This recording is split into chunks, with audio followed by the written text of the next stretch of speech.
àwọn Ìgbò ń lọ Haúsá Fúlàní láwọn ò ṣe pọ̀ mọ́ èé ṣe táwa fọwọ́ lẹ́rán táwọn wòye igi gogoro mọ́ gbọ́n mi lójú wọ́n ní òkèèrè láti ń wò ó ọmọ Odùduwà ẹ múra àsìkò tó láti dá dúró ká wà láàyè ara wa ni o 50 million Yorùbá tó láti dá wà bí orílẹ̀-èdè níbi tí ìbànújẹ́ ikú àìròtẹ́lẹ̀ ìbẹ̀rù ìfòyà àti ebi ò ní sí mọ́ ẹ̀ǹdẹ́ ìpínlẹ̀ Oòduà ń bọ̀ lọ́nà àwa ò pé ogun o ṣùgbọ́n tó bá dogun gbẹ́ngbẹ́yìn òkè gbọ́n Odùduwà Republic now dream it work for it actualize it ọmọ Oòduà ẹ̀ǹdẹ́ ńlẹ̀ Yorùbá Liberation Command ló ń pè yín ẹ darapọ̀ mọ́ ẹgbẹ́ ìjàngbara yìí Oòduà gbè wá o ìkéde yìí wá láti Yorùbá Liberation Command yọlíkọ.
ọ̀mọ̀wé ń bẹ àgbẹ̀ ń bẹ iṣẹ́ ọnà ń bẹ kákó ni mọ́ra.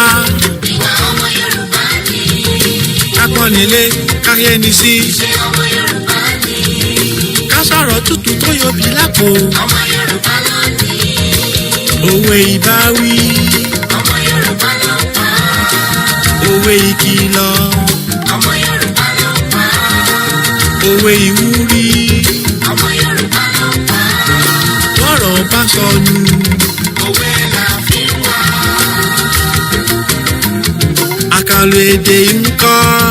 ọmọ Yorùbá ló lò. ibi gíga. ibi gíga gíga lọ́kọ̀ Yorùbá yóò máa lọ. ibi gíga gíga lẹ́tí máa rọ́mọ Yorùbá. ibi gíga gíga lẹ́tí máa rọ́mọ Odùduwà. ẹ ò ní rí wa nílé ẹ ò ní rí wa lẹ́yìn lẹ́yìn. ibi gíga lọ́kọ̀ Yorùbá yóò máa lọ. Adéwálé lùlù fún wa ibi gíga là ń kọjọ́ là ń kọjọ́ là ń kọjọ́ ibi gíga là ń bóṣù. bẹ́ẹ̀ ni o iwájú iwájú lójúgun ń gbé òkè níjọ́ òkè òkè òkè lẹ́yìn fún òkè. ìran ọmọ Yorùbá ọlọ́pọlọ pípé ọ̀mọ̀wé ń bẹ. ìlú Èkìtì láwà ní àdúgbò yìí oríṣiríṣi nǹkan ló ń ṣẹlẹ̀ ń bẹ̀ lórí ètò ààbò hospital kan láwà yìí ní àdúgbò Ìrẹ́wùmí tó jẹ́ wípé àdúgbò yìí olè náà ló ní ó ń dà wọ́n láàmú ní gbogbo ìgbà pàápàá jùlọ lásìkò December yìí inú ilé ìwòsàn náà ni mo wà yìí o tó jẹ́ pé wọ́n níjẹta òde yìí àwọn ọ̀gárá ọlọ́ṣà ìgbọ́ látijọ́ mo ti délé ayé pé wọ́n ní olè kọ́ sọ pé olè ó wá sí ilé ìwòsàn láti wá da ẹni tó wà ní ilé ìwòsàn ní àmú. Ṣùgbọ́n ìyàlẹ́nu ló jẹ́ fún wa ipe ládùúgbò Ìrẹ́wùmí Ọlọ́run ṣògo ní Adó Èkìtì ní orílẹ̀-èdè Nàìjíríà níbí orí bẹ́ẹ̀dì tí aláàárẹ̀ náà tó sùn tí àwọn ọ̀gárá ọlọ́ṣà tí wọ́n wá tí wọ́n ti wá gbé fóònù rẹ̀ lọ. Ṣẹ́yìn náà rí báyìí ẹ rí gẹ́gẹ́ ni pẹ́ṣẹ́ǹtì tó sùn sí orí bẹ́ẹ̀dì tí wọ́n gba inú fẹ́ǹsì wá láti wá já wọn ní olè nínú hospital yìí. Bẹ́ẹ̀ gẹ́gẹ́ náà àwọn tó gbé ní inú compound hospital yìí náà àwọn náà tún ní oríṣiríṣi láti sọ pẹ̀lú bí olè bó ṣe wá ń dà wọ́n láàmú níbí yìí. Kì í sì ń ṣe bí nìkan àwọn ṣọ́ọ̀bù tó jẹ́ wípé olè fọ́ tí wọ́n fọ́ wọn wọlé tí wọ́n fi àwọn ọmọ ọlọ́mọ sínú páyín keke owó grooming owó lápò owó bank loan táwọn ọmọ ọlọ́mọ gbà láti fi lè máa ṣòwò wọ́n wá láti wá fọ́ ṣọ́ọ̀bù wọn wọ́n sì kó gbogbo ẹ̀ lọ. Kò sí ètò ààbò tó dájú ní àgbègbè yìí àti àyíká yìí. Kò sí ètò ààbò tó yanrantí kí ènìyàn tiẹ̀ sùn kó fi ọkàn balẹ̀ kó wà ní ìfọkànbalẹ̀ lórí òróǹro. Àbẹ́ẹ̀rí báyìí inú ilé la lọ lẹ́ẹ̀kan ìta hospital yẹn rèé níbi tí wọ́n ti gé nẹ́ẹ̀tì yẹn. So àmọ́ nǹkan tí ìjọba Èkìtì tí wọ́n ń ṣe wọ́n ní a ní àwọn àmọ̀tẹ́kùn àwa ò rí ojúṣe àmọ̀tẹ́kùn ní Èkìtì yìí. Àwọn agbófinró wa ayé ìgbà kan ni a mọ̀ tó jẹ́ wípé ní gbogbo àgbègbè báyìí ṣe ni wọ́n máa ń lọ tí wọ́n máa ń bọ̀. Ṣùgbọ́n ìgbà tí wọ́n ti sọ wípé EndSARS la rí pé àwọn náà wọ́n káwọ́ gbéra. Kò sí nǹkan tó ń jẹ́ wípé kán patrol kán ṣe gbogbo yẹn mọ́. Ó wá fi bẹ́ẹ̀ fún àwọn olè ní ọ̀pọ̀lọpọ̀ àyè láti wá máa da omi ìtura àgbègbè yìí láti wá máa dà láàmú. Wọ́n ti fi ẹkún sí ọ̀pọ̀lọpọ̀ ọkàn àwọn ènìyàn. Ìkànnì àwọn nọ́ọ̀sì tó ń ṣiṣẹ́ nílé ìwòsàn yẹn wọ́n wà pẹ̀lú mi níbí báyìí tó jẹ́ pé àwọn náà sọ ẹ̀rí kan tàbí èkejì ìtọ́jú wọn rí. Ẹ káàsán àǹtí. Ẹ káàsán. Ẹ jọ̀ọ́ kí lorúkọ yín? Blessing. Tọ́ ẹ ṣe òṣè ìbínú pé a wá láti ṣe video coverage bí báyìí. Ẹ jọ̀ọ́ ní ìjọ́ tí ìṣẹ̀lẹ̀ ṣẹlẹ̀ bá wa ṣàlàyé àwọn nǹkan tó ti ń ṣẹlẹ̀ ní inú hospital yín bí àti tó ti ṣẹlẹ̀ tẹ́lẹ̀ ní ìwọ̀nba oṣù péréte sí ẹ̀yìn àti àsìkò yìí. Ṣẹlẹ̀ bá wa ṣàlàyé díẹ̀ fún tẹ́ni plug kí gbogbo ọmọ Nàìjíríà kò lè bá wa gbọ́.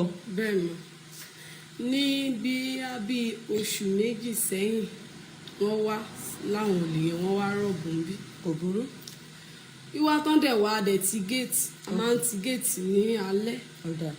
Bọ́ àwọn flat tó wà lẹ́yìn yẹn náà bọ́ ṣe wọlé àwọn gan ò mọ̀ bọ́ ṣe wọlé sí wọn lára wọn ò mọ̀.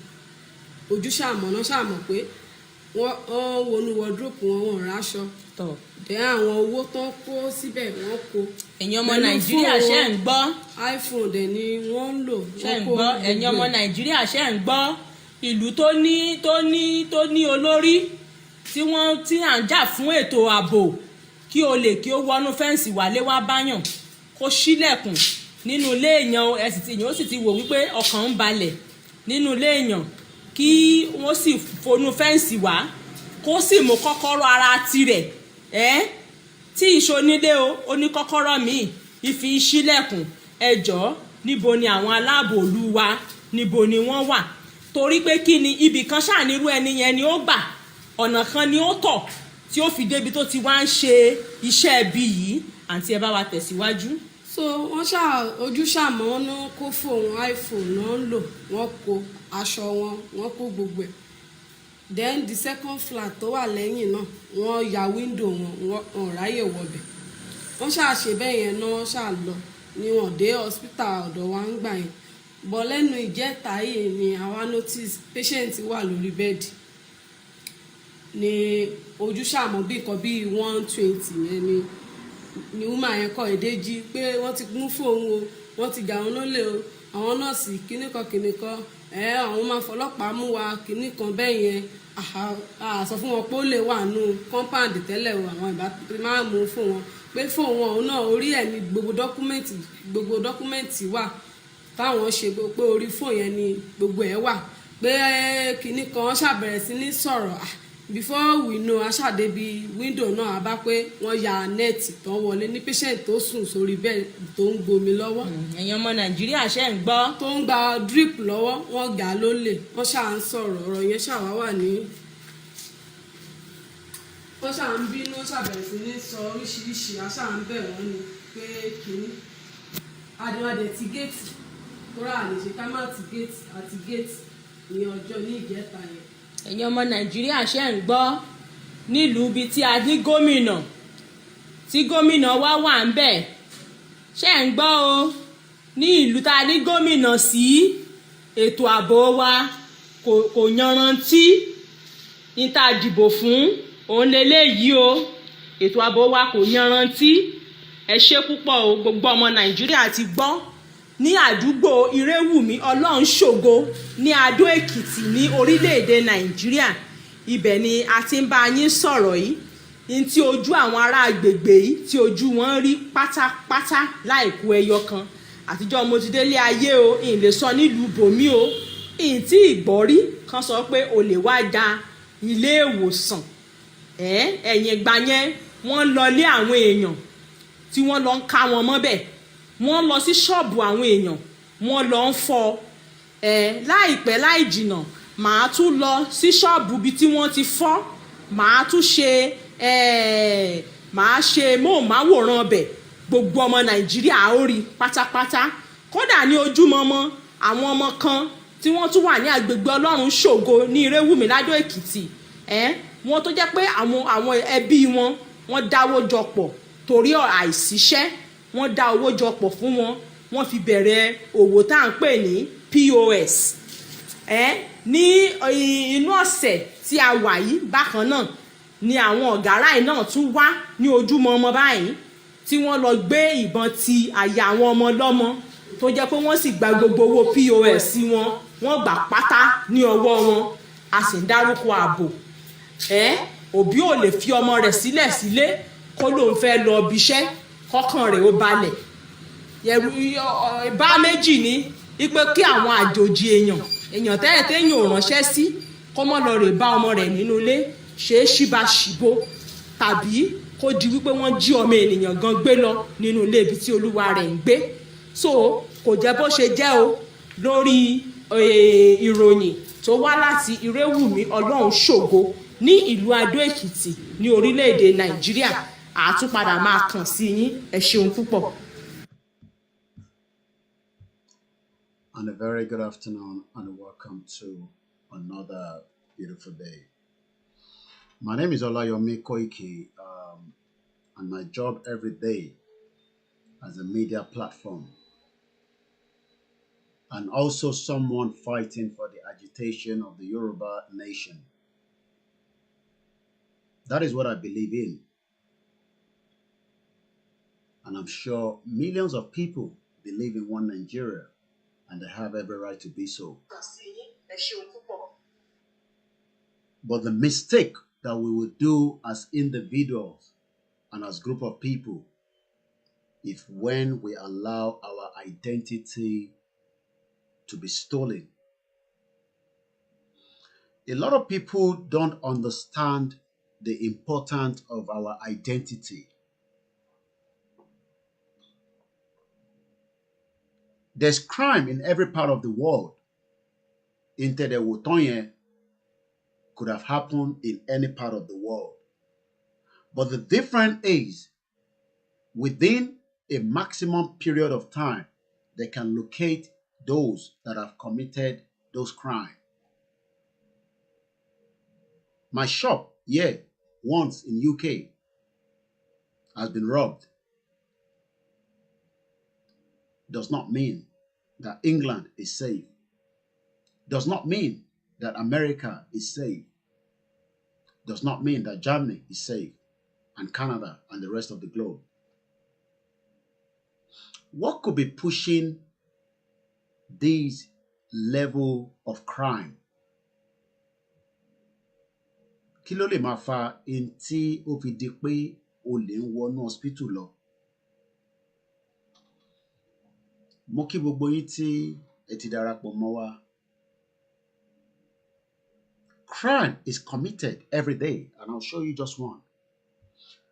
If anyone thinks that UK that I live is so safe, I will tell you, you probably have to think again.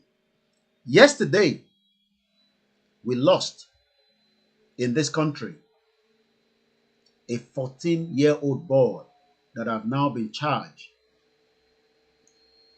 after the discovery of a 12-year-old body, Robert Bonix.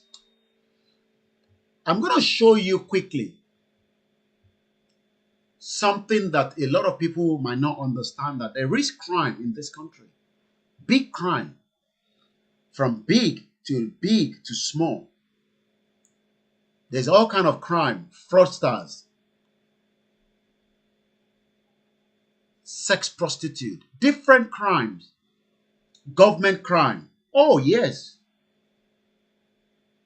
There are millions of people that are frauding the UK government. Doesn't mean that they are Africans. Even English people do so. Everybody looks for opportunity to defraud. That has been something that we cannot eliminate. But what we are saying is, are we sure that we want to rescue home? Are we sure we want to leave our home in the hands of those that are now ready to eliminate our identity? Let me just give you a brief of some of the crime that took place here in the United Kingdom in the last 72 hours. You might not see these on BBC because BBC's job is to protect the interests of this country. But my job is also to expose the atrocity of this country.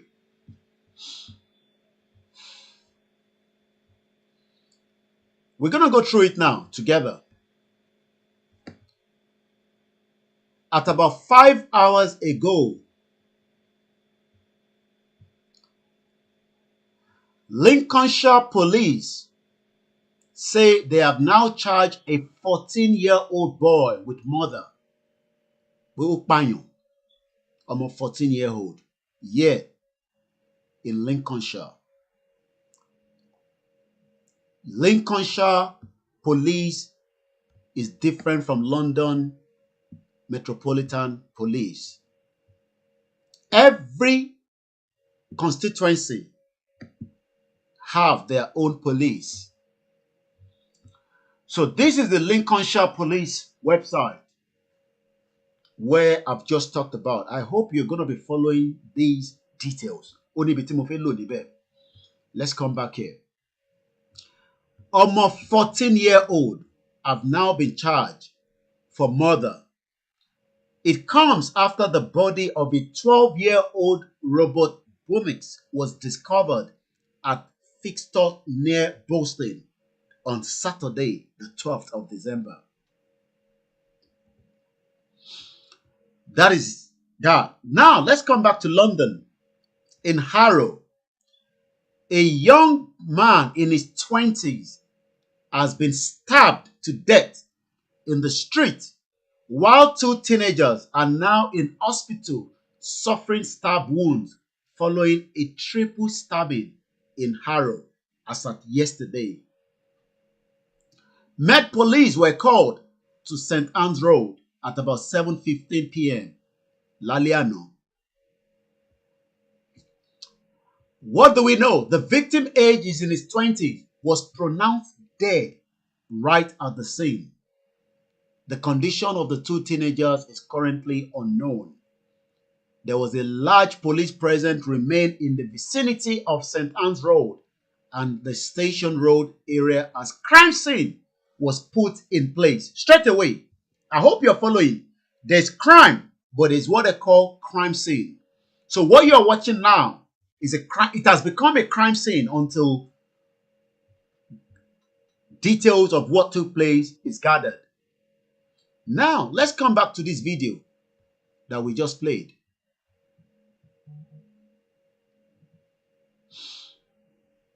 Let's come back to that video that we just played earlier on now. Replay this video.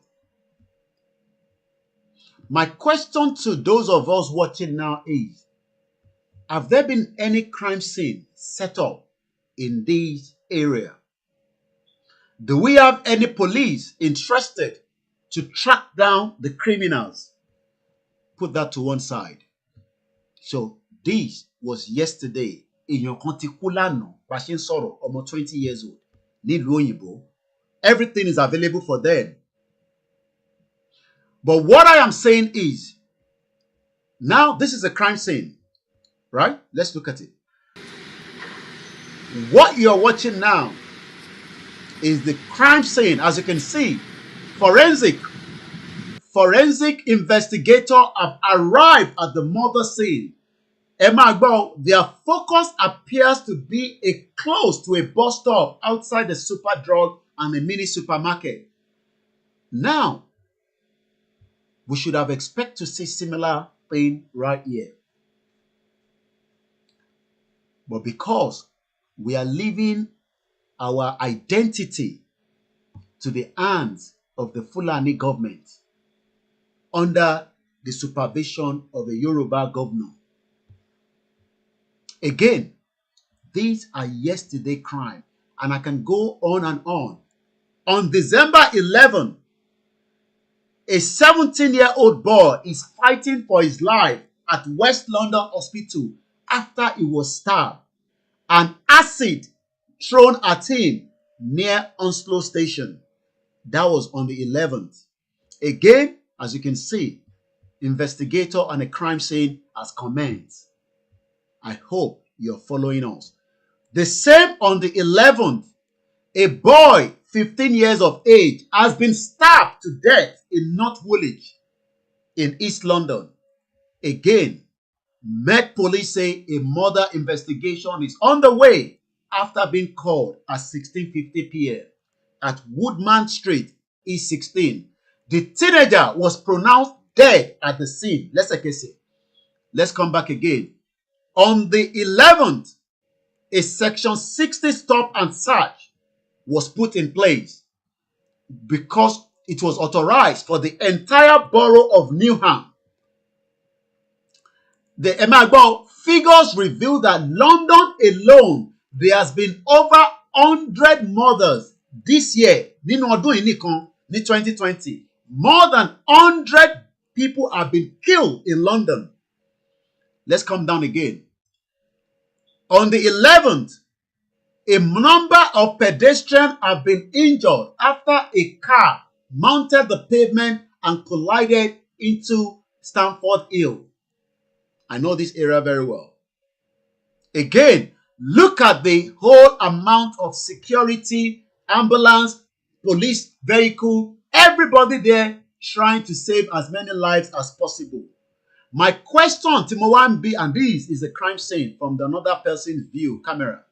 As you can see there, moto yen accident, and a lot of people were injured. That's somebody right there on the floor. I guess before the ambulances arrived.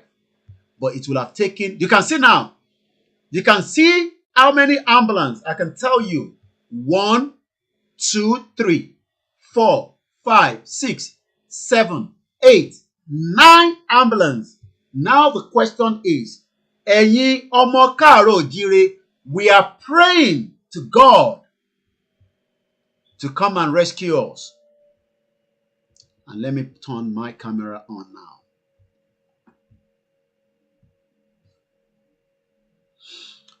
We are waiting for another person to rescue us. À ń dúró fún ìlú kan, fún United Nations. That's what we are doing.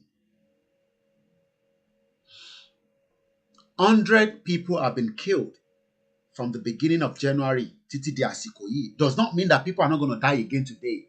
But the difference is those crimes will be resolved and every person involved in that crime will be put into the court of law and they will be found guilty if proven. Are we really sure we want to keep the identity of Yoruba race? Are we sure that we are truly want to keep our identity? And for how long are we going to do so? Ǹjẹ́ a fẹ́ jẹ́ kí Yorùbá ẹni tó ń pè ní Yorùbá ṣé mọ̀ báwọn kan ti sọ identity wọn nù rí? It's one of the most painful things to lose your identity. Tó bá ń sọ pé identity ṣe rí gbogbo Yorùbá táwa ṣì ń sọ lẹ́nu yìí púpọ̀ náà àwọn ọmọ wa gan èdè yẹn ó ṣeé ṣe kó má lè sọ mọ́. So identity yẹn máa wá sọnù tó bá tẹ̀ wá di pé Fúlàní kó wa lẹ́rú torí pé àwọn ọmọ yẹn ò ní láǹfààní àti padà lọ́lé. Ta ló máa lọ sí ibi tí shit hole hospital yìí wà? This is an hospital. Let me play that again while I will mute the sound this time around. And I will do the run over aspect of it. This is what it looks like in southwest of Nigeria today, where you, I'm sure, or me as Yoruba people, will say, Ibẹ̀ ni gbogbo wa ti wá. That is your hospital. Ní ìlú tó ní ọ̀rá. I say thank you very much to Tenny Blog, my sister, for allowing me to use that video. That is what an hospital looks like. Even if it's an healthcare center, that is what it looks like. Let's even assume that this is not an hospital, it's just, even if it was a private, is that the standard you expect? Even if this was a private, tó bá tẹ̀ jẹ́ pé private ní lóòótọ́, ká ti sọ pé kò ń ṣe government ìjọba, is that the standard we should expect?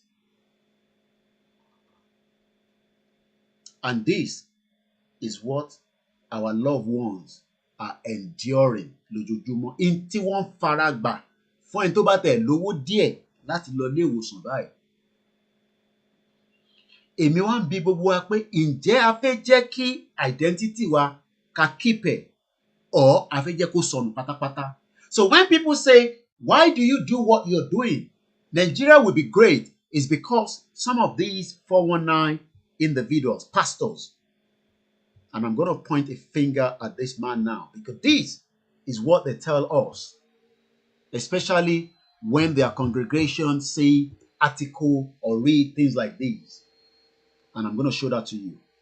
Do you know that these are reasons why so many people still believe in one Nigeria?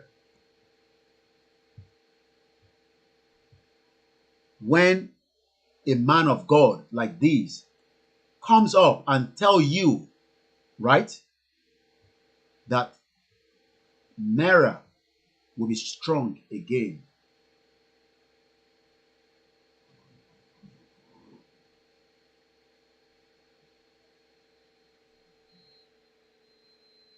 Naira will be strong again.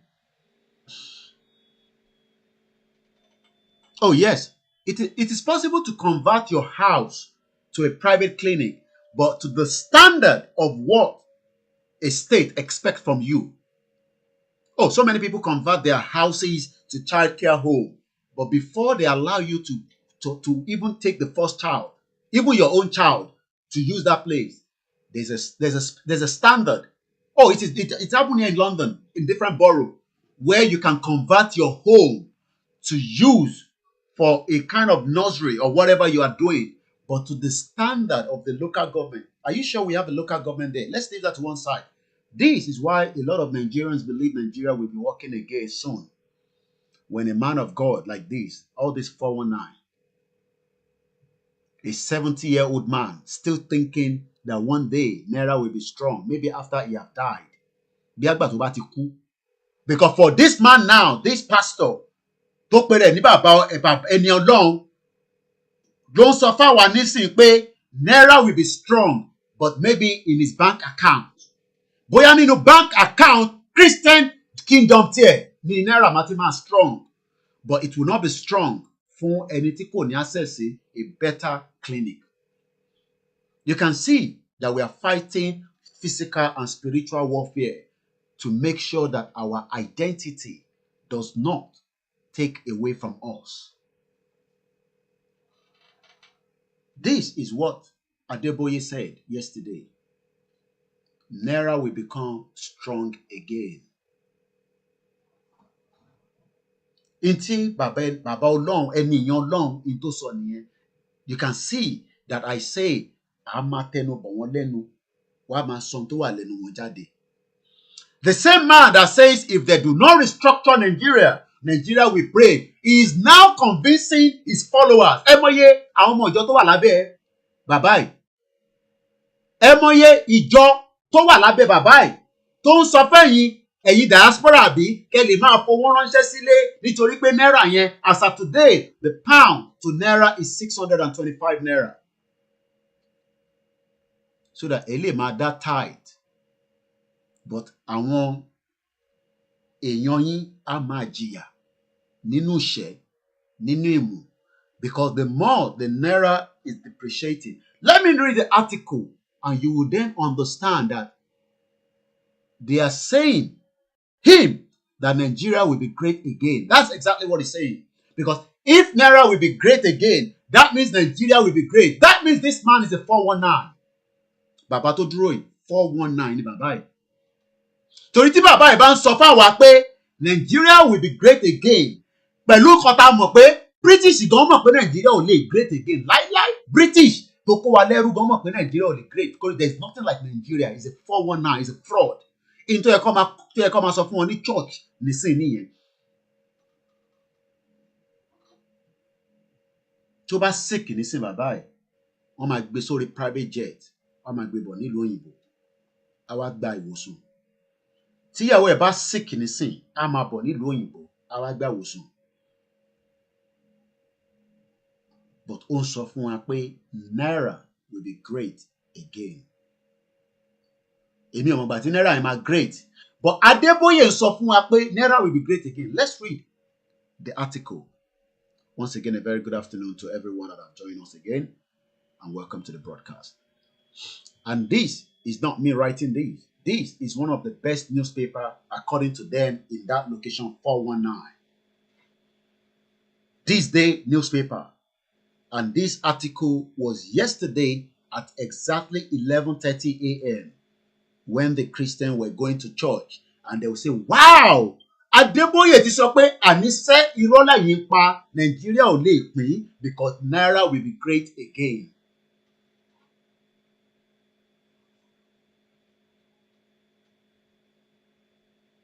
These are people trying to keep one Nigeria for their own selfish interest, as against this hospital, as you can see there.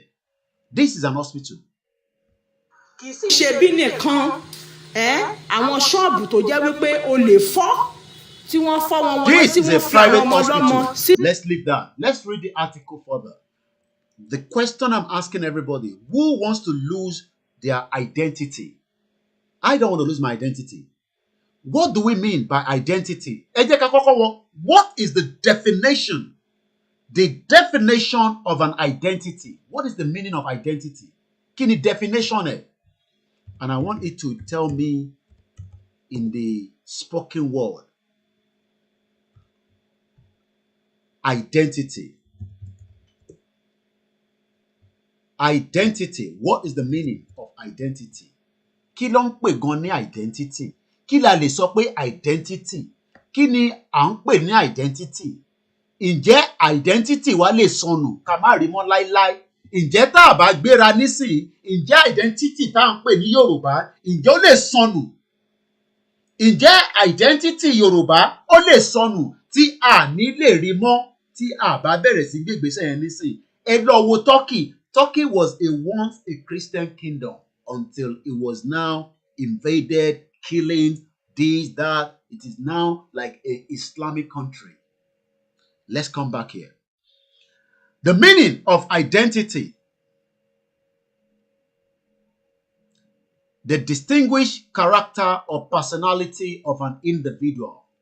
Individuality. Pé àwa ọmọ káàárọ̀ òjíire, àwa ìmọ́lẹ̀ adúláwọ̀, ó ṣe pé identity wa máa ti ń lọ díẹ̀díẹ̀. Ó lè má jẹ́ ní kíákíá bẹ́ẹ̀ ṣe ń wò ó, àmọ́ tá a bá fún Fúlàní láyè, tá a bá allow wọn, identity yẹn máa parẹ́ pátápátá. Because the job of Usman Dan Fodio is to complete and soak our blood right inside the Atlantic Ocean. The relation established by psychological identification, the condition of being the same with something described or accepted, established the identity of a stolen good. It seems the Fulani are ready to steal our identity.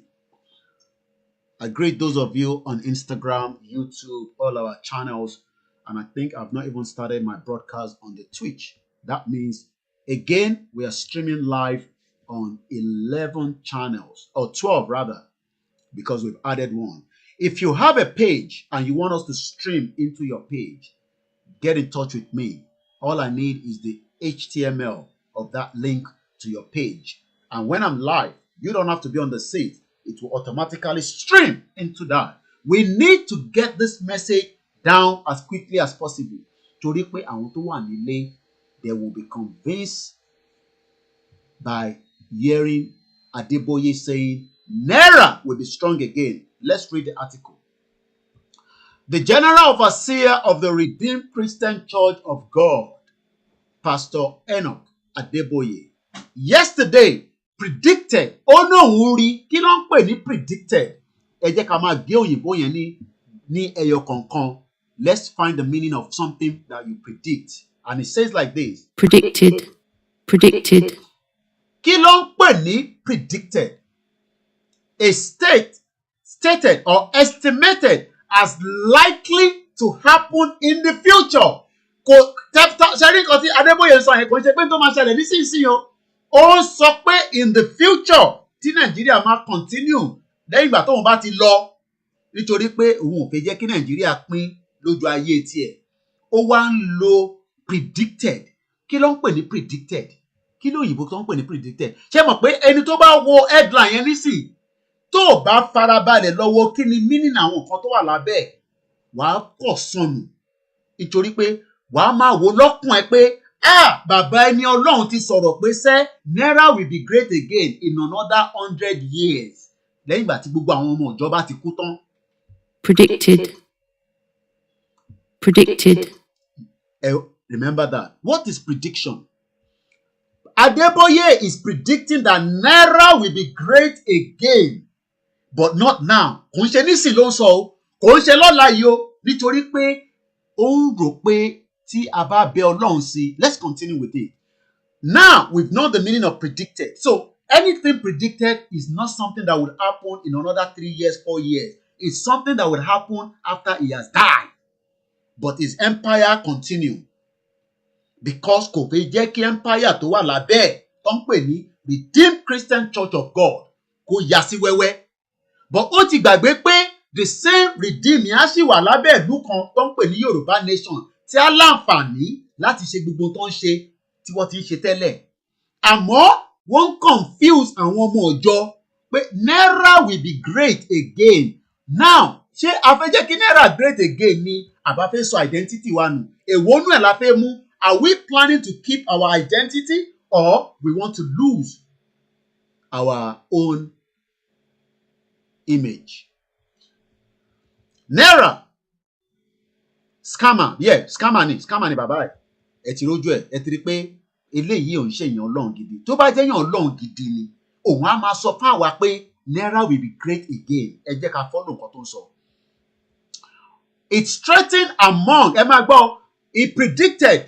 Kò ń ṣe kó sọ pé lọ́la o. He's not saying that we are not attacking the church. I am attacking the person of Adeboye. Let's leave this man of God. Let's put that aside. My job is to analyze what he has said. Because what he's saying is a real scammer. This is what scammer does. Remember the video we played yesterday? Táwọn kan ti sanwó ọmọgọ̀. They pay 16,000 naira. Times that by 300 people. Now, àwọn tó dáwó fún àwọn yẹn ti wọ́n ti sá lọ. And nobody checked. Nígbà táwọn yẹn ń dáwó torí pé lack of illiteracy of our people ó jẹ́ kó lọ Google kíní yẹn pé ǹjẹ́ organization tẹ́ wà properly registered. Àwọn wo ló ti mọ̀ wọ́n tẹ́lẹ̀? Àwọn yẹn ti sanwó ọmọ gan nísìn. Christmas is coming. Everybody now is trying to scam somebody. And that is what the country is doing. But bàbá yìí wá ń predict pé Naira will be great again. Ẹ máa gbọ́ mi o. My attack is with Adeboye. And I have every right to attack him because Intagbedani is spiritual and physical. Báwọn ọmọ ọjọ́ sọ̀rọ̀ o. Báwọn ọmọ ọjọ́. Àmọ́ ṣé Adeboye is a real scammer. The biggest scammer of 2020. The same Adeboye tó sọ fún wa pé tí wọ́n bá restructure Nigeria, ẹ rántí pé ká restructure. Who remember that? That Nigeria must be restructured or the country will break up. He is now, this was in October. The same man of God that is now confusing every one of their followers. We either restructure or break up. Ẹnu ẹ̀ náà ló ti jáde. Ẹnu bàbá yìí náà ló ti jáde. Èmi wá ń sọ nísìnyí pé ṣé a fẹ́ restructure Nigeria or we lose our identity? Keep that first. Let's come back here to the article. The man of God, a 78-year-old man, tí kò tí mọ̀ pé Nigeria ti wà ní comatose. The preacher of holiness, ẹ káàbọ̀ sórí ètò, also pray that God, ẹ máa náà gbọ́, the same God that ń pè for 60 years, 60 good years in that shit old country would intervene. Ẹ máa gbọ́ nǹkan tí bàbá yìí sọ. But Adeboye is telling us that God will be the one to intervene in Nigeria's financial sector and then change the heart of the bastard contraction policy makers who deliberately devalue the currency. Atiwogao, we are in a big mess. And he's a mathematician. Yeah, mathematicians are good at breaking even. Yeah, remember I said I'm a mathematician. You are a real scammer. Bye-bye. Scammer gidi nìyẹn. Ìwọ ń sọ fáwọn ànísìn pé God alone, God will intervene. I want to ask, let me ask this question. Does God intervene?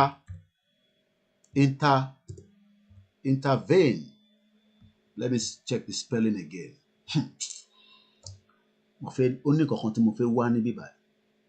Does God intervene in the financial of UK? Let's come back here. Does God intervene? Now you can see how they mislead their followers. Does God intervene in the financial sector of UK economy? Economy. Okay, to bring it up properly. Pastor Adeboye is in the same ruga with the federal government. Government intervention in financial sector. As you can see, nothing like God. Regulation of banks in the UK. Financial and business sector, key sector. Financial services and contribution. Nothing of God is in everything I'm looking at now. Success and failure in the UK financial sector. Let's talk on that. Let's just pick this now at random. Success and failure in the UK financial sector. The bearing crisis. Let's see, maybe this guy, who is this one now? Paper was presented by ECPR Joint Section according to this workshop. Success and failure in governances. Mahim, March 1999. Southampton University. The city of London has been the heart of global financial for 2 centuries because most of the money stolen from other parts of the world is brought here. That is why they are the financial global ever, because that one is 419 as well. Although this centrality was initially a product of British economy and geopolitical power, as the British economy experienced relative economic decline. They were not able to steal money as they were stealing. That is why they were handicapped They were handicapped by the EU and they didn't want that. They want to be independent and suck the blood of more African countries, especially Nigeria. And we are going to break that last empire. Because the last empire of the British is Nigeria. And that is why yesterday, if you look at Boris Johnson, was saying that they will sign new agreement with African countries. We will go back into losing our identity. And then the same British will say to you, if you want to come to UK, you must have a certain qualification requirement. It is all 419. This result, let's go back there. British economy and geopolitical power. British economy experienced relatively economic decline during the 20th century. The city maintained its global position. Do you tell me, cocoa is something that we produce in Africa, in Nigeria as of today now. But the stock market in UK control how much they will sell cocoa. So bàbá wa tó ń ṣe cocoa ní ilẹ̀ cocoa tó fi ń ṣe cocoa ní Nàìjíríà lọ́wọ́lọ́wọ́ báyìí. Ibi báyìí làwọn ọmọ òyìnbó ló ti ń determine ní iye tá máa ra cocoa lọ́wọ́ yín. Ṣé rí pé it is a 419. Now, let me just quickly take more from this. This results from a variety of factors, including the remaining importance of English. Let me expand this because I'm sure some of you might not be able to. I want you to read it with me as well because it is important. And I might share this link as well on my timeline so that you can read further. Sherry, these are what we need to understand, that when they say UK is the blah, blah, blah, blah, blah, global financial for the 2nd century, that century is part of what they've stolen from Africa. But now they understand that still being part of EU, we give them concern. That's why they pull their plug out of EU and want to stand on their own. It says they have been, the economy has been declined during the 20th century. The city still maintains its global position. They will maintain it because the stolen wealth from Africa is brought here, and somebody like David Cameron, right in front of our Royal Majesty, God bless the Queen, we say that Nigeria is fantastically corrupt, knowing that the same corruption is the do you know? Let me explain something to those of you that do not understand the way this game works. Any stolen money that is coming to UK will tell whoever is bringing that stolen wealth, this is the percentage we will take from this money, whether you like it or not. If not, we expose you. And that has been going on. That is why they never even allowed Umaru Diko to be taken back to Nigeria in 1984, because Umaru Diko stole over $1 billion US. Because as at the 1984 July 15, that is when the economy of Nigeria should have been booming. That is when the crude oil should have been selling and the money should have been reinvested back in Nigeria. But they never did so because the money was channeled out of Nigeria back to UK, and UK knew about every penny that was coming from Nigeria, but they closed their eyes. Margaret Thatcher, as at 1984, said he was going to expose every individual that owns a current account here in UK as Nigerian government. Buhari backed down. Let's come back to this 419. UK, City of London, is the heart of the world economy from the slavery of economic sabotage. Do everybody agree with that? That the same UK that we are living now, oh yes, I live here, but their atrocity of what they have done is why Pastor Adeboye now also believes that we must intervene. God must intervene. A 78-year-old man is telling me and you as a man of God that prayer, that God will intervene. God is calling God, the same God that I said. Where is that my video again? Let me look for that video. Okay, let's go on YouTube. Remember the same God that could not provide quality education. Remember, let me remind you of that video again quickly. Let me remind you. Remember that video that I kept saying that God, God, God, God. Why? Now, do you know that every member of Redeemed Christian Church of God, we believe the prediction of this man. Abibeko, where is that video? All right, I will find it.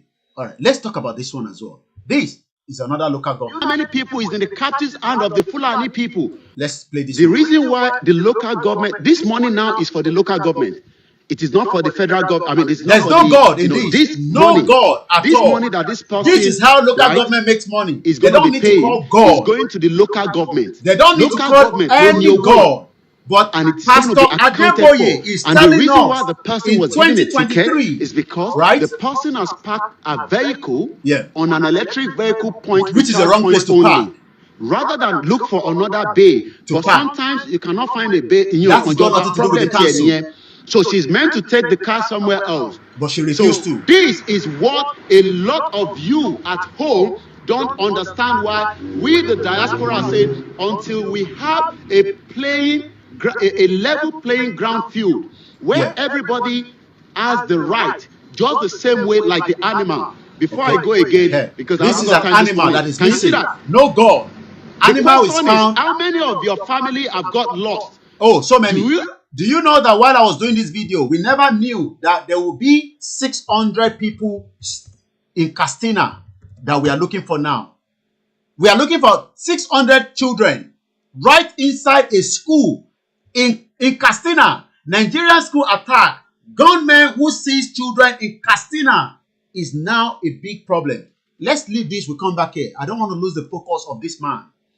Now, Pastor Adeboye is telling every Nigerians at home, he is predicting, his prediction is not going to happen anytime soon. This prediction is not going anytime soon. But he's telling us now that now, after he has said he's predicting, so his prediction is praying to God to intervene in Nigerian financial sector and then change the heart of policymakers who deliberately devalue the currency. He was saying this. He predicted Naira resurgency at the Christian Redeemed Church of God annual Holy Ghost Congress, where they are shouting, Holy Ghost, Holy Ghost, Holy Ghost, Holy Ghost, Holy Ghost, Holy Ghost, Holy Ghost, come and make the Naira, Holy Ghost. 419. 419. And this is where we are in 2020. When the world is thinking of how to make every part of their citizen to make sure that they are out of this bondage of slavery around the world, Pastor Adeboye is saying that we should pray to God. I think I've said enough on his own. Let me come back to our identity. Do you know that identity is one of the biggest things that we must not allow? Our identity. Identity one. Let everybody know that we are all failure. Our identity. I'm going to play something to you today. Once again, a very good afternoon. Some of you might not know of these, but some of you might know. It depends on individual.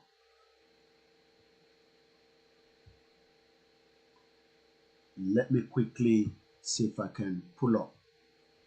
Go back to my history.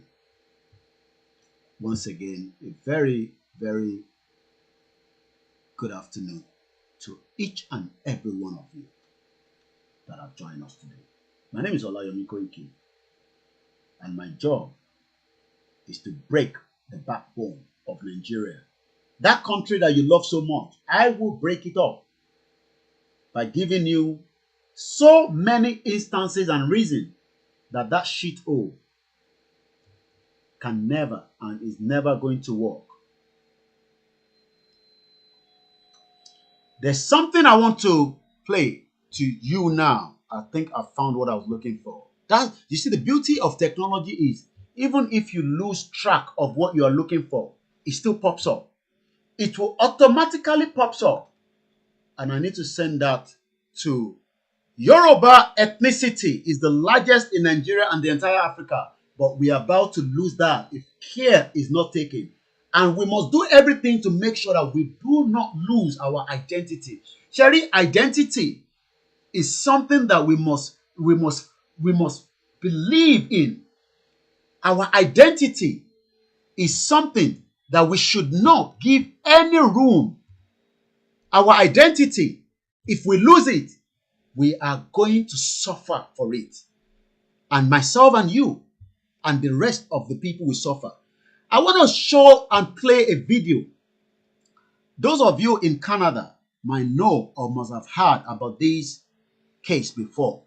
But some of you might not have heard about it. You might be hearing about it for the first time on this platform. And likewise, myself, based on a media person, every day we want to bring you something different.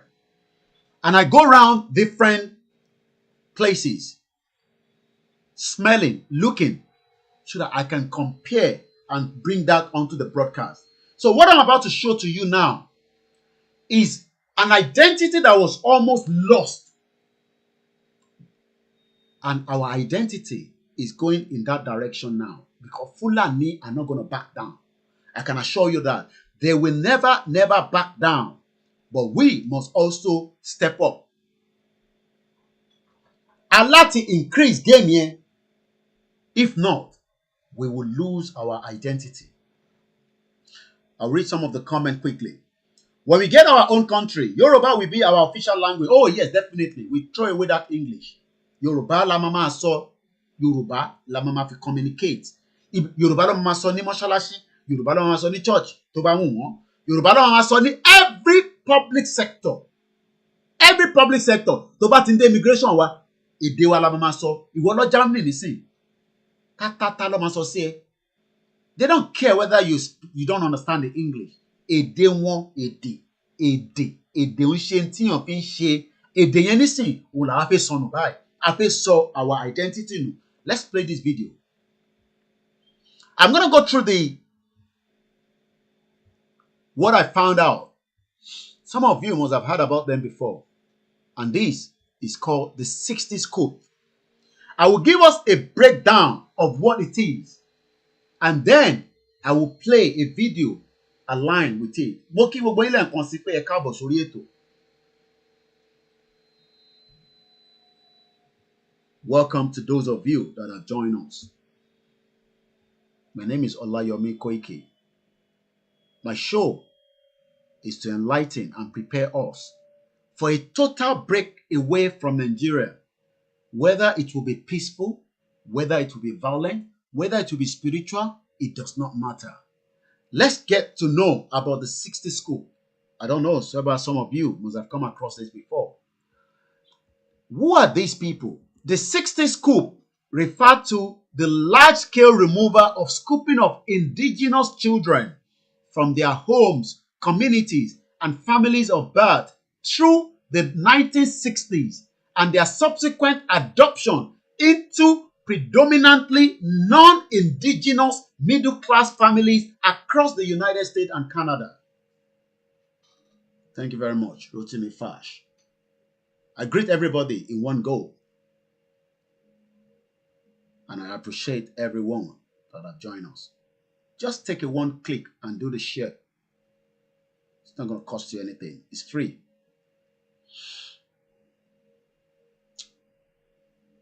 Let's come back here.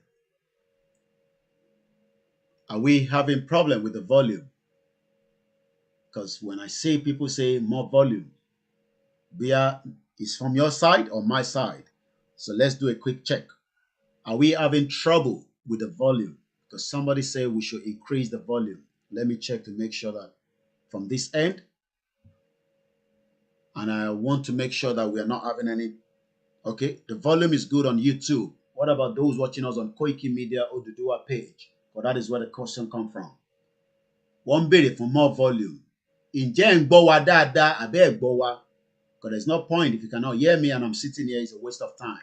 I might as well just close the broadcast and we go to bed. On Koiki Media, we're told that the volume is very good. So, Mr. Adeyemi Olaiwola, maybe it is your side that you need to come out of the broadcast and come back in again. Let's continue with the broadcast. Today is the 14th of December 2020. And the time is exactly coming up to 1:47 p.m. When I say time, ẹ máa rántí pé time ti UK ni mo ń sọ yẹn. Ẹ ṣé gan bàbá wa Pastor Emmanuel Togba tí mo fi tọ̀wọ̀tọ̀wọ̀ dárúkọ. Gbogbo ẹ̀yin pastor ni mo kí lẹ́ẹ̀kan sí ìdí tí a ṣe ń point finger pẹ̀lú bàbá wa yìí. Ọ̀rọ̀ tí bàbá wa sọ pé Nàìjíríà máa wá, náírà Nàìjíríà máa wá dáa. Àbáwọn ọmọ ọjà ọjà o. Àmọ́ Pastor Adeboye, you have said something that the future cannot believe you. Nigeria will break. Ó dẹ̀ máa break lórí gbogbo yín ni pátápátá. Gbogbo ẹ̀yin pastor tẹ́ ṣe ń support wọn Nàìjíríà. Gbogbo yín pátápátá ni Nàìjíríà máa pín lórí ẹ̀. Gbogbo yín pátápátá lẹ́yìn kankan. Let's come back here. Ẹ jẹ́ a máa sọ̀rọ̀ lórí information tá à ń kà lọ ẹ̀. This experience left many adoptees with a loss of sense of cultural identity. Ẹ máa gbọ́ o. This experience, àwọn ará bí wọ́n ní it left many àwọn tí wọ́n adopt with loss of sense of cultural identity. Ẹ mọ̀ pé mi máa ń like àwa kí ni meaning nìkan because ìdí ta fi ń ṣètò ní a fi jẹ́ kó máa yé gbogbo wa kí ló ń pè ní cultural identity. Ẹ jẹ́ ká lọ find out. Cultural identity, ẹ máa gbọ́ o, ẹ máa farabalẹ̀ gbọ́ bí tí mo ti fẹ́ ṣàlàyé yìí o. Àníṣe tá a bá múra ní kíákíá níbikíbi tí gbogbo wa bá wà, ó ṣeé ṣe pé identity wa máa bá Fúlàní lọ. Our identity will go if care is not taken. Let's now find out the meaning of cultural identity. Cultural identity is the identity of belonging to a group. It is part of a person's self-conception. Self-perception is related to nationality. Pé àwọn ọmọ káàárọ̀ òjíire a fẹ́ dá dúró ní èdè, ní ìlú, ethnicity, in religion, social class, generation, locally or kind of social group that has its own distinct culture. Ṣé èmi wá bí gbogbo wa nísìnyí pé ṣé culture wa àti Fúlàní ṣé kan náà ni? Ṣé culture wa àtàwọn ọmọ Igbo ṣé kan náà ni? Ṣé culture wa àtàwúsá ṣé kan náà ni? Ẹ máa rántí, we are talking about identity today. Nigeria can never work again. Bẹ́ẹ̀ ni bàbá wa Pastor Emmanuel Togba. Why would a man of God predict when he has not gambled? Wọ́n lè ti gamble. Ọlábíyí Ṣèyí, ìwọ ló ń sọ pé wọ́n ti gamble. Wọ́n ti fi Nàìjíríà yáwó. Nigeria is in comatose. So wọ́n ti gamble pé Nigeria economy ò ní gbérí mọ́. Àwọn kan máa sọ pé ṣé àti ta tẹ́tẹ́ níbì kan. Ẹni tó bá ń gamble ojoojúmọ́ ló ń gamble. Àwọn kíá whether Manchester lose or not. Whether Manchester lose or not, àwọn kan máa ta normal nìyẹn. Àtayédáyé láti bá yẹn.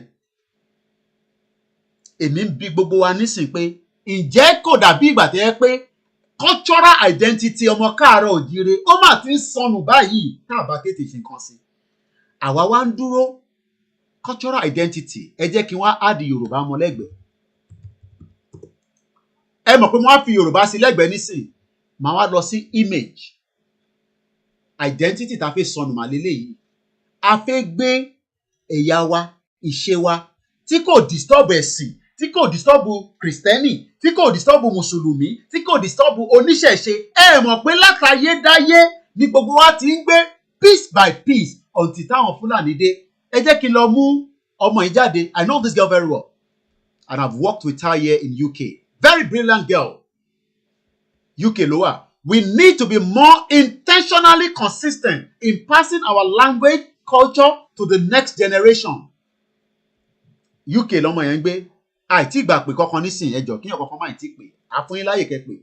Gbémisọ́lá Ìsinmi is the founder of Culture Tree with over 12 years experience as an educator in creating and broadcasting online educational and cultural relevant content for children of African heritage. She is also a creative entrepreneur and has written many songs and scripts. I will give you a page now. I've worked with her before with my younger sister, Gbémisọ́lá. I've worked with her here in London. I said I've been around for a long time. You think I'm joking? Let me see if I find the one I did with her. Very powerful young girl. A woman, rather, anyway. She's not young.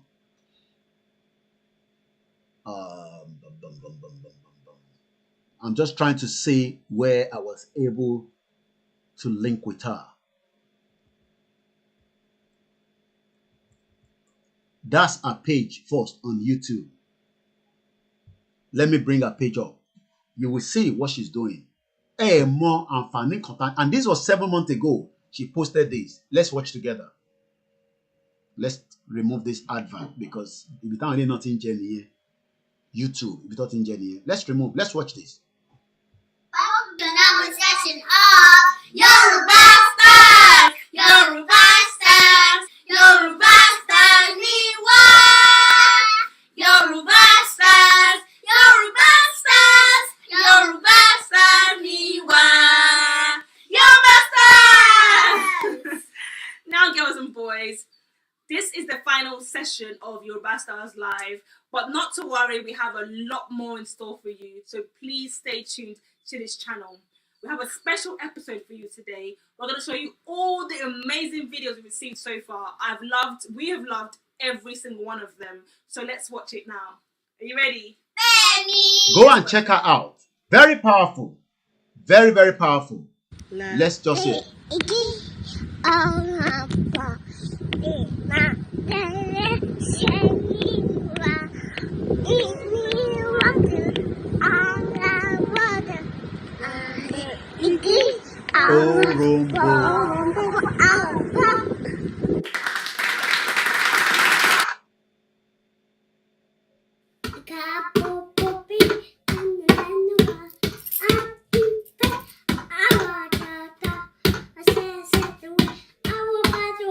This is what we want to lose, our identity, cultural identity. On l'a fait son, right? On l'a fait son.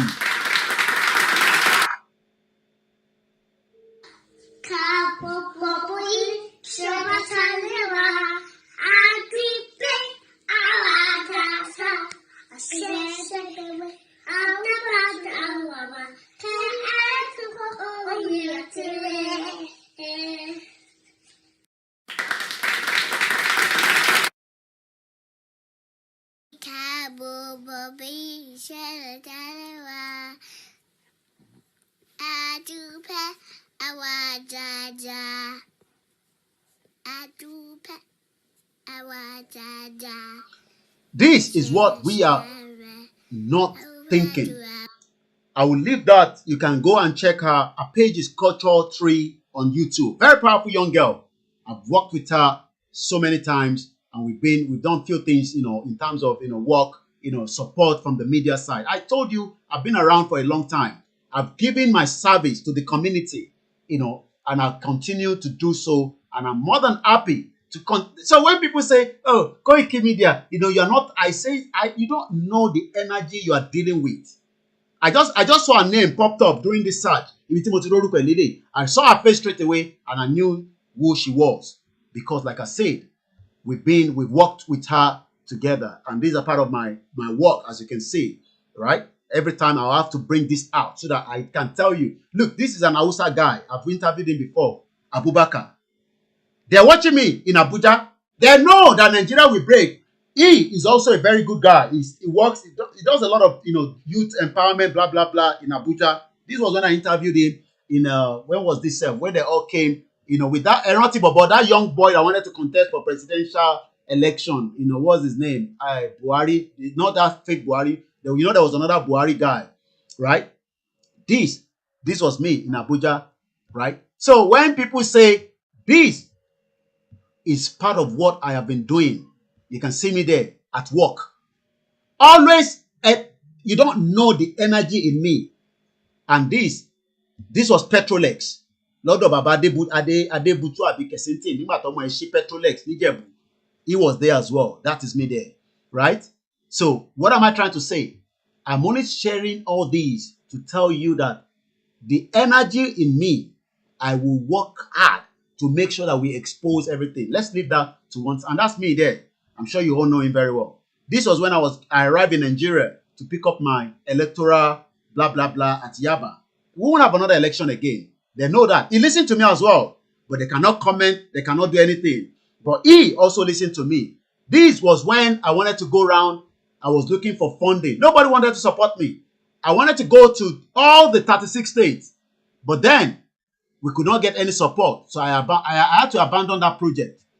This was me at Alagbo, whatever, in Mushi. Raw, I go raw to different places. I hope my mic is not off. Okay. Because sometimes it might be off and I'm talking. So this is me. This is me again there. Supporting the community. Right? So let's leave that. Let's come back to this. So now, Katimo, cultural identity.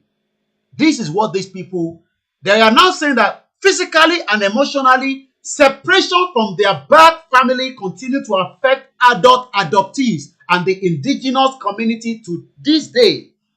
These people are upset that they've taken them out completely. Their identity has been tampered with. They are called, go and Google them, the scooping of indigenous children of 1951 to 1980s. According to Patrick Johnson, a researcher for the Canadian Council on Social Development, they first used the term 60 scoop in his 1983 report on indigenous children in the child welfare system. Again, why am I showing you this? Let's come down a little bit further because I can't go through everything. The process began in 1951 when amendment to the Indian Act gave the province jurisdiction over indigenous child welfare. Maybe in another 30 years, Fulani will start sending us to Niger, Chad, Cameroon, and Motoba Tibisine in Nigeria because there will not be anything like Yoruba land. Okay, let me read what something is on Instagram. Koiki, you need to see a viral video that just came out on YouTube now. Daura youth shut down Abuja massive protest. Buhari must go. Oh, okay, I'm gonna check that out on Twitter. I'm sure that will probably be trending on Twitter. We're gonna come back there. I know. The North. Nigeria will be on fire. You see, stop blaming security agency. DSS is telling Nigeria. I say we don't have a government. Everywhere lama dipelu. We are just taking it stage by stage. And you know the buruku. I know there will be Castina is boiling already because they say they are going to Daura to go and see the imposter. So, but let me not divert quickly. We come back to that. I will probably pick that news. 10 students were taken. They say 10 students. Bastard. Don't have a government. But let's focus first on our identity. Our identity is very, very important. So now, in 1951, an amendment was given to the Indian Act that gave province the jurisdiction over indigenous child welfare. Now, I'm just going to play the video and then we come back again. Remember, we are talking about our identity. If that bá wà careful, ó ṣeéṣe pé kí gbogbo wa kí ṣẹlá wa ta wà níta àwọn ọ̀tẹ̀ nílé lọ́lé because home will not going to be conducive for us. But àwọn tó wà nínú ilé wàá dì pẹ̀lú wọn. Ẹni tó bá ti lè agree to the new rules of the Fulani, then you probably have to migrate out of that system then. Let's play this video. It's about 9 minutes, but I'll roll it all the way through.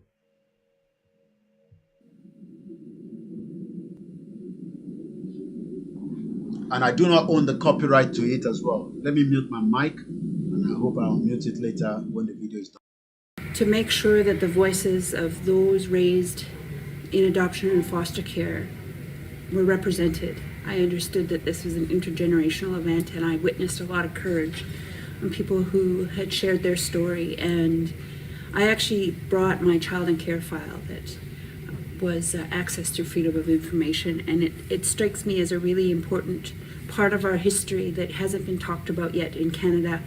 You know, there's some rumblings of people knowing a little bit about the 60s scoop, but not in the same way as we may know about residential school as a result of the apology.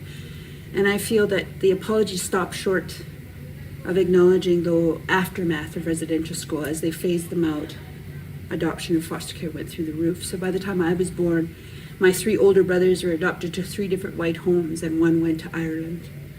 And so I was lucky that my foster parents insisted that me and my little sister stay together, because that wasn't the policy at the time. It was really about separating the siblings. So I think that like contributing the child and care file to the Bentwood box, when I heard that that was a possibility, that we could contribute something, it allowed me to feel that I was contributing to a part of our history that's still silenced, because our children are still terribly overrepresented in child welfare. And I'm a visual artist. I'm visual, and I imagine how many trees, because I came from a pulp and paper town, how many trees were taken down to make those files, how much paper was created so those files were possible. But the 60 scoop really took families apart. They sent children in different directions. And I gave my birth mother a photograph of her surviving children and all our children, her grandchildren at the time. And she was so overcome with emotion, she almost upchucked. She almost vomited. We cried so hard because she had never seen her children in the same photograph. And we weren't all there because 2 had already died. And I just think of how many mothers never seen their children in a photograph. Or even some of the testimony we heard here, how many children never even beholded a picture of their own mother. So how do you grieve something you can't visually see? And so there's so much, and there's so much about the 60 scoop that reunions aren't pretty. There's some children who are begotten by rape or incest. I mean, it's not always easy to reconcile people having to be taken away, and those reunions can't always be happily ever afters because it didn't have a pretty beginnings to start with. So the 60 scoop really isn't over, because our children, it's been said, are more represented in the child welfare system now than ever, and it's really an attack on motherhood. It's an attack on, I feel lucky, like I'll often, like I've seen you bring your child to events, I'll bring my little guy to events or to lectures, and I'll share with people that we are among the first generation of parents that doesn't have a legislated threat of our children being taken away. And that's what the 60 scoop was. You know, my little guy, my oldest boy, had a really unfortunate accident and sat next to a hot iron and burnt his little butt. And so I took him to the doctor to make sure he... I'm sure we understand the cotton sonny ben. You don't know what identity is. We are about to allow our identity to go out into extinction. You might say it is not possible. You might say it cannot be possible because we still have a country called Nigeria, where we will work with them, we will bring the best brain and fix the problem. Like, you know, the man of God is saying that he's predicting. He's predicting. Prediction, but he's predicting that one day will be one day that Nigeria will be so great for the benefit of everybody. I've just been told, I've just received another video of free shares is taught on video of Pastor Adeboye asking for 1 billion. Okay, I think that one is a different, is a video that has been out for some time, about 3 years ago. I'm sure a lot of you will remember that the Freeze attack them every now and then. I'm sure you remember this. Freeze shares his thought on the video of Pastor Adeboye asking for 1 billion naira donation. Some people want. I don't care whether they donate 10 billion for him. That is his people that donate the money. But my concern is telling us that naira will be strong again. That is a 419. So again, remember, we talked about this young girl, the founder of Culture Tree, and how our identity might go out if care is not taken. Tí a bá wà careful, ó ṣeéṣe pé gbogbo culture wa ó máa sọnù pátápátá. Ṣé òòṣà tẹ́ ń ṣe ni? Ṣé this tẹ́ ń ṣe ni? Let me tell you something. Let's now look at the identity, the cultural identity of Fulani. Maybe this is what you want to be doing when they become powerful than us. This is how you're going to look like. This is how you will be looking like in the next 30, 40, 70, 100 years. because you cannot change the mindset of these people. So when we say Fulani, this is what you will be expecting. So, and that is what you will be expecting. So when we say, let us end Nigeria, it is only because we know that the benefit of ending Nigeria is the prosper of a new nation that will be well developed to take care of everybody. But if you refuse to, then that means this, or maybe you want to look like the Igbo. Let's change the Igbo. Let's bring the Igbo people. Maybe this is what you want us to be looking like. Or whether we should all have our own different culture and stay where we are and work with each other, but in a manner that will support everybody, not the way it is now. So it is either we want to look like the Fulani, and it will happen if we refuse to do the right thing. That is their own culture. It is fine for them, but this is not who we are. Or maybe you want to look like the Hausa. The Hausa. If you don't want to like the Fulani, maybe you like the Hausa, where you're going to be eating their food. You will have to abide by whatever they tell us there, or we can stop it. Let's come out of that and then prepare you the next video. The next video I'm about to show you also speaks about part of what we've been telling you all for some time. We have literally been telling everybody that there is a problem coming. But before we go into that, I welcome everybody once again. Let us quickly prepare the next video. Again, our cultural identity might be lost. Mo kí gbogbo ẹ̀yin tí ẹ ń wò wá ní ibikíbi tí ẹ ti ń láǹfààní àti wò wá àtàwọn tó ń tún wò. Ìlúkìlú tí gbogbo yín bá wà, ẹ jẹ́ ká máa rántí pé ìlú tá wà yẹn lọ́wọ́lọ́wọ́ yìí, ìdí tí ìlú yẹn fi ń ṣiṣẹ́ ni pé it is working based on àwọn tó sacrifice fún ìlú yẹn. So when we are talking here, pé ẹ jẹ́ káwa náà ká sacrifice, let us take every risk to rescue our people. It is important that we know that it is for our own benefit. Fún àǹfààní gbogbo wa ni, nítorí pé tí a bá gbé ìgbésẹ̀ yẹn nísìnyí, ó máa ṣe jàǹbá fún wa lọ́jọ́ iwájú. And we should not wait. Before I play that video, while I'm going to be, I can show you another video while I'm preparing the next one. This video was sent to me. These individuals are not joking. Let us go for the ammunition. Let us.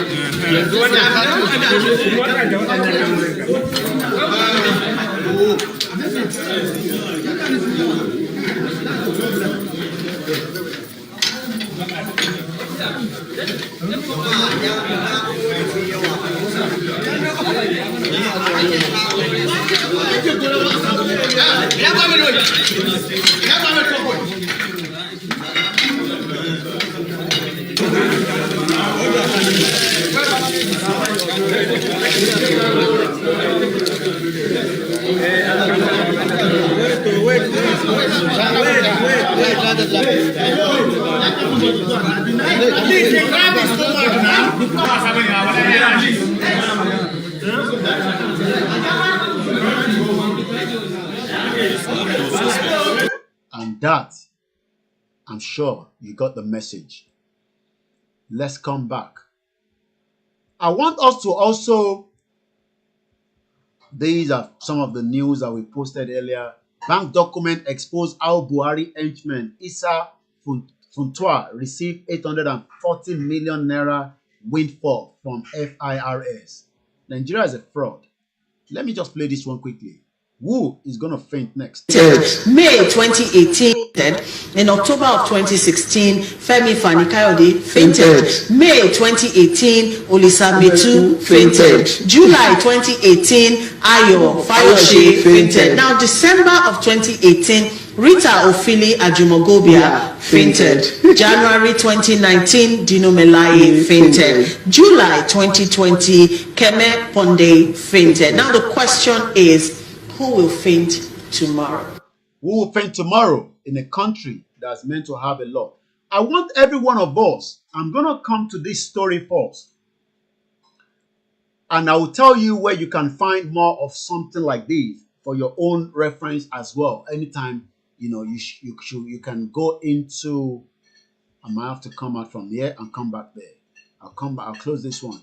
There's a guy, there's a Hausa channel on YouTube, on Facebook called HD Press. Try and go and follow them. You also pick up a lot of news when it comes to Boko Haram and also. That is where, you can see, if you want to know what is happening. And these are elements of Boko Haram's. You can see the military say they've taken them out. But you know that, you can see the amount of bullets. Bullet that was taken from the Boko Haram. As you can see there. And I believe that person is dead. So, if you want, always go there. It's called HD Hausa. I'm trying to see if I can bring one of their reporters to come and speak to us, whether they will grant it or not. They're even talking about, look at how they love the royal family. You can see, they love the royal family, the northern people. You can see. British Prince William and his family attending a Christmas party in London. So Hausa people will see this now, even though they are living in abject poverty, where Fulani has overrun them. And they talk about other news as well. This was yesterday. Gunmen have faced 90-year-old man in Kuya, Madaro town. Some of the news that you will not hear from your normal newspaper. If you come here, you will also be able to pick up some of this news. It's called the HD Press on Facebook. You can see this one where they killed 110 people. They say Buhari government is still good. And you get other news as well there. So time to time, go there and you also pick up some of the news as well. And this was December 12th. It is so hot and warm. Boko Haram attacked Tuma town in Nigeria. Right now, some gunmen accused of Boko Haram terrorists are continuing with the fire in Toma town of Diffa State, as the representatives of HD Press reported. So you need at least inside of what is happening in the north to get the news. You can see as well, December 12th, Boko Haram has attacked Askira Uba in Borno State in Nigeria. From Nasa Dasa Bashar Borno, Boko Haram members attacked Askira Uba local government in Borno State. A source of a T and HD Press Nigerian soldiers have stopped attack of Boko Haram and tried to attack Rimigo town in Adamawa State. Boko Haram. And as you can see, 10 states depend on Kanchafo on the money the federal government shares at the end of the month. So you will find a lot. And here as well, Niger closed their border. Niger Republic rather. Boundaries will be closed tomorrow Sunday for their own election. So I'm sure you can find more from there as well. So let me now come down to a video of Asiri Dukara, whatever his name. But let me bring you. So this was part of what I showed you earlier on. So you can also go there once in a while and pick up the news. 333 students still missing in a country like Nigeria. Nigeria is a fraud. Soon get to the video. And I guess that's the Biafra. That's the Kanu. Okay. I hope the video. Okay, this is a video I'm looking for. Let's hear this. Seriously is happening. Something very serious is happening. And our so-called political elites and leaders do not care. They're not doing anything about it. They feel very unconcerned about it. Our political elites do not care about it. Our people are left rudderless, tossed here and there by the tempests and the winds of the sea. Nobody cares. Every day we hear stories of thousands and thousands of Futajelong Kambari Fulani being transported by every means of transportation down into our land, down into the John Nation, down into Igbo land, down into Shekiri land, down into Ogoni land, down into Yoruba land, down into Edo, every day, in the most unthinkable fashions, in their thousands. If you go to Bayelsa today, as I'm talking, all the fishing settlements and the farming villages are occupied and controlled by these fellows. We are job people, we are strong. Nothing is going to happen. A man is always strong when he's with his people, when he has enough number to overcome his enemy. We should not underestimate these people. They have our money with us. They have been receiving tons and tons of our money. Their brother Abacha stole and sharing it amongst themselves. A minister in a federation came to say that sharing the money in the north because there are no poor people in the south. And where are our governors? Where are our local ministers? Where are our women rights ministers? Where are our women rights lawyers? All of them, they close their mouth. But this is more sinister. This is more sinister. They are coming here. They are changing the demography. What are they coming for? You remember Osman Danfodio?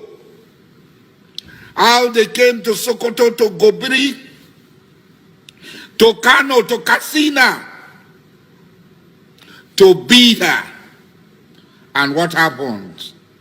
They replaced the Abe rulers. They replaced the original people and took over the realms of power. They are coming. History is going to repeat itself if we don't act now. They are coming. History is going to repeat itself if we don't act now. They are not pretending about it. They are coming with war, destruction, and death. They are coming to occupy our land. Why you cannot go to your community? In Obama, how many Obama people are at home? They are leaving their home and they are coming here. Obama is a village. You cannot come to Obama. Those of us who live in Obama, we are backward people. Buguma is a village. Abonima is a village. You don't care. You are not bothered. But when death will come, it will not only come for Dr. Basari. When the evil and the tribulation will come, it will not come for only Dr. Basari. It will come for all of us. I'm smarter than you. I know that I'm more prepared than you. And when it comes, I will also run faster than you. To be forewarned is to be forearmed. It's not grandstanding like Wiki. I caught 14 people grandstanding. This is beyond grandstanding. This is a time for strategy. This is a time for consultation. This is a time for meeting. Our very survival is at stake. We must stand up and defend ourselves, or we will all perish in the hands of these blood-tasty monsters who will give us the Sokoto treatment.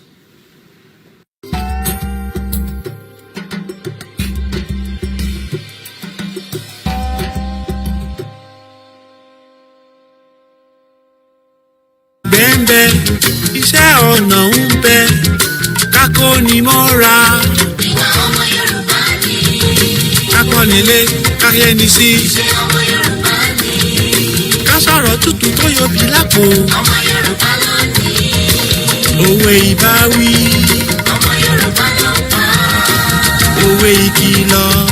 Ọmọ Yorùbá ló pa. Òwe ìwúrí. Ọmọ Yorùbá ló pa. Lọ́rọ̀ bá sọnù. Òwe là fi wá. Àkàlò èdè ń kọ́. Ọmọ Yorùbá ló lò. Ibi gíga. Ibi gíga gíga lọ́mọ Yorùbá yóò máa lọ. Ibi gíga gíga ẹ ti máa rọ́mọ Yorùbá. Ibi gíga gíga ẹ ti máa rọ́mọ Odùduwà. Ẹ ò ní rí wa nílé, ẹ ò ní rí wa lẹ́yìn lẹ́yìn. Ibi gíga lọ́mọ Yorùbá yóò máa lọ. Adéwálé lòdì fún wa ibi gíga ọjọ́ oṣù. Bẹ́ẹ̀ ni o, iwájú iwájú lójúgun ń gbé. Òkè níjọ́, òkè òkè òkè. And welcome back again to the broadcast. The time is exactly 14:24. Identity. We are all sleeping.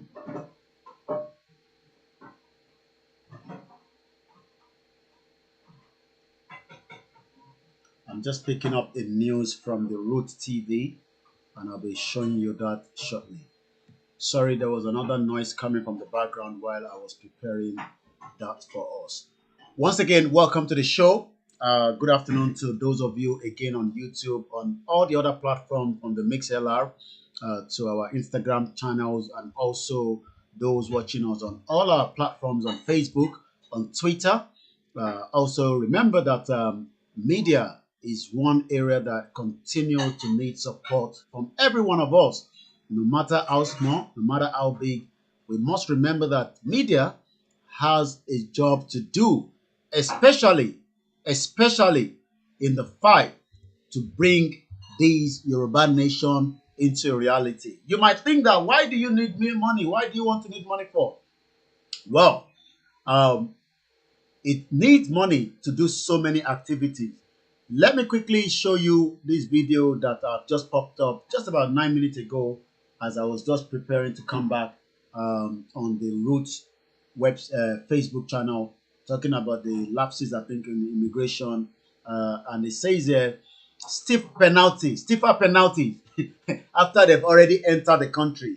They are now saying stiffer penalties will be put in place from 2021 to punish those who may want to disobey immigration laws by overstaying their welcome in Nigeria. So that means we have so many people in Nigeria that are not accounted for. Let us go back onto the... The Comptroller General Nigerian Immigration Service, Mohammed Babandede, has told newsmen in Abuja that there will be no safe haven for migrants who disobey immigration laws. The Immigration Service, which is in charge of entry and exit from Nigeria, deportation among other duties, says it will not be business as usual for foreigners residents in Nigeria without following the due process, as there is a growing number of people hiding, living and working in the shadows undocumented by the border policing agency. In 2021, we will invest in enforcement. We will make sure every expatriate who enters our territory comply with the condition of entry. If you are a visitor for 7 days, you will visit and leave after 7 days. If you are coming into this country to reside as a dependent, you remain dependent, not working. If you enter this country to be an engineer in a factory in Lagos, you will work in that factory in Lagos, not in other place.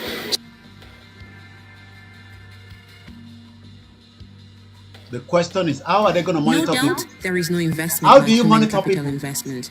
The immigration boss explained that there is a prospect that the service will fare much better in 2021, noting How that do despite we the monitor COVID-19 those coming crisis, into the country? the service has done well. Báwo ṣe fẹ́ monitor after they've already nígbà tó ti wọnú Nàìjíríà tán lọ́wọ́ ṣe ń sọ fáwọn nísìnyí pé The Minister of there will be Interior, stiffer penalty. Aregbesola, represented by the Permanent Secretary of the Ministry, advised officers and men of the service to shun all acts of corruption and sharp practices while rededicating themselves to the core professional duties. Against all the odds occasioned by the COVID-19 pandemic this year, After they've allowed everybody to come in, now they are advising us that there will now be stiff penalty. Stiff penalty for who? Who is fooling who? Let's hear about this video as well. I saw the headline. It says danger is looming. I don't know what danger. Go burn human being, you know. If they don't do the reach, you go to carry fuel, go to burn people houses for this town. Because time don't they reach where you go wake up, we go to burn things. We go burn human being, you know. If they don't do the better thing, this is the right time. Make them take action now. Are they ready to go anywhere? If you not like wanna kill me, person know they die 2 times. They know they die 2 times. If I die now, I don't go remain you. And if I die alive, down people houses for this town will go they burn government property, will go they burn them because you they vex, will they provoke me, my eye they red. See me now as a businessman at their house, nothing to show, no food to eat, no better cloth to wear. Are they this country? No be say Nigeria, no, we get all the source to make, we get money already for this country. Few people divide this country for themselves. Okay, let me address. Is the broadcast skipping, or is it maybe what we are playing? I'm told that the broadcast is skipping. It is skipping so badly. Is it just me? Okay, that is a comment from one of our individual watching us on YouTube. Is anybody also having the same problem? Is the video skipping? Share video and skip. Please let us know. I'm going to play this again. You can see that there's tension in the land. Yesterday, I played you Seun Kuti. Thank you very much, Freedom Force. Land Olafi Seun Kuti. I played the Seun Kuti that says they have guns. They have guns. Even if federal government come, they go shoot themselves if they don't bring arrest warrant. Boys day and the day. You know when they say day. Now gun day did they talk. The video we played yesterday. Okay.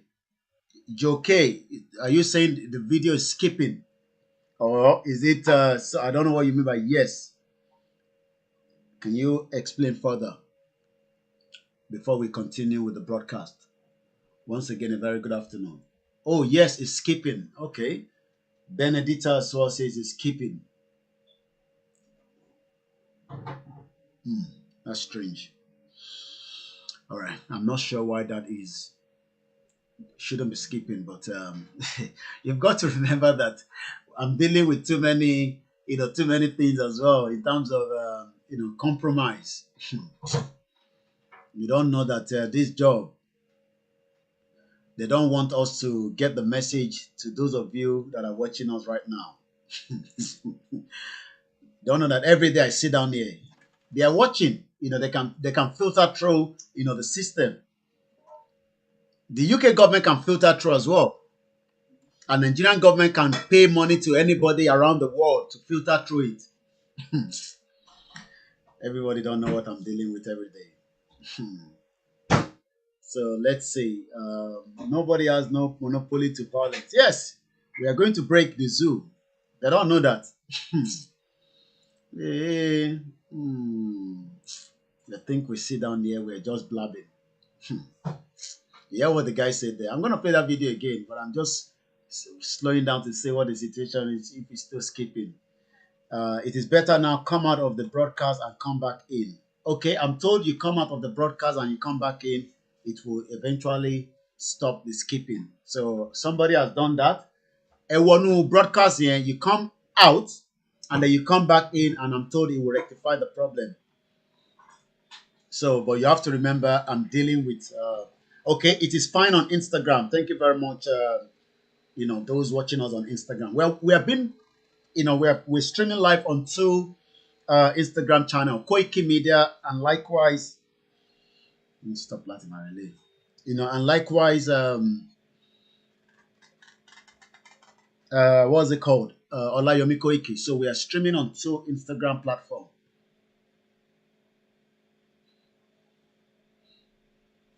So, yes, you are right. See, oh yeah, nobody has monopoly to violence. Gogbonti Boko Haram is they're just trying to push to tell us that they are violent. That's what they're doing. Thank you very much, Onyemuchi Daniel. All hail the Biafra.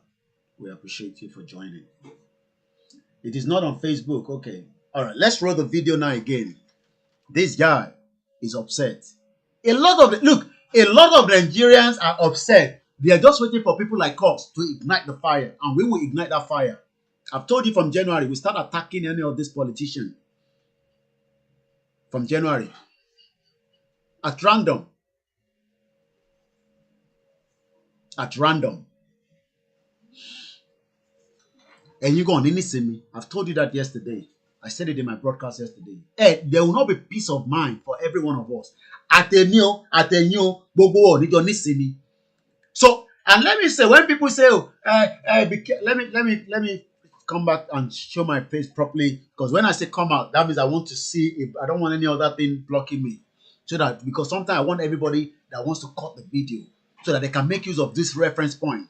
You think we're coming and kill and maim our people and turn us to what we are today now? Oh, you don't know that it's the British government that gave us all this wahala. They're the one that gave us this problem now. Some people will say, no. They gave you independence. It's our people that should have been dealing with. No! It's the British government. Now, British government gave us this problem.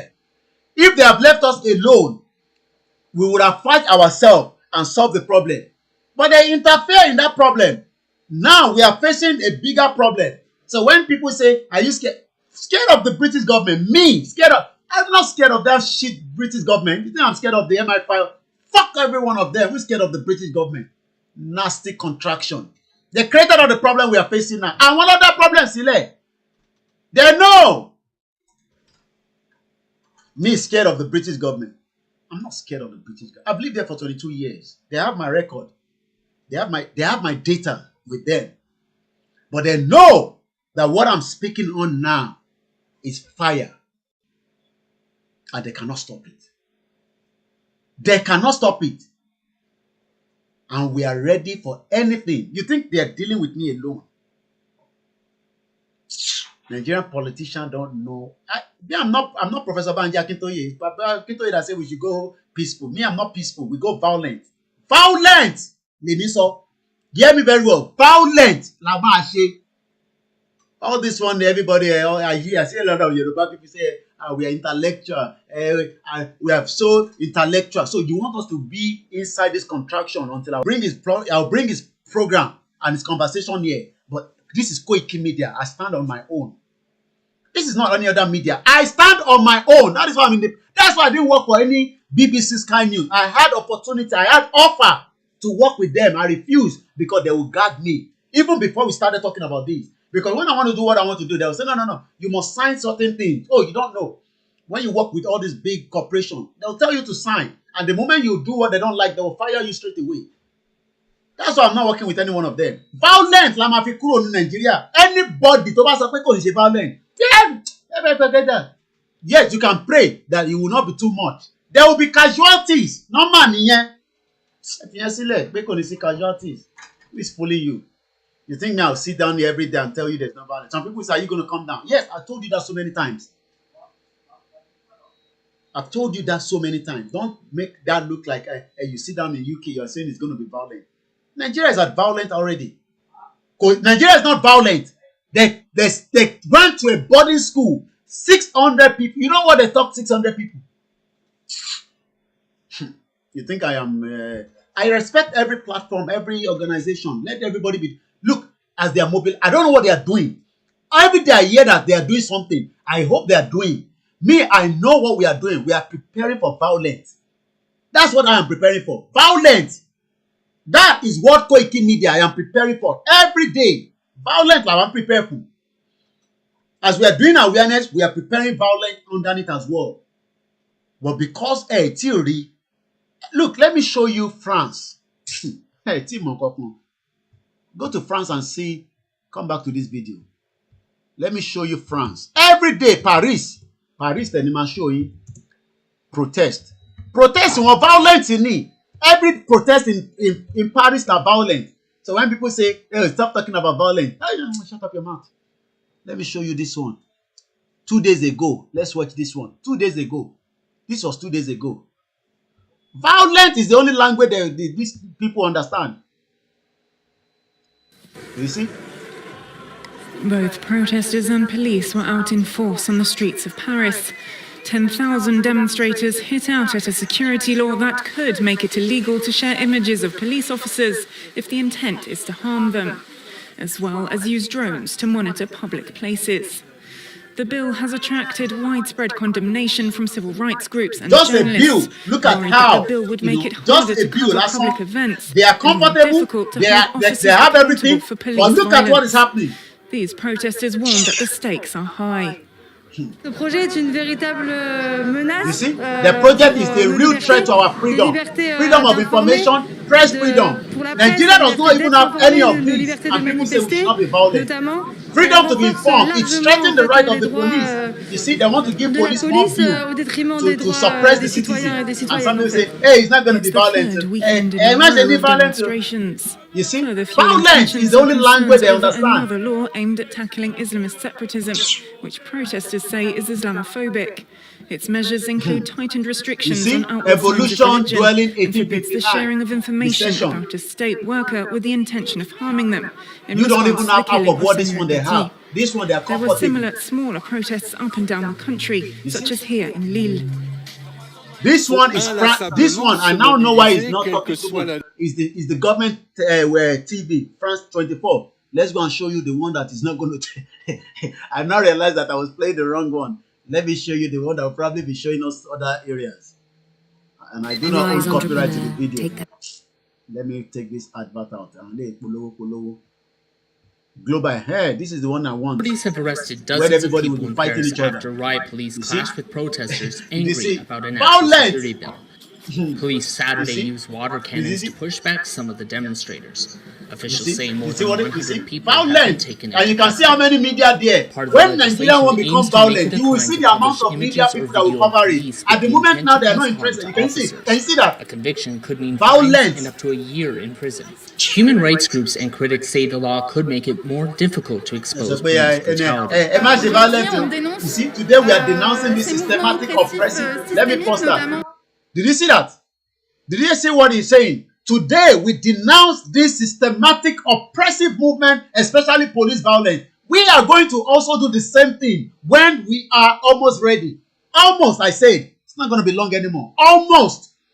We start creating pockets of violence in different places. Pocket of violence in different places. Each of those southwest states, they will call for military and then it will go become a bloody war. Ibi tó ti máa di dà nìyẹn. A máa kọ́kọ́ bẹ̀rẹ̀ pẹ̀lú violence. Violence la máa kọ́kọ́ fi bẹ̀rẹ̀.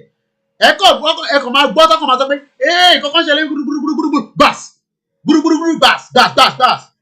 Then the governors will not be happy. They will then invite the military and then we start attacking the military. Ẹ rò pé a máa jókòó síbẹ̀ máa parọ́ fún yín pé ẹja ṣe peacefully ẹja máa bá united ẹlẹ́tà petition o ìyẹn náà la máa jókòó lé ìyà ń já àwọn èèyàn lójoojúmọ́ ìyẹn náà la máa jókòó lé ìyẹn la máa jókòó lé.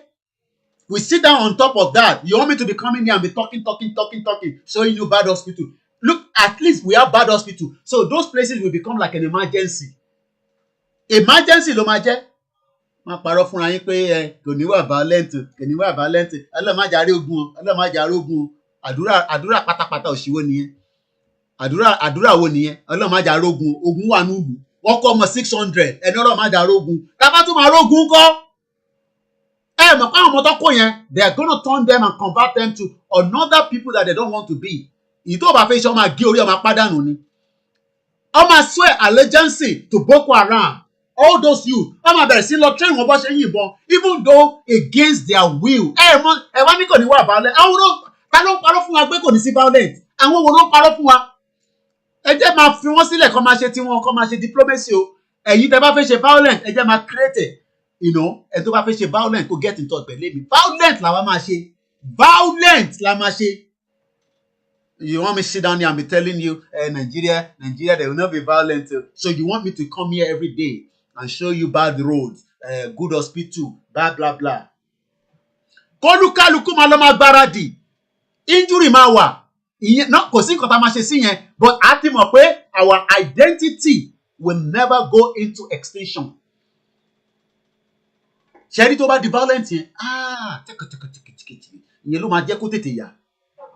United Nations does not like humanitarian disaster. That's what you guys don't know. ṣẹ́ni gbogbo láti ṣe ẹ máa bá yín ẹsẹ̀ British olórí burúkú Britain tẹ́mi wà nínú ẹ̀ one of the most 419 country in the world wọ́n ṣe máa rẹ́rìn sẹ́ni wọ́n ti pa ẹ lọ tán. I say some of us are ready to take the risk, including myself. I am ready to take any risk tó bá nínú ẹ̀. Any risk ni mo sọ. Think of any risk on this mission. Let MI5 come to my house. Wait, what are you saying? Let MI5, they are the biggest, secret agency. Let them come and talk to me. And I'll say the same thing, that Nigeria will break and it will be violent. Ẹ̀yin jókòó, àwọn ọmọ wọn gbádùn. Mọ̀ tó mean ni a British citizen. Mọ̀ tí British citizen tó ń jẹ ni. Àwa wá ń jìyà. Governor wa wá go wá rẹ́rìn. Àní kò ní sí sinmi fún yín láti January. Anybody, anybody don't call my phone and be saying, what next? Get us AK-47. Don't phone me and be telling us what next. You are calling me AK-47. Oh, I need to alo pique. That's all I want to be hearing from. I said, oh, mama, bono láti December. Don't give us AK-47. Don't ask me what. I'll cut you off. Anybody, I tell you already. But this job cannot be sustained by one person, two person. We need everybody. Every one of us. AK-47. Oníkẹ́mà fún wa. Jókòó síbí bá máa rojọ́ gọ́tà dọ́tì kìnnìkan ṣe. Ẹ fún wa AK-47. Boko Haram gbé AK-47. Wọ́n gbé wọ school kan. Wọ́n kọ́ ọmọ 600. Ẹ fún wa ní AK-47. Ẹ fún wa ní AK-47 ni mo sọ. Live show ni mo ti sọ yìí. Give us AK-47. Máa pè. Kí la máa ṣe nísìnyí? Kóìkì kí la máa ṣe nísìnyí? Ẹ jẹ́ ká lọ attack. Ṣé ẹnu la máa lọ fi attack àwọn èèyàn? Tẹ́ bá pè nísìn, tá bá ṣí line nísìn. Kí la máa ṣe nísìn? Ẹ jẹ́ ká lọ pààyàn. Ṣé tá bá máa pààyàn náà? Ṣé òfurufú la máa lọ fi pa wọ́n? Ṣé òfurufú? Tá bá tẹ̀ máa ti ṣáájò sára náà. Ṣé wọ́n ní gbébọn dání? Ṣé ájò yẹn nìkan la máa gbé lọ? Who is fooling each other? Níbo ni wo ló ń dún bẹ́ẹ̀? Okay, definitely. I think your phone is your phone. Boy, it's your phone. F1AK-47. Ẹjọ́ ti pọ̀ jù. Koiki, what next? Kí la máa ṣe? Taba, if we open let's call now. +4475. Let's take more calls now. AK-47 ni kẹ́ lọ fún wa. Don't ask me how much they sell it. Kò sí tó kàn mí pẹ̀lú yẹn. Ìwọ ni kó lọ rà kó sọ bí tó wà fún ẹ ká lọ collect ẹ̀. AK-47 ni kẹ́ fún wa nísìn. AK-47. Àti ṣáájò yẹn ti tó. Ẹ fún wa ní AK-47. Àròjọ òṣì. What next? A lè jẹ́ kó hot. Kò sí bá ṣe fẹ́ pa àwọn ọmọ wọn nílùú òyìnbó. Fact ni. Ṣé ní gbogbo àwọn tó máa ní ẹ go and kill their children in London. You cannot kill their children in London. We kill their children in Nigeria. You cannot kill all their children in abroad. You are fooling yourself. Irọ́ là ń pa fúnra wa. If you see their children, we kill them. No, you cannot do that. You cannot do that. But we can kill their children in Nigeria. We can kill their children in Nigeria. We can kill their wife. We can kill any one of them in Nigeria. You cannot kill them. You go, especially those in Nigeria. Shut up your mouth. That one cannot be done. In Nigeria, yes, we will kill their children. Do you know how many people are killed over this weekend in Nigeria for terrorist activities? +447594050979. Let's take calls. AK-47. That's what we want to be hearing. Don't ask me how much they sell it. I don't know. You go and find out and tell us it's available. Tó bá lè fún AK-47, fún wa ní ẹ̀pà tó ń kó sínú ẹ̀. And he said we are ready to go hard on this government. A máa kúrò. Tá a bá ti ń jà. Professor Banji Akintoye, we are making job easy for him. Kò ń ṣe orúkọ wọn la fi ń jà. Orúkọ Koikimedia, orúkọ mi gbé. Yes, Koikimedia lélẹ̀ tó fẹ́ jà nísìn.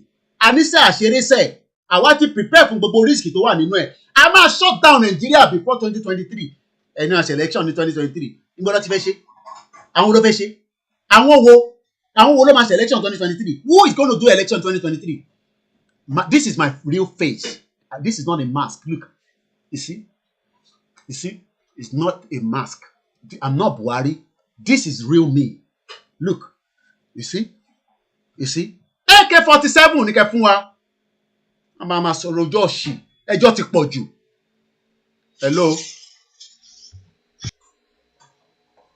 Ẹ má worry, ẹ má sọ̀rọ̀ lọ àgbọ̀ yín. ẹ kú iṣẹ́ takuntakun. Or illustrate to the point. Ẹ fi iṣẹ́ sílẹ̀ gbogbo àjọ ń ṣiṣẹ́ ni. Bọ́n sókè. Lákọ̀ọ́kọ́ à ń gbádùn ètò yìí gidi gan-an a lè kí ẹ kú iṣẹ́ ẹ kú ìfijọ́ ọmọ ènìyàn ṣe Ọlọ́run á máa rìn lọ́wọ́ Ọlọ́run á máa dúró tì yín o. Àwọn nǹkan tẹ́bí kan nìkan sọ ni pé ṣé ẹ ti gbọ́ nípa àwọn nǹkan tó ń ṣẹlẹ̀ ẹ mọ̀ pé ní Kẹ́yà sí wọ́n náà mú ẹnìkan náà pẹ̀lú 454 million ṣẹ́ríkà ẹ̀dẹ̀ ni wọ́n ṣe ń pa ṣùgbọ́n ohun tá ẹ sọ ni pé àwa tá a wà Nàìjíríà kò ṣe pé bóyá à ń jojo ṣùgbọ́n àkókò tí ẹ̀ sí kankan lọ́wọ́ wa most of us mi lè sọ àwọn politicians o we are ready to do anything you want us to do but simply àwọn tó máa gádà wa gan àti ẹ̀mọ́ àti pèpèpèpè níbo láti máa pàdé níbo láti máa ààrẹ nìkan kan tó lè sọ pé báyìí ni ká ti pàdé àti ohun báyìí ni ká ṣe èmi ò lọ́gbọ̀n àti bẹ́ẹ̀ àti ìjọ ìlú mo ti ń pè yìí tí mo ti ń sọ fún yín mi ò tí ì lẹ́nìkan tó máa pè tí wọ́n bá nípa máa pàdé bí lọ́la àtàbá máa débẹ̀ ààrẹ nìkan kan náà ni so kò sí pé bóyá ọgbọ́n bẹ nínú ara wa ẹsẹ̀ ní òsì we are ready to do anything you want us to do and we are ready for anything I was part of people that fought in 1993 so kò jẹ́ kò ṣèjọ lójú fún wa ṣùgbọ́n bá ṣe máa rìn owóníkẹ́ àwọn tó organize ní Nàìjíríà ẹ jẹ́ ní kò fi nọ́mbà wọn sọ́dọ̀ yìí bá ṣe lè rí wọn bá ṣe lè mọ̀ wọn ẹ jẹ́ kó sọ fún wa. nọ́mbà kan máa dórí fóònù yín nísìn tó bá ti dórí fóònù yín kẹ́ pè nọ́mbà yẹn straight away mo ń send ẹ̀ lọ́wọ́lọ́wọ́ báyìí ó ti wà lórí fóònù yín ẹ pè nọ́mbà yẹn kẹ́ sọ pé látọ̀dọ̀ mi ni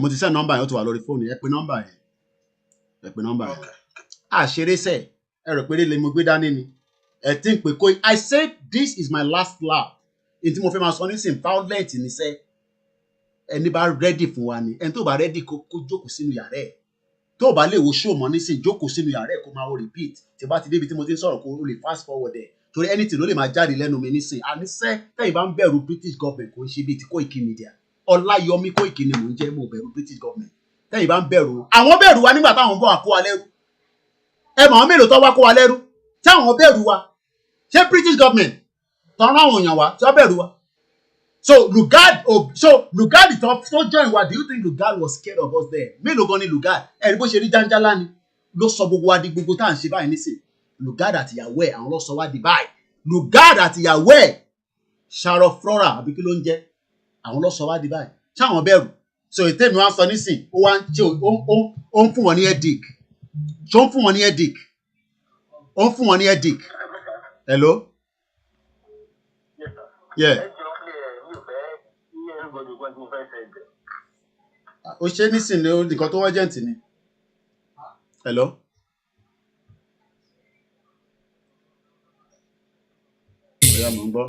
ìran ọmọ Yorùbá ọlọ́pọlọ pípé ọ̀mọ̀wé ń bẹ àgbẹ̀ ń bẹ iṣẹ́ ọnà ń bẹ kákó ni mọ́ra ìwà ọmọ Yorùbá ni kákọ́nilé káyé ni.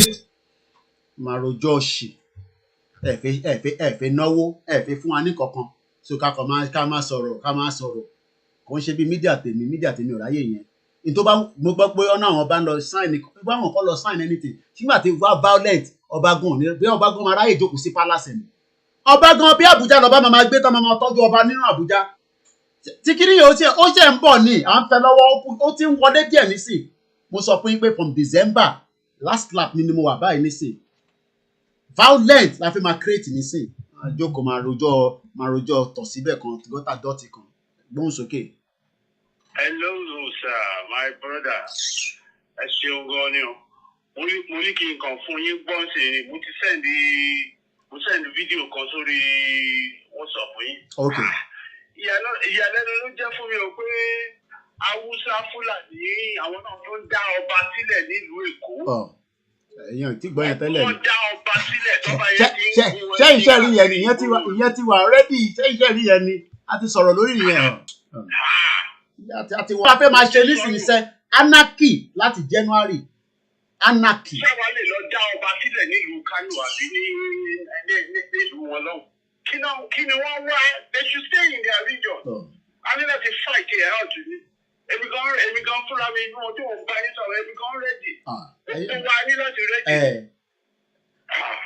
A láti múra sí ni.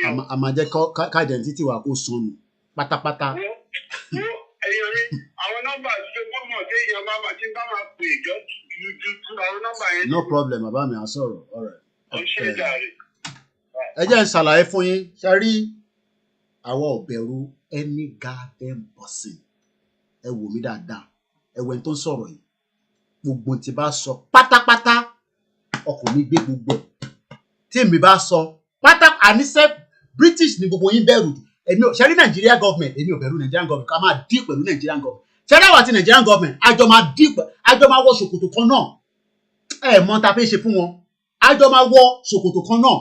But àrùtẹ́ ń bẹ̀rẹ̀ ni pé ibi tí mo wà British government wọ́n ò lè ṣe pápá. Tó bá ṣe pá, wàá gbọ́ pá lọ́hùn. Tó bá ṣe pá níbí pẹ̀lú èmi, wàá gbọ́ pá lọ́hùn. Ìtọ́ bá mú pé àwọn èèyàn tẹ̀ rí pé mo wà lórí ìjókòó pé mo wá ṣe show for 1 month. Tó bá ní British government ló mú mi, wọ́n ti mọ tó máa ṣe lọ́hùn. Ambọ̀sibọ̀sí British government ẹrú ò bà. British government tó ní àyà, ẹ mọ àyà táwọn ní ni. So Lord Lugard tó ní heart, ẹ mọ heart tíyàn. For Lord Lugard to have the heart to join us together, ìyẹn lè wọ́n bẹ̀rù pé in fact wọ́n sọ ní 2021, 21st century. Kí ni kò America? America ò máa kankan máa kan America máa evacuate gbogbo àwọn ọmọ ẹ̀ ní pátá. Wọ́n ṣe máa sọ fún wa pé ṣe ṣọ́ọ̀pù ẹ gbádùn ṣá, ṣé ká pín yín. But for now, as far as we're concerned, America will not intervene in a sovereign country. Àwa la ní problem. Àwa àti Fúlàní lájọ wọ ṣòkòtò kan náà. Èmi ò ń ṣe ẹni tó máa wá parọ́ fún yẹn máa jókòó síbí bá máa parọ́. Ó bẹ́tà kakúkú end gbogbo show yìí after December. Ẹ bá mọ̀ pé yẹn lẹ fẹ́ máa ṣe by January kí n jókòó sínú yàrá mi. Tí mo ti ṣẹ́ dé kólúkálukú máa lọ ṣe tó kù. Ẹ sọ pé kinní kan. Hello bàbá wa. Yeah, bàbá. Yes, sir. Sharing country, sharing this country, here in the we must fight violence with violence. For several years, after 1960, làwọn Fúlàní ti introduce the violence in West. Ọlọ́mà overtake, ọmọ àbárò almost everywhere. Àwọn Yorùbá ń wò wọ́n. Bẹ́ẹ̀ni. Gbogbo àwọn afẹ́fẹ́ tó yìí sọ̀rọ̀ restructuring and withdraw. Ó gba àwọn bàbá burú, àwọn bàbá wẹ̀ máa fa àwọn bàbá yẹn, àwọn bàbá tí tó lè jẹran gidi mọ́ téyìn wọ́n ti ká tọ́ máa rí kí ló lè ṣe àwọn bàbá yẹn. Ẹ máa sọ̀rọ̀ lọ máa dìde lórí ìjókòó fún 1 minute, mo fẹ́ lọ change iPad tí mo lè lè ti flat, so ẹ máa sọ̀rọ̀ lọ tí máa fi padà. Ẹ máa sọ̀rọ̀ lọ tí máa fi padà sórí ìjókòó. Pé àwọn gómìnà ń kó gbogbo owó wa, wọ́n create problem àwọn ọba. Now, we are going to solve the first thing in each area. Ejebajima arrange spiritual. That is the first way to really overcome where. Otherwise, àwọn èèyàn ò ní bọn, ìbọn ò lè wọlé, kò sí bọ́n ṣe lè ṣe other thing. Tó bá tiẹ̀ ní, wọn ò lè bẹ̀rẹ̀. So this spiritual bá ti bẹ̀rẹ̀, come and train àwọn èèyàn from different local government. Bajima lọ from all these things. Party wa pé this is what you want to do in January. Kólúkálùkù yẹta o àti nǹkan tó máa sọ tí gbogbo bóyá ní gbogbo ibi tí Fúlàní bá wà o gbogbo kí ni wọ́n kọ́ kú tán àwọn náà wá fún ìjà wòlé ibi tí wọ́n máa gbàgbé ibẹ̀ kọ́ adé Àbújá adé Sokoto.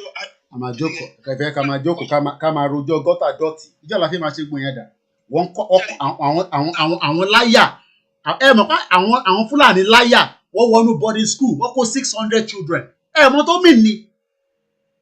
Ṣẹ́ríṣà ẹ jẹ́ ká kọ́ sọ tiwa eléyìí tó fi wá gbé ọba sí ilẹ̀ wa yẹn nǹkan tó lọ fẹ́ achieve ní 1960 ni. Ìgbà tó bá ti bẹ̀rẹ̀ ní yẹn ọba wọn á sá lọ. Tábàní ká má bẹ̀rẹ̀ so that we lọ pé àní spiritual la máa kọ́ lò. Ẹni tó bá lóun ò lè lo spiritual kó jókòó sílé. And we have to do it local government by local government. It's going to be planned. Enough of the mess. So tábà wá ṣe yẹn tán.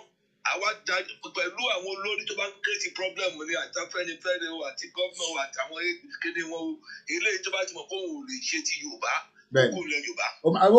Ó máa vacate fún wa ni. Àwọn àní fún wọn ní fọkànbalẹ̀ mi ń sọ yẹn from January. Ẹnu ẹ̀ kúkú máa gbúrò ẹ máa gbúrò a máa show fún yín báyìí. So how they arrange be in each area náà wọ́n ṣe máa dá owó bá a ṣe máa dá owó àti tó máa wá sí Central Post. We don't mind. Bí wọ́n ṣe lè ṣe ní wọ́n ṣe ń ṣe gbogbo country tí wọ́n ti ń gba kínní nìyẹn àwọn kan ló máa dá owó. Mo sọ ní bóyá jẹta àwọn Americans àwọn Jews America àwọn ló dá owó tí wọ́n fi lọ́jà The same thing, from here, from Nigeria, say to I want to know each local government. I want to no matter how small, we should be able to contribute to fight for our own freedom. Spiritual, Benny. Spiritual, very, very important. Other thing we say, I can tell you that, but not go into too much details. Sorry, Bobo, spiritual aspect of it here. Timothy, but I cannot go into details of that. Timothy read out his sense in me, but classify. I cannot go into details of that. Big say. Tẹ́bá ní àwọn ọmọ Yorùbá ò gbégbèsè mo gbé kudos fáwọn tó ń gbégbèsè yẹn wọ́n béèrè owó lọ́wọ́ anybody wọ́n béèrè kọ́bọ̀ lọ́wọ́ anybody wọ́n kàn share pẹ̀lú èmi náà ni ìjọ pé bẹ́ẹ̀ mi kan ṣe jẹ́ ni wọ́n béèrè owó wọ́n béèrè £1 lọ́wọ́ anybody àwọn tó ń gbégbèsè yẹn classify iṣẹ́ ń lọ pé àníwá wà violent yẹn ẹ̀mí ẹ̀ fìyẹn sílẹ̀ violent ni ó láti wà violent that's the only language tá a máa fi kúrò ṣẹ́rí gbogbo ètò tá à ń tò ní sí ètò pé sọ ti gbọ́ ṣé wọ́n ti gbọ́ tó o bá ti gbọ́ tí ó bá wà violent wà á gbọ́ torí gbogbo pépà máa gbé. Okay sir gbogbo ilé ìtàn àgbàlagbà yẹn sọ pé kò ní àbá tí wọ́n nìyẹn nǹkan tó yẹ kí ti ṣe ti pẹ́ wọn ò yé àwọn afẹ́ gbé kó kàn tí kò lè kó pé mọ́. Ọba jókòó sí palace à ń sọ pé a fi lọ ọba ní òògbọ tó bá wà violent ọba lọ sọ fún federal government pé ó dà pé kínní yìí ó ti ń kọjá bó ṣe yẹ lọ. Wọ́n kidnap àwọn èèyàn wọ́n ń boko jẹ́ wọ́n ń pa wọ́n rape ṣé ọba lóhun ò gbọ́ ni àbí traitor ni wọ́n. ọgbọ́ wọ́n bọ̀ gbọ́ kò kàn bá mo send message sí lánàá pé ká sọ̀rọ̀ so mo mọ̀ bí ẹ rí voice note yẹn. So tí bá ti ṣe broadcast ọ̀ máa pè straight away because mo send message sí lánàá ẹ ṣe gan ni.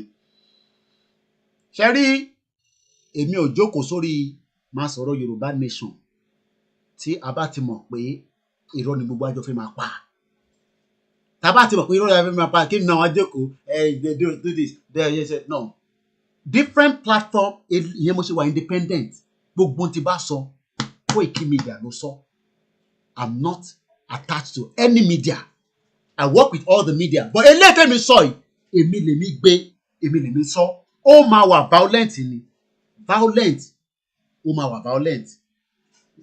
Hello caller. Good morning Mr. Kyoki. Good morning. Is it okay? Salema wa ní UK. Benny. Toronto.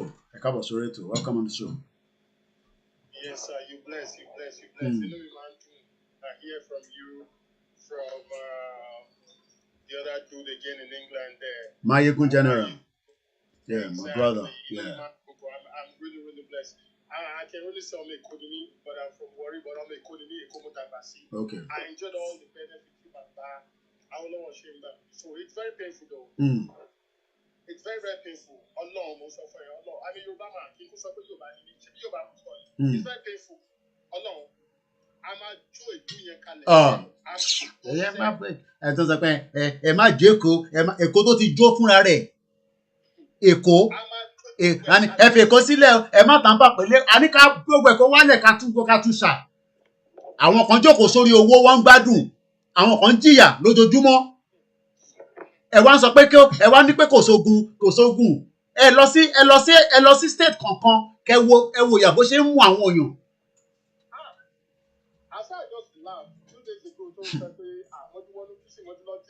I just laugh. Look at that. Àwọn èèyàn lè lọ sóko mọ́ ẹ̀mọ́ tó mí that means pé wọ́n fẹ́ fi hunger wọ́n fẹ́ fi pa wá so kọ́ tó fi hunger pa wá yẹn káwa ti create violence sínú state kankan so ìjọba state yẹn kò ní nífọ̀ ṣẹ́rí tíjọba state let me tell you something tí state kankan ọba nífọ̀kànbalẹ̀ wọ́n máa pe àwa ti mọ̀ yẹn ṣẹ́rí bí Sanwó-Olú ṣe pé military wà pé torí pé ọlọ́pàá ò ní lè kápá interface wọ́n máa pe military wà ibi tí wàhálà máa ti wá bẹ̀rẹ̀ nìyẹn ìtorí pé military ẹ mọ̀ pé military àwọn afẹ́ ṣe ju wọ́n ṣe irọ́ bọ́ ṣe rán wọn lọ ibi táwa anyway they might go into too much details.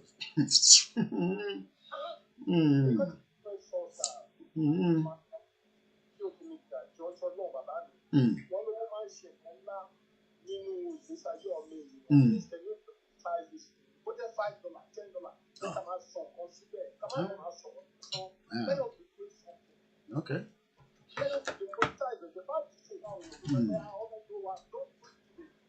Yeah.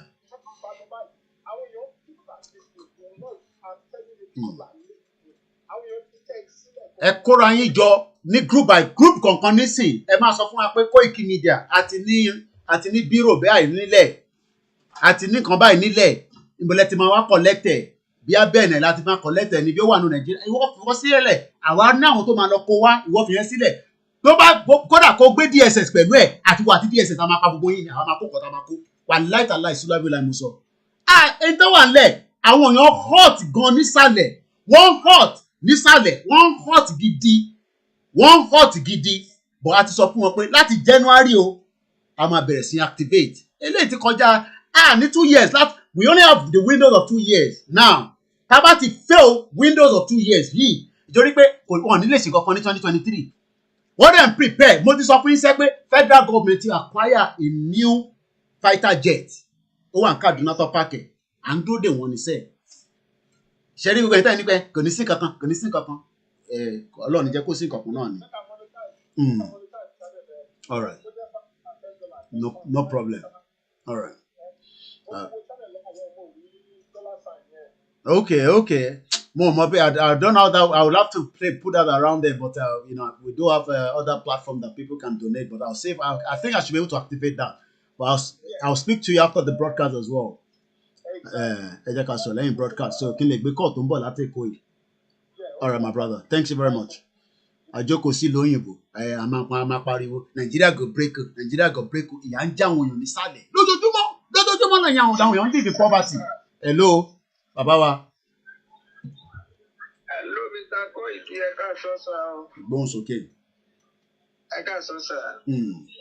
Ẹ káàsán sà Mr. Koiki. Ẹ káàsán mo ń dá yín lóhùn mo ń respond ètò nìyẹn. Ọlọ́run bá wà pẹ̀lú yín o. Àṣẹ Èdùmàrè. Ẹ jọ̀ọ́ ẹ má bínú. Ọlọ́run bá túlẹ̀ àtọ̀nà tí í ṣe ẹni fojú sunkún ọmọ ẹni fojú sunkún aya lágbára Ọlọ́run ẹnu èmi tí mo bá yín sọ̀rọ̀ yìí sí Ogun State lèmi wà mi ìwà mọ̀ bóyá láì dé àwọn tẹ́ pé ìwọ lè hang up pẹ̀lú. Ẹ pè mí lẹ́yìn ètò. Torí èmi náà mo. Ẹ pè mí lẹ́yìn ètò. Gbogbo ẹni tó bá fẹ́ bá mi sọ̀rọ̀ lórí pé o ti ṣe tán tó jọ́kùnrin gidi ìwọ pè mí lẹ́yìn ètò.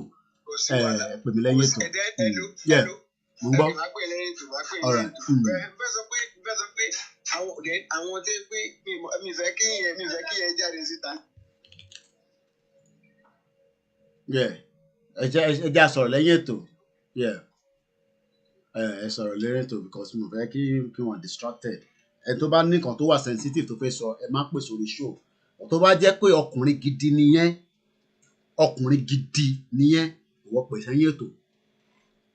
Wọ́n máa ṣèbúra fún gbogbo yẹn rẹ̀ kọ́ everybody náà làkàn máa kó jọ lọ́nà ní pé kí tó bá gbé ìgbésẹ̀ tí kò jẹ́ kó gbé ó máa kú lẹ́sẹ̀kẹsẹ̀ ni àní risk tá a gbé dání kò ń ṣe risk kékeré ibi ọ̀rọ̀ wa ní pé politician kan fún ẹ ní 1 million àbó lọ gba 5 million lọ́wọ́ ẹ̀ ìwọ kan ní lówó yẹn ná family ẹ̀gbọ́n ò ní rí ná owó yẹn máa jóná mọ́bi tó ti gbà lọ́wọ́ wọn ni ò ní rí ná. Ẹ fẹ́ kí ẹ fi pé àwọn máa threaten wa nísinsìnyí mo ti sọ àti give order láti January gbogbo politician ti jẹ gbèsè wọ́n ti wọ gàù lẹ́wọ̀ láti January is how many days from now èmi ni mo sọ bẹ́ẹ̀ Ọláyọmí Kóìkì ni mo ń jẹ́ ẹ ní nísinmi ìsinmi tẹ́ ẹ̀ fún ọmọ Yorùbá yẹn ẹ̀yin gan ní nísinmi ìwọ wá jókòó o lọ sí house kábà ti mú ẹ a máa kọ́kọ́ fún ẹ ní warning padà lọ sí house kó lọ sọ fún wọn pé kò trigger how Yorùbá will come out of Nigeria tó o bá ti sọ that means pé ìjọba bá tún mú ẹ owó ọ̀gá ò nìyẹn a ti fún yín ní opportunity to 8 months is more than enough after 8 months is no more ẹ lè máa lọ máa gbọ́sọ̀ àwọn tó kú o kí wọ́n máa sọ whatever tó bá fi sọ bò lórí show tèmi violent la máa sọ̀rọ̀ lórí ẹ gbóhùn sókè màmá wa. Hello. Ẹ gbóhùn sókè. Hello. Akiyo. Yeah. Hello. À ń gbọ́ yín sẹ́ẹ̀. Your life already. Okay.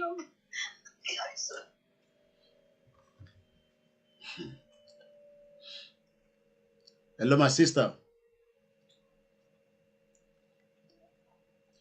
Hello? Yeah.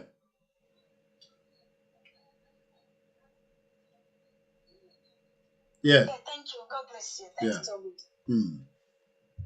Go ahead. Hello, sir. Go ahead. Yeah, good afternoon. This is Tola Nishi. Yeah. Mo kàn fẹ́ bẹ̀rẹ̀ pé àwọn ọba yẹn níṣe ni wọ́n ń joke. Yes, sir. Níṣe ni wọ́n ń joke rí party ni wọ́n ń ṣe. Party kọ́ ló yẹ kó ń ṣe nísìnyí. Hello, sir. Can you hear me? Yeah, loud and clear. We can hear you. I can hear you. Yeah. Okay, sorry. Bóyá mi tó náà wo mi máa ń kígbe. Ìjọ ni wọ́n ń joke rí party lọ́wọ́ bá ń ṣe anniversary àti. It could be your network. It could be your side. All right. I think we got a message anyway. Àwọn ọba ń jó wọ́n ṣe party kiri. All right. Come on, jó káàkiri. Ṣèbí ìlú rọgbọ ni gbogbo aṣọ ń sọ pé lọ́sẹ̀ ń sọ pé kínní. So come on, jó káàkiri.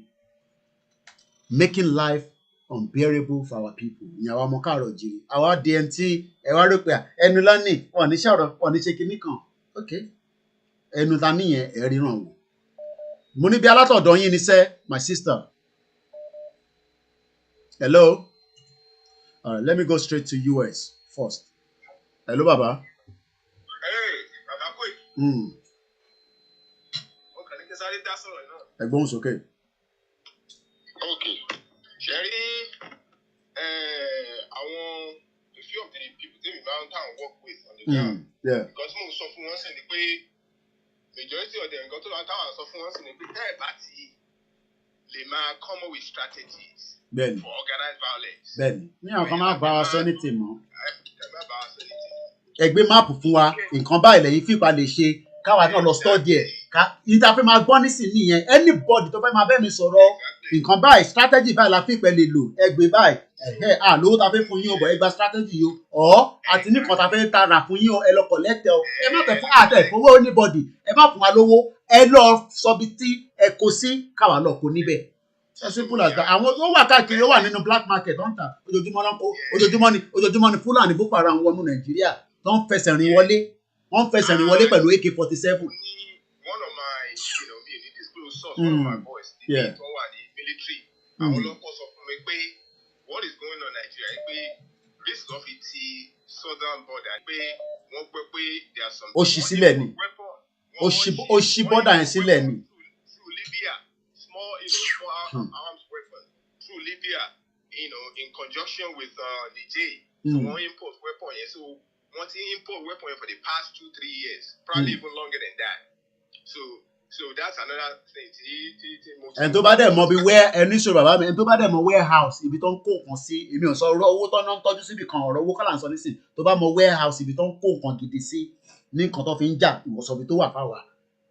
A máa lọ rédìí bẹ̀ ni, gbogbo ẹni tá a bá níbẹ̀ tẹ́mi wọn bá lọ sí ẹ̀yẹn sọ̀bí tó wà, a ní sẹ́ni tó wà ńlẹ̀ nísìn sẹ́ àti prepared nísìn 22 years la ní nísìn. Àfi tá a bá fẹ́ ká fẹ́ lọ bá àwọn selection o èmi ò mọ ẹ̀dí lómi fẹ́ jẹ́ ká selection ká tó wọn máa fà ó tẹ́ bá ti yẹ kó selection tẹ́ bá yẹ kó election mi ṣe ìyá jẹ pààrà sí gbogbo alára.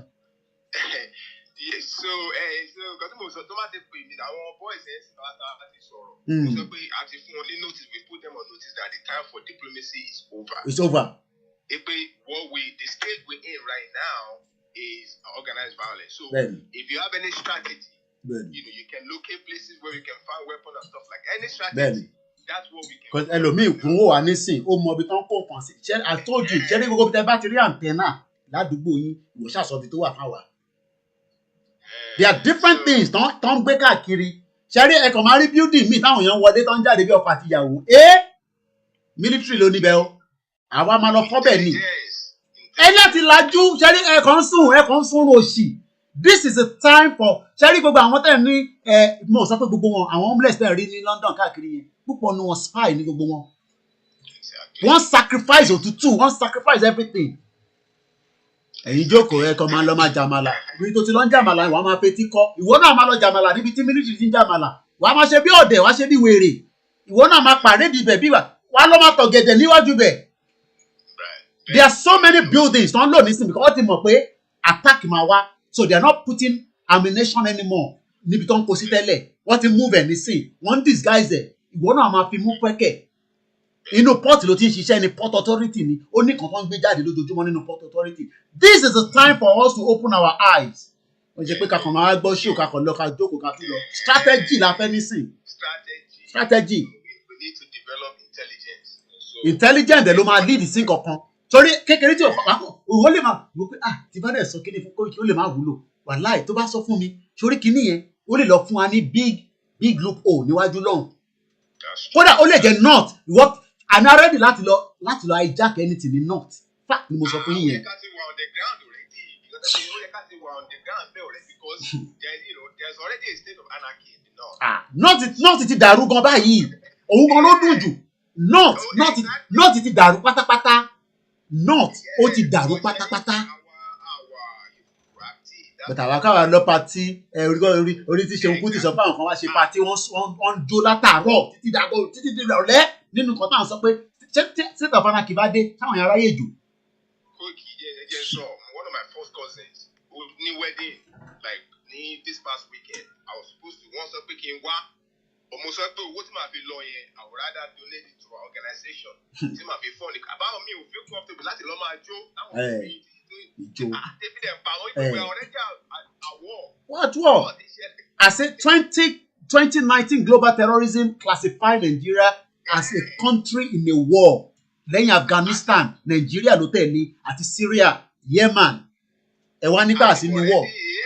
àti already àwọ̀ ọ̀hún sọ fún mi pé owó tẹ́ fẹ́ fi lọ yẹn thousands and thousands of dollars tẹ́ fi lọ yẹn donate fún media fún Koiki and people like that but mo ní èmi ò fi comfortable láti lọ sílẹ̀ Yorùbá láti lọ máa jó bí táwọn èèyàn mi tí wọ́n ń jìyà ṣe é pé they are living pain everywhere àwa wà comfortable now ṣe bí kí n wọ kitchen nísìn oúnjẹ lọ ti ṣe nísìn tó ti ń rùn sí mi níbí báyìí nísìn kì í ṣe tán kì í jẹun ṣe no a lè wá òkè ká decide but we are talking about heritage tó máa parẹ́ pátápátá ṣẹ́rí ẹ̀yin tẹ̀lé ń fi pé ọ̀rọ̀ tó ń sọ yìí irọ́ ni tá bá gba new Nigeria everything will be better mọ agenda Fulani ó fẹ́ sókè jẹ wá sínú Atlantic Ocean. we back to 1800s kọ́tà ìpítà wà ń sè nìyẹn a ti padà sí 1800s gbà táwọn Osman Dan Fodio Bello tí wọ́n break back. àwọn náà dẹ̀ wà intelligent wọ́n mọ gbogbo tá a sọ yìí wọ́n mọ̀ pé ibi tí kìíní ń lọ so àwọn náà strategize ọ̀nà méjì dẹ̀ ni èmi ti sọ fún Sultan of Sokoto kó máa gbọ́ ìsídà kó pè wọ́n kẹ́ back down ká pín kìíní à ń bọ̀ wá bá gbogbo àmà bára wa kó wàhálà. nǹkan tí náà ń sọ fún ẹ because wọ́n ṣe wà yẹn ó bẹ́tà wọn nǹkan náà ti gain already. ó ti tó kó bẹ́tà kẹrọra máa manage tó wà lọ́wọ́ yín kí gbogbo àdẹ̀ wa ká wá close border wa ká wá sẹ̀ àwa mélòó gan la wà nulẹ̀ ìwọ wo ló wà nulẹ̀ ká ṣe wá build it from the scratch ti level tẹ́ pé ebi ò ní máa pààyàn ebi sì lè máa pààyàn ní 21st century ní 2020 kọ́mọ káàrọ̀ jìrè máa sọ pé òun ò tí ì rí oúnjẹ tí bàbá olówó ṣe 100 pound settlement àwa sì wà ń sọ pé ẹ wá ní pé ẹ jẹ́ ká ṣe pẹ̀lú wọn ìtorí professor kọ́nà lọ́rẹ̀ mi bàbá professor bí mo ṣe professor Banji àtẹ̀sẹ́ mi o bàbá yẹn 80 ni bàbá yẹn o kọ́nà túbọ̀ lọ́rẹ̀ mi o kọ́nà lọ́rẹ̀ mi tèmi náà o ẹ mọ kọ́kọ́. òye ká máa lọ gbé everything sórí àwọn àgbàlagbà I don't understand that you need this concept pé àwọn àgbàlagbà bá wọn gbọ́dọ̀ bá wa ṣe nǹkan àwa we still young we live in a digital age we have to ká bring forward ká lò against our people yìí. ọlọ́mọ mú wa ẹ ṣé gan ni bàbá wa Òjó. ẹ̀yin èèyàn ẹjọ́ tó lọ ẹ̀dùn ní ìsìnkú Wikimedia ṣe rí ìgbà tí Korean war ṣẹlẹ̀ àwọn South Koreans the women wọ́n ta gold tán ní diamond wọ́n ta láti fund military láti defend ilẹ̀ wọn. ilẹ̀ là ń sọ yìí tílẹ̀ bá ti lọ sórí ilé tó kọ́ sí Nàìjíríà tílẹ̀ bá ti dọ́wọ́ Fúlàní lórí ilé ẹ̀yẹn ó ti lọ nìyẹn sórí gbogbo investment tí wọ́n ṣì ń fi pé o lè ṣe investment sí Nàìjíríà ilẹ̀ gangan ní Fúlàní wà after the land gangan sẹ́rí what people don't understand is land yẹn làwọn fẹ́ capture táwọn bá ti capture land wọ́n ti capture everything wọ́n dẹ̀ máa capture land based on gbogbo policy oríṣiríṣi tó ń ṣe nísìn then gbogbo àwọn politician wa abẹ́ wọn ló wà gbogbo àwọn politician olè ni wọ́n Fúlàní mọ ibi tó ti jalè so wọ́n bẹ̀rù pé táwọn bá sọ hey wọ́n máa gbé àwọn that's why they are not saying anything. so ẹjọ́ tó lọ lọ èèyàn wa ẹ bá mi tún ní ìsìnkú Wikimedia ẹjọ́ mò ń bẹ̀ yín ni bàbá need owó láti fún so many things don ṣe on the ground this is not a joke like I said ìgbà tó gún ṣẹlẹ̀ ní Korea the Korean women they were selling their gold diamonds everything to finance their military to defend defend their land. The same thing happened in Vietnam. Our Vietnam sọ pé àwọn ò ní back down American military. The best military there. Àwọn ò ní back down. This is our land. We rather die. Bẹ́ẹ̀ni bàbá wa Kásímù Sọláìmọ́ ni kó dàrú kalẹ̀ lọ́nà lọ. Tó bá dàrú àṣẹ́rí tó bá dàrú àlè lọ́nà lọ. Tó bá dàrú ó láti dàrú dé stage kan débi pé èyí náà máa gbọ́ tí United Nations máa sọ lójoojúmọ́ pé Nàìjíríà ṣẹ́rí wọ̀ tí pariwo Nàìjíríà ní sí torí pé kò tí dàrú. Ṣẹ́rí one thing ẹni tó pè Amẹ́ríkà ló ti ń pè United Nations ò like humanitarian disaster. Òun ni the biggest threat. Ṣọ́dọ̀ mọ̀ pé tí Nàìjíríà bá lọ bọ́ọ̀sì táwọn bá tètè bá wa pín kínní yẹn táwọn bá bẹ̀rẹ̀ tó di pé wọ́n hot ṣẹ́rí gbogbo Boko Haram yẹn one man is still fighting ni tó bá ti di 2 people fighting ọmọ máa bèrè pé kí ló fàjà àfi bá yín parí ẹ̀. Ìgbà yẹn la máa ṣẹ̀wọ̀n pé irú bàbá bá jẹ̀ ní irú bàbá ìbò fúnra tó bá ń jẹ́ akíntó ìmọ̀ máa lọ sí United Nations Ọlọ́run rẹ̀ bàbá yẹn òun á sọ pé àti ní borderline ni wa máa gbé máàpù jáde ọmọ akúrò bá bá pé báwo lè ṣe máa ṣètò ẹ̀fìn yẹn sílẹ̀ ẹ ṣáà sọ fún Yorùbá Nàìjíríà pé a ti pín kúrò nínú Nàìjíríà a dẹ̀ máa hoist flag wa. Okay, good. Thank you very much. ẹ jẹ́ ń gbé direct call tó ń bọ̀ láti Nàìjíríà. Thank you my brother as always. Organized violence. Hello caller wa tó ń pè láti Nàìjíríà ìwà pẹ̀lú ẹ̀wà welcome to the program. Hello caller.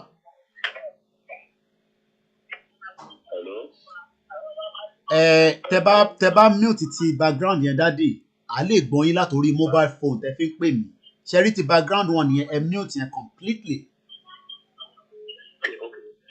because yẹn interfere padà wá sínú broadcast again.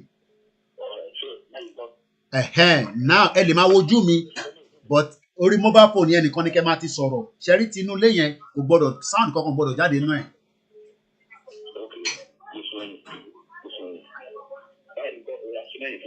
Ẹni kọ́ mute ẹ̀ pátápátá àfi bóyá kẹ́ni kọ́ wọnú yàrá lọ tó bá fẹ́ máa gbọ́ yín torí pé ó sì máa interfere kò sí bó ṣe lè wà nù pálọ̀ pẹ̀lú yín bẹ́ẹ̀ yẹn ó sì máa interfere àwọn èèyàn dẹ́ pọ̀ tó fẹ́ gbọ́ nǹkan tẹ́ fẹ́ sọ Nàìjíríà dẹ̀ lẹ́ ti ń pè direct dẹ̀ lẹ́ ń pè àti lo 1 minute already báyìí ó yẹ gbóhùn sókè sà à ń gbọ́ yín sà ó ti bẹ́tà dáadáa ní sẹ́yìn gbóhùn sókè sà àwa ni ẹ sà àmì sà àmì àṣẹ o àṣẹ o àṣẹ o àṣẹ o in Jesus name bẹ́ẹ̀ni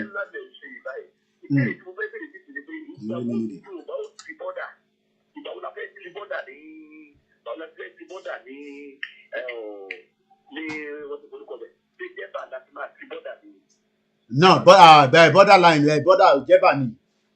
jẹba ni náà ní tí a máa já bridge yẹn wálẹ̀ ni a máa já wálẹ̀ ni ilé yẹn pé títì a máa já wálẹ̀ ni àná àwọn èèyàn boko rárá ìtì kékeré nìyẹn àní tó ń bọ̀ lé èmi ni mo sọ bẹ́ẹ̀ eléyìí ṣe bàbá Professor Banji Akintoye ló sọ èmi lè ní sọ bẹ́ẹ̀ mo ń gbọ́ bàbá bẹ́ẹ̀ ni sà 2023 kẹ̀ ó mọ̀ gbogbo wọn dákẹ́ lágbára Ọlọ́run bó ṣe sẹ́kọ̀ọ́ náà ló ṣe máa rí ó fẹ́ túmọ̀ ó ń súnmọ́ díẹ̀ bàbá ó ń súnmọ́ díẹ̀ mo ti int àwọn èèyàn nísìn ó ń súnmọ́ bọ̀ díẹ̀ àgbọ́yé. 2021 àti 2020 ó fàyè dáadáa ju 2021 lọ US ní bọ̀. US ní bọ̀ wọ́n lẹ́kẹ̀ẹ́ wọn lẹ́kẹ̀ẹ́ tó ní bọ̀. orúkọ mi ní bí mo tilẹ̀ kiri mo lọ́dọ̀ la. àgbọ́yé bàbá ẹ ṣé gan ni sà. ẹ ṣé gan ni sà. ẹ ṣé gan ni. bẹ́ẹ̀ni.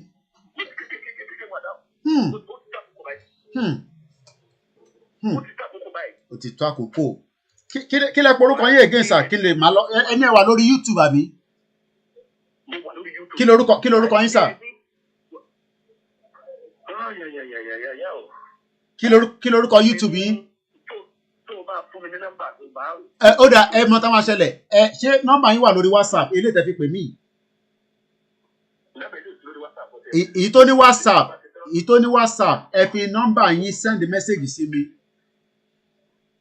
èyí tó ní WhatsApp ẹ send ẹ mo ti yọ kúrò lórí speaker ẹ send tó ní WhatsApp sí mi so èmi á save eléyìí náà màá pè yín lẹ́yìn ètò màá pè yín lẹ́yìn ètò alright màá pè yín lẹ́yìn ètò private number yín lélẹ̀ màá pè yín lẹ́yìn ètò alright sir à sọ̀rọ̀ lẹ́yìn ètò máa ṣì ẹni tó wà létọ́ ní kò gbọ́ yẹn etí ẹ̀ máa là tó bá yá nísìn ẹ ṣé gan ni sir.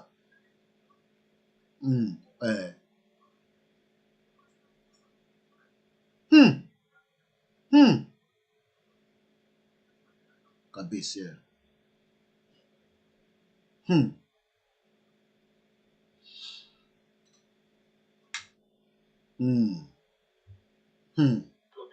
Ọ̀dà.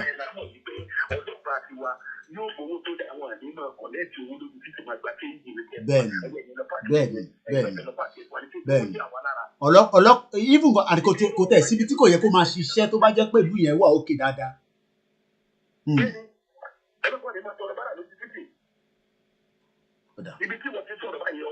Bẹ́ẹ̀ni. Wow. Àwọn ìwé olóyìnbó kò ní wá sí àwọn bàbá ní ṣe ṣe wọn àti wọn dájú láti kò sí ọ̀rọ̀ pàtó tẹ̀lé wọn kò tẹ́tẹ́ bá gbọ́dọ̀ kò ní dà fún gbogbo wọn. Àwọn tí ò ní di 2023 2021. Ẹ ṣé gan ni. Ìní ìkànnì wọn ti bàjẹ́ dàbí láìpẹ́ yìí. Lágbára Ọlọ́run. Èyí tó bá kú before 2023 ìsídà ká kidnap ẹ̀ ìkànnì méjèèjì ni. Ìyà tó ti fa àwọn èèyàn jẹ ọmọ mi kò tẹ̀ ó kàn rí lójoojúmọ́ kò tẹ̀ mà lápẹ́ bí òun wà láyé. Mo ń gbọ́ bàbá. Láàárín bí wákàtí méjì tí mo tún mú program yẹn fún kàtó mo lọ pẹ̀lú bẹ̀rẹ̀ fún wọn láàárín wákàtí méjì yẹn Nàìjíríà ti máa bí ọmọ bíi 20,000. Àdánwò ni ọmọ 20,000 yẹn kò sí kankan. Àdánwò ni wàhálà ti dé wọ́n ti tà wá fún China ti wá dálẹ̀. Àní àwọn fámìlì mi lọ sádùúgbò kan mo ò fi sorúkọ àdúgbò yẹn tẹ́bá èmi rí lórí fídíò tán fi ń bá mi sọ̀rọ̀ ni China ló kú ní gbogbo area yẹn mo ò fi dárúkọ àdúgbò yẹn China láàrin Èkó lánàá kódà wọ́n tẹ̀ tí wá aṣọ wa gan sẹ́ àyè tí China fún ọmọ Nàìjíríà ní China àwọn ń jayé yẹn nínú Nàìjíríà lẹ́kọ̀ọ́ lánàá ọ̀rọ̀ tí mo sọ àná I saw this yesterday ó wà lórí fídíò call. Ọ̀dà.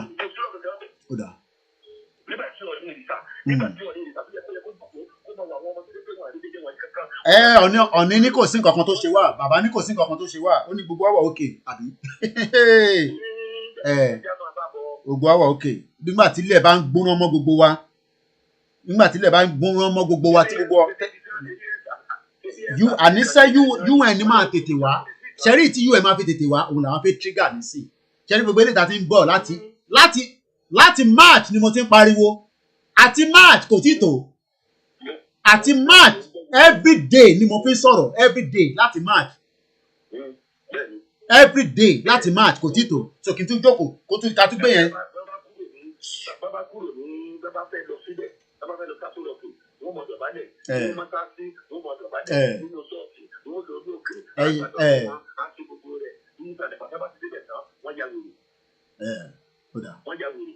Ẹ ṣé gan ni bàbá wa. Bàbá tó fi sọ́bẹ̀ fẹ́ bàdé sí lọ sójà ní sẹ́nu. Kéèyàn lè ní níbo lọ́dọ̀ ni. Tó tó bẹ́ẹ̀ ni. Níbo kó wá London kó wá sọ yẹn ẹ̀yin la máa jù fọ́ lórí òun náà ní mọ̀ kó níwọ̀n níwà gbogbo ọdọ́ máa wá nísàn náà mọ̀ kó dẹ̀dán máa fi wọlé lọ́mọ máa fi jáde bọ̀ ní Nàìjíríà ẹni bá ní election kan bọ̀ yẹn you are wasting your time. In tó ń bọ̀ ṣẹgbọ́n tí bàbá sọ ẹtú bá ń sọ lẹ́ẹ̀kan sí pé ó dà pé ìgbà tẹ́mi sọ pé UN kí lẹ náà iná rí pé UN máa ṣe ó dà pé. Ohun tó ń bọ̀ lọ́nà ni wípé àwa ti rí ó dẹ̀ ń pariwo kílé yìí bá bẹ̀rẹ̀ sí ní gbá omi táwọn èèyàn ó mọ̀ lásán. UN ní ṣe ń bọ̀ torí ọmọ amánà ò gbọ́ Fúlàní ò gbọ́ Gàmbàrí ni wọ́n wọ́n àyè pé àkọlé tó Fúlàní Gàmbàrí ni wọ́n. Ọ̀gbọ́dọ̀ rẹ̀ Fúlàní ò lè gbọ́ Fúlàní ò ní dá United Nations lóhùn tó bá ní ká tẹ̀ lọ ṣe referendum wọn ò ní dá wọn lóhùn tó bá ní ká fẹ́ lọ wọn ò ní dá wọn lóhùn. Bẹ̀rẹ̀ ti fẹ́ rí owó èmi wà mo wà ní Trafalgar Square níjọ́ Sunday bàbá mo wà ń bẹ̀ níjọ́ Sunday mo fún àwọn èèyàn tó ń ṣe gbogbo ẹ̀ ń ṣe yàn tán mi ní. Níbo gbogbo bẹ́ẹ̀ ni Oxford gbogbo bẹ́ẹ̀ ti jóná rí parọ́.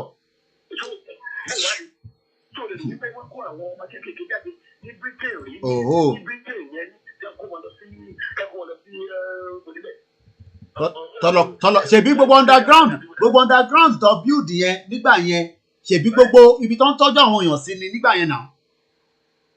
So you know ibi tó ń tọ́jú àwọn èèyàn sí ni.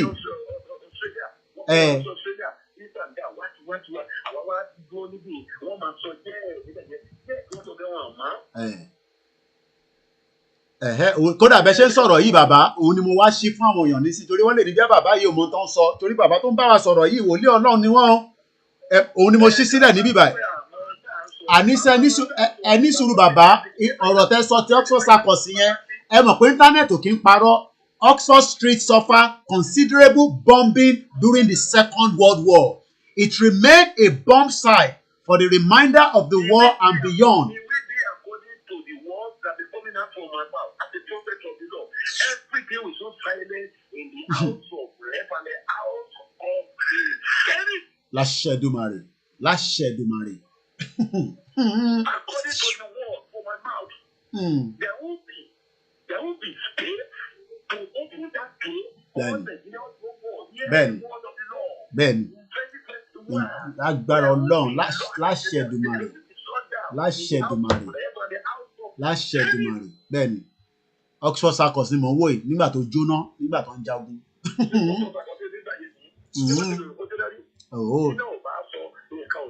Bẹ́ẹ̀ni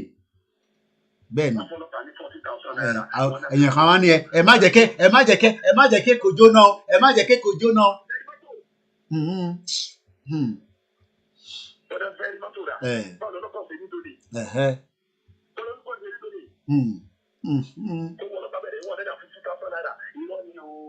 Màmá wa Dára talk show gbádùn yín lánàá ìjó yẹn ní agbára ẹ jẹ́ tẹ̀lé mú ìjó màmá wa wá látọ́jọ́ lánàá ẹ ṣé gan ni bàbá wa ẹ ṣé gan ni màá pè yín lẹ́yìn ètò ẹ ṣé gan ni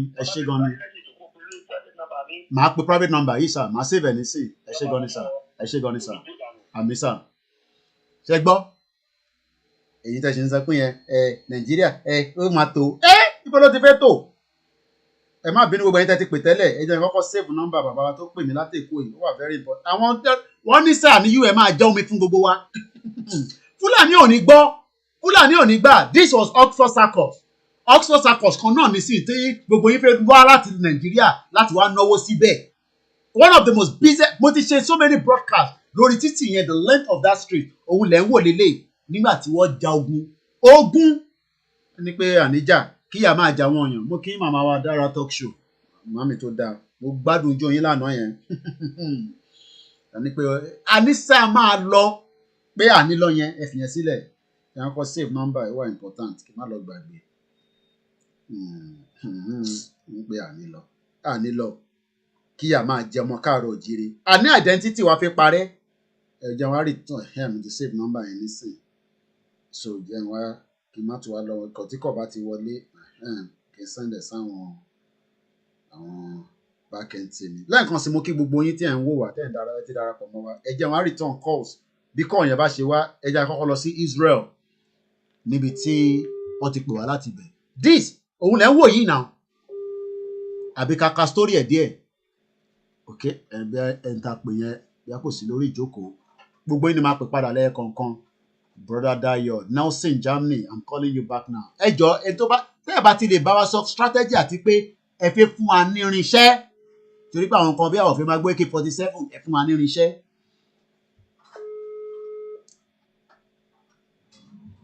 ẹ bá ní pé kinní kan ó yá ẹ bá gbóhùn sókè ní kíákíá bàbá wa Nelson láti Germany.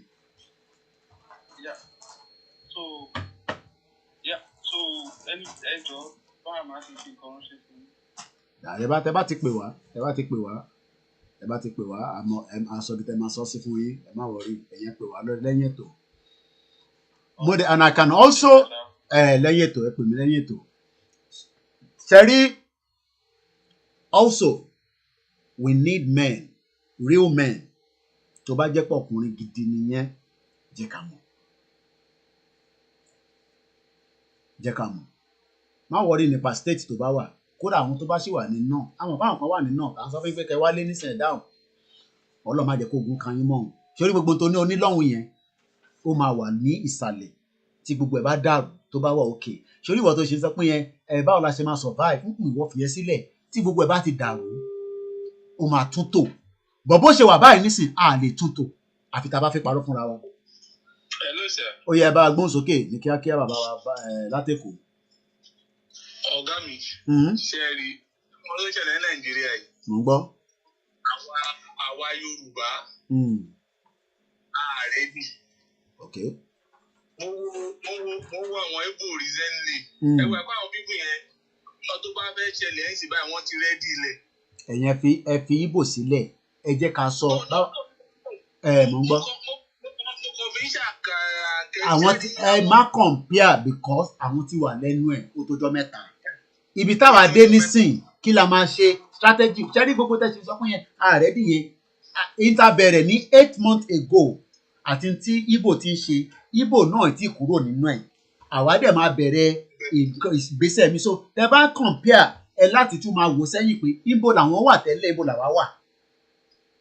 Ṣé màá ti ń sọ̀rọ̀ ní last year? Àṣà sọ̀rọ̀ last year ẹni bẹ́ẹ̀ ni ṣé màá ti ń sọ̀rọ̀ ní last year? Ẹ ṣe wá ní bẹ́ẹ̀ ni ọmọ mi gan mírí gan níbí wáyé pé àbí bàbá yẹ ọmọ mi gan tó gbọ́ èdè gàgà gan tó tún mírí pa kí bàbá ọ̀dẹ̀ má bínú so n tí mò ń try láti sọ ni pé ẹ má jẹ́ ká máa sọ pé Yorùbá ìṣẹ́rí gbogbo ẹnu òkò yẹn màmá mi ló ti sọ yẹn fún she's in 70 plus now kọ́lọ́n tó bọ̀ lọ rẹ̀ mi màmá mi fún mi dáadáa kò lè gbé lẹ́yìn àdúrà tó máa ṣe fún wa màmá tí yín náà nísìn I'm sure pé ẹnu wọn kò lọ́jọ́ sọ àwọn ọ̀rẹ́ wọn àbí bẹ́ẹ̀ kọ́ èmi àti yín nísìn ẹnu wa ti kù àbí bẹ́ẹ̀ kọ́ aṣáà ń sọ̀rọ̀ báyìí sọ ẹ fi tó kù sílẹ̀ ẹnu wọn kò yẹn. nǹkan tí ẹ sọ̀rọ̀ lánàá ìgbà tí ẹ sọ̀rọ̀ lánàá náà ni mò ń ka mẹ́sẹ̀gì bẹ́ẹ̀ ṣe ń sọ̀rọ̀ yẹn náà ni mò ń ka mẹ́sẹ̀gì àwọn kan nísàlẹ̀ pé Nàìjíríà ti wà nùnà tẹ́lẹ̀ pé ìtú ni ọ̀gá ìtẹ́ gbé sí kì í ṣe pé ilé tí nǹkan tẹ̀lé bìlíìfù ni pé tí a bá pín ẹ má ẹ̀kọ́ àjọra wa. No, mo ti sọ òun ni mo fi bẹ̀rẹ̀ ètò cultural differences okay òun ní nísìn òun ni mo tún fi wọ̀nyí nísìn Haúsá lélẹ̀ nísìn ṣé àjọra wa rárá òun náà ẹ jẹ́ kí n tún wá mú Fúlàní wá Fúlàní lélẹ̀ nísìn ibo láti jọra wa màmá wa dára ẹ bá ń béèrè ṣé Yorùbá jọ ẹni tó ń wò yìí lórí ẹ̀yin tẹ́ ń wò wá lórí nínú ilé those of you watching us are we similar to any of this? These are Fulanis and Fulani kẹrẹ àwọn káàkiri níbi ẹ̀sùn oníwòlé mọ̀ and àwọn lọ́wọ́ ní power nínú Nàìjíríà tó wá fẹ́ control gbogbo wa. bó ṣe wá kó wa pọ̀ gangan ni wàá yé mi. náà ìyẹn náà ṣẹ́rí bó ṣe kó wa pọ̀ yẹn kò yé wa British nìyẹn èmi ti sọ yẹn British nìyẹn àwọn tá a dẹ̀ máa dín pẹ̀lú ìsàlẹ̀ lọ́wọ́ ẹ̀yìn FPC èmi àti èmi mi sọ pé èmi àti British sílẹ̀ Britain ò lè ṣe nǹkan kan fẹ́ mi wọ́n wò mí wọ́n mọ ibi tí mo wà bọ̀ wọ́n lè ṣe nága nothing wọ́n lè ṣe nítorí pé wọ́n ṣe rí pé àwọn náà ti dífá wọ́n ti sọ fún wọn pé ibì kan máa dé níjọ́ kan àwọn ọmọ onílé máa padà wá sílé ṣe rí pé ó rò pé gbogbo a máa kú sẹ́yìn òde ni nísìn àfẹ́ padà sílé identity wọ̀ kì í ṣe Fúlàní so why should we continue to stay among them kì í ṣe Fúlàní gbogbo àwọn ọmọ wa wọ́n ti transform àwọn ọmọ wa di nǹkan míì mo ti fi wọ̀nyí lẹ́ẹ̀kan arábìnrin yìí tí mo fi wọ̀nyí lẹ́ẹ̀kan bó tẹ̀lé wà culture tree ibo ni gẹ́wọ̀n yẹn wà lẹ́ẹ̀kan náà ó dà pé tí mo sọ fún yín pé she is different the culture tree mo ṣọ́ ẹ̀ lẹ́ẹ̀kan fún yín so tí ò bá la ṣe wá jọra àwa àti Fúlàní we are not the same and àfi tá a bá fi parọ́ fúnra wa we are not the same and we can never be the same báwo ni eléyìí nísìn culture tree òun lè lè nísìn ẹ má bínú bàbá wa Dayọ̀ ẹ tún jẹ́ ká tún wò lẹ́ẹ̀kan sí báwo lẹ ṣe fẹ́ compare eléyìí sí how do you compare our culture our identity yẹn ni mò ń play lọ lẹ́ẹ̀kan nínú àwọn ará bíi their identity was stolen mọ̀ tó ní pé ká identity wọn kọ́ jẹ́ identity àwọn èèyàn ni ẹ ṣé gan mama wa Grace. I have said it. Our identity is reason why we are all fighting now. Tí kò bá tó bá pé kò ṣe identity wa àti pé kinní kan ni, a lè máa sọ pé a fẹ́ manage Fulani. A lè manage Fulani because Fulani ò ń ṣe ta fẹ́ manage. A lè manage Fulani, and this is why I was playing that video. And the social worker left a card at my door because somebody in the doctor's office had reported me. And so the social worker came and did a home visit, and she asked where my boy was. I said, with his dad. I didn't happen to say that's in Ottawa because she didn't ask. And I've learned to not tell social workers anything, colonial tactic, that's all across this, this planet. So I think it was really important for her to know that I said, if this was my mother 20 years ago, she wouldn't have had a fighting chance, you visiting me the way you are today. If I had been my mother 20 years ago, I would have lost my boy. Identity wọn ti sọnù. Ẹja tún lọ sọ́dọ̀ alàgbà tó tún pè ní láti go into details orúkọ yín, but ẹni Ọlọ́run kan náà ló tún pè ní sí. Ẹ bá wa dá sétò náà.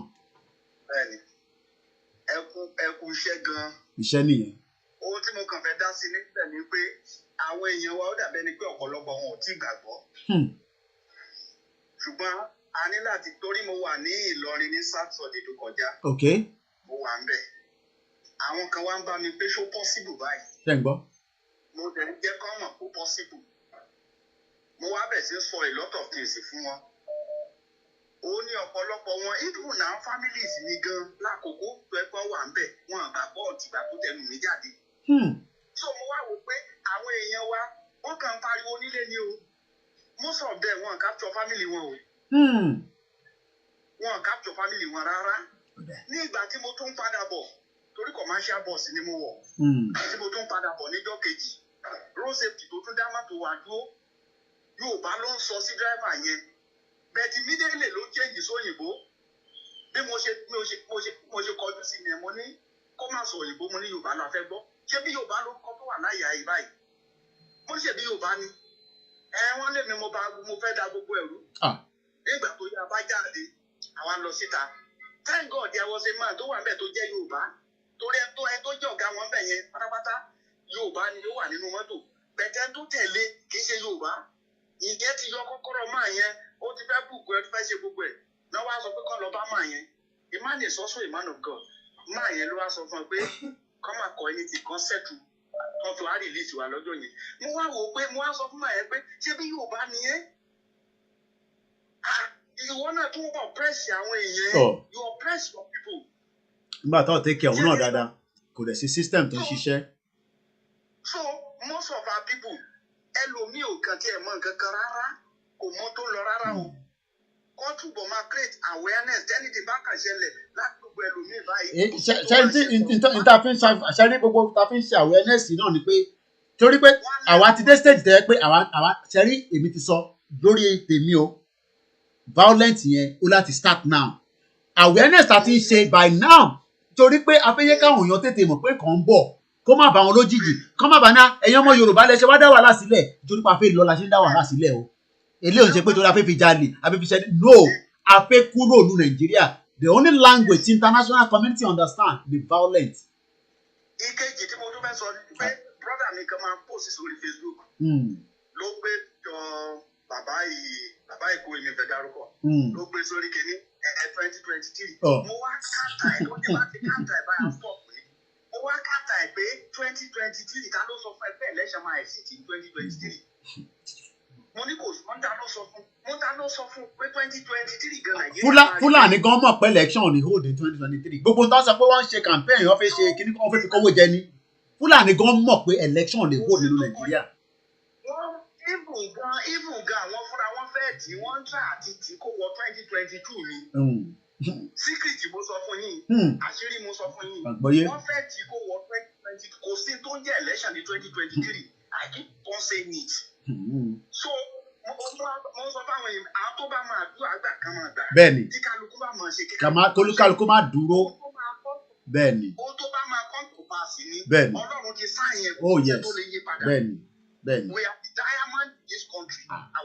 Àwa ìmọ́lẹ̀ adúláwọ̀ ìmọ́lẹ̀ ẹ̀mọ́ tó ń pè ní ìmọ́lẹ̀ ni aago mẹ́rin ló fẹ́ lù nísìn gbogbo ẹ̀ ti dúdú níta nísìn aago mẹ́rin ló fẹ́ lù nílùú yìí Aago mẹ́rin ló fẹ́ lù gbogbo ẹ̀ ti dúdú pakúpakú. Ó ti dúdú pakúpakú. Gbogbo àwọn èèyàn báyìí mọ̀ pé gbogbo ọ̀pọ̀lọpọ̀ etí ló ń gbọ́ báyìí lórí program tẹ̀. Bẹ́ẹ̀ni sà. Bẹ́ẹ̀ni sà. Ìkálukú mọ̀ wípé Ọlọ́run ti kọ́ ó dẹ̀ ti Ọba Grant ṣe sùúrù máa ń gbé kọ́lẹ̀. So kò dẹ̀ sí tó máa ṣèkì ẹ̀. Bẹ́ẹ̀ni láṣẹ Èdùmàrè. Agbádọ̀ lọ ó dẹ̀ gbọ́dọ̀ wá sáyé.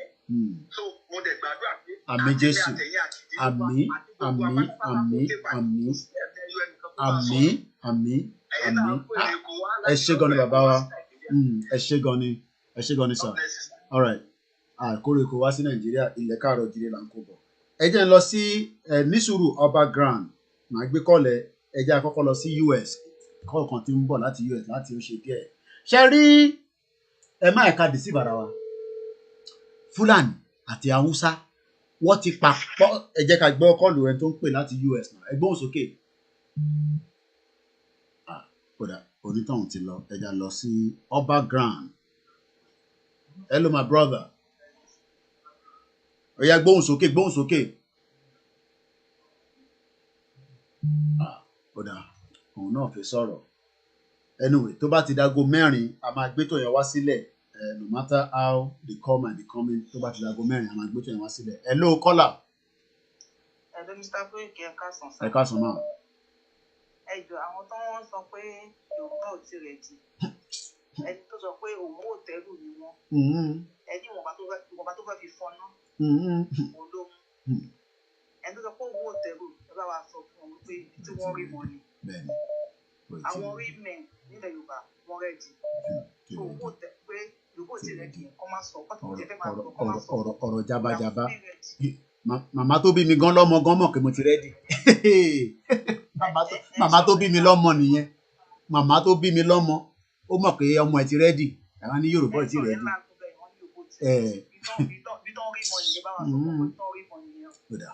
Ẹ ṣé gan ni màmá wa. Ẹ jẹ́ ká wo ojú màmá wa tí èmi gan gbádùn lánàá. Ṣé rí ẹ̀kọ́ lè rò páwà là ń sọ̀rọ̀ mo dẹ̀ ní sọ pé àwa là ń sọ̀rọ̀ Ọlọ́run ló fi sí wa lọ́kàn pé ká máa sọ ẹ̀ẹ́dẹ̀ lè panú ẹ̀ nítorí pé Ọlọ́run ó ń ta wá lómi jí ni ó ń ta gbogbo wa lómi jí níbikíbi tí gbogbo wa wà nítorí pé gbogbo wa ti sùn àwa náà ti sùn díẹ̀ a ti sùn díẹ̀ ẹ jẹ́ kí n hello ó yá mute ti background yẹn náà kó lè sọ̀rọ̀ hello bro. You need to mute the background one go ahead. Mute the background here. Won't interfere padà. Okay.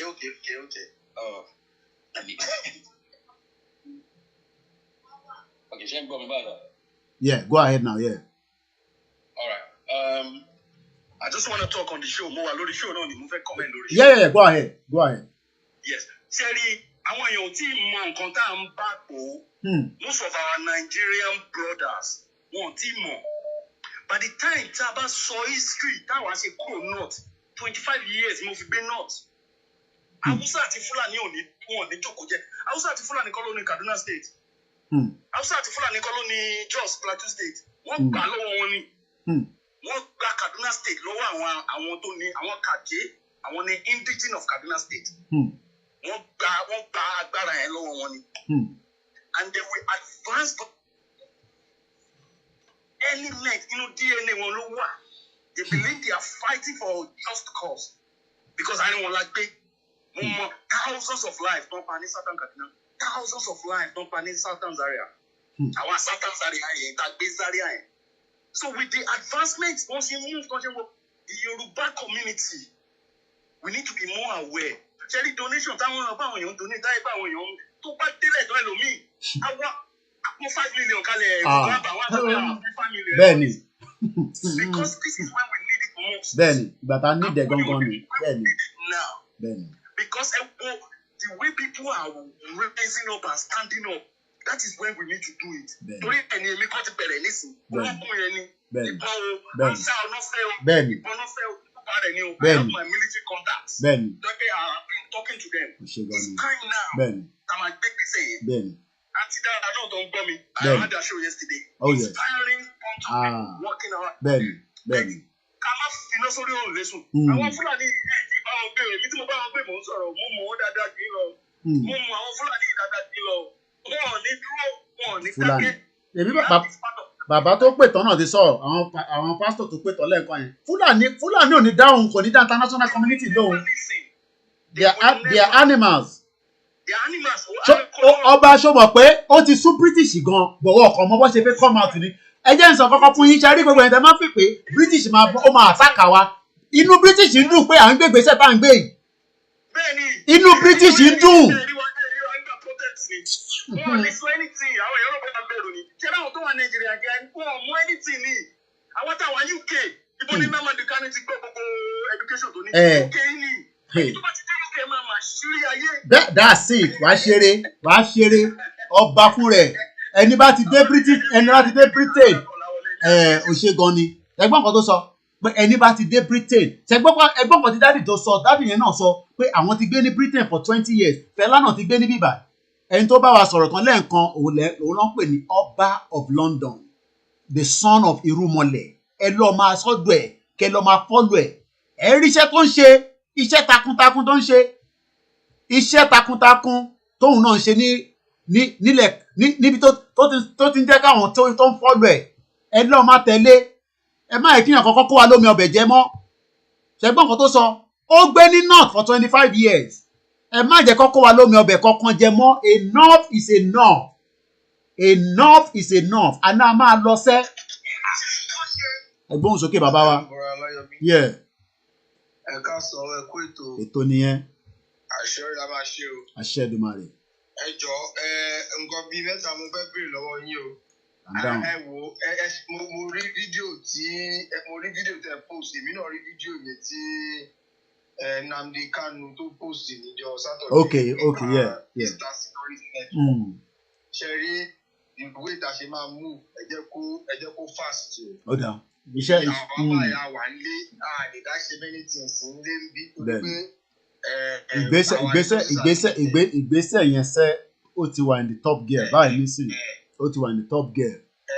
Ó ti wà in the top gear. Káyé ti bẹ̀rẹ̀ sí ní bí ìgbésẹ̀ tá a máa gbé. Kò sí táìmù tí àwọn fi sọ̀rọ̀ mọ́. Bàbá ṣe ń gbé ìgbésẹ̀ la máa tún máa fáwọn èèyàn ní àwẹ̀ ẹ̀dẹ́sì. Bẹ́ẹ̀ni. Bàbá ṣe ń ṣiṣẹ́ lọ la máa ń on the ground la máa fáwọn èèyàn ní àwẹ̀ ẹ̀dẹ́sì. Àgbọ́yé. Kí ni DVD tí mo sọ fún yín gbà kan mi ò tí mọ bí mo ṣe máa gẹ̀. Nígbà àti ní káwọn ìgbà ara táwọn sọ náà ni nígbà táwọn ní enough láti rí ẹ̀ka tó reproduce me, but when we don't have that support.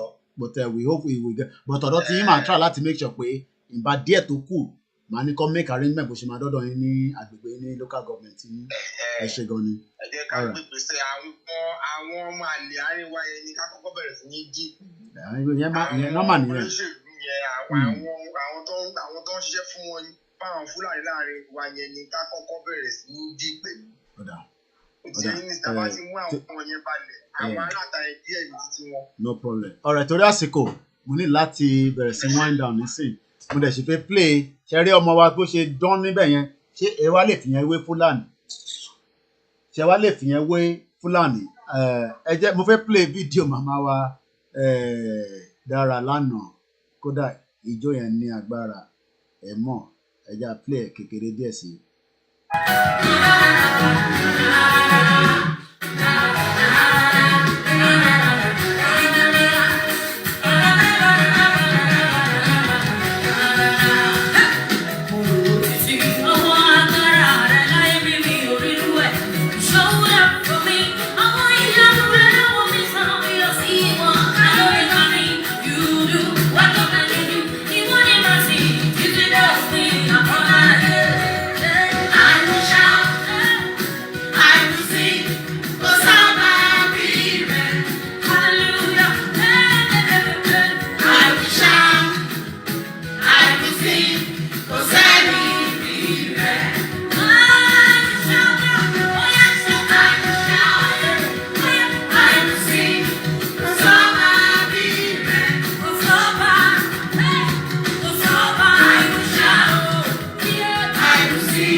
sọba bí rẹ pé àníṣe spiritual warfare and physical là ń jà pẹ̀lú Fúlàní.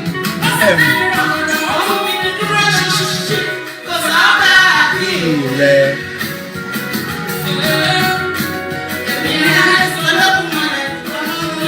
Pé Nàìjíríà ní pín yẹn sílẹ̀ spiritual and physical la máa bá wọn jà.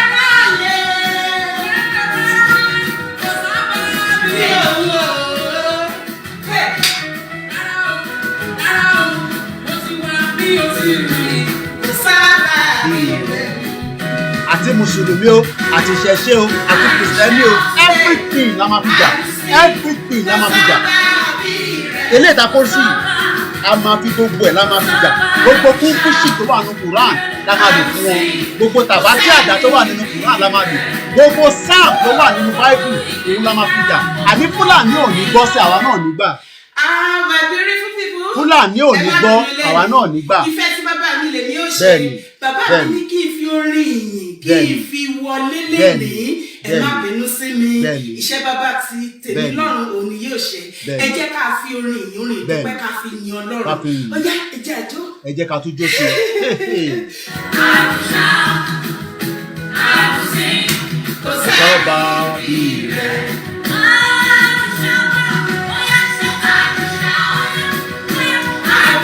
I'd like to say thank you very much to everyone that have joined us again today. My name is Olayomi Koiki. It will get very hot as we move into the month of January. Ẹ jẹ́ ká wá gbọ́ chíńchíní nínú tí ṣóòtù náà máa ṣe lánàá. Ẹ jẹ́ ká kọ̀ra gbọ́ díẹ̀ níbẹ̀.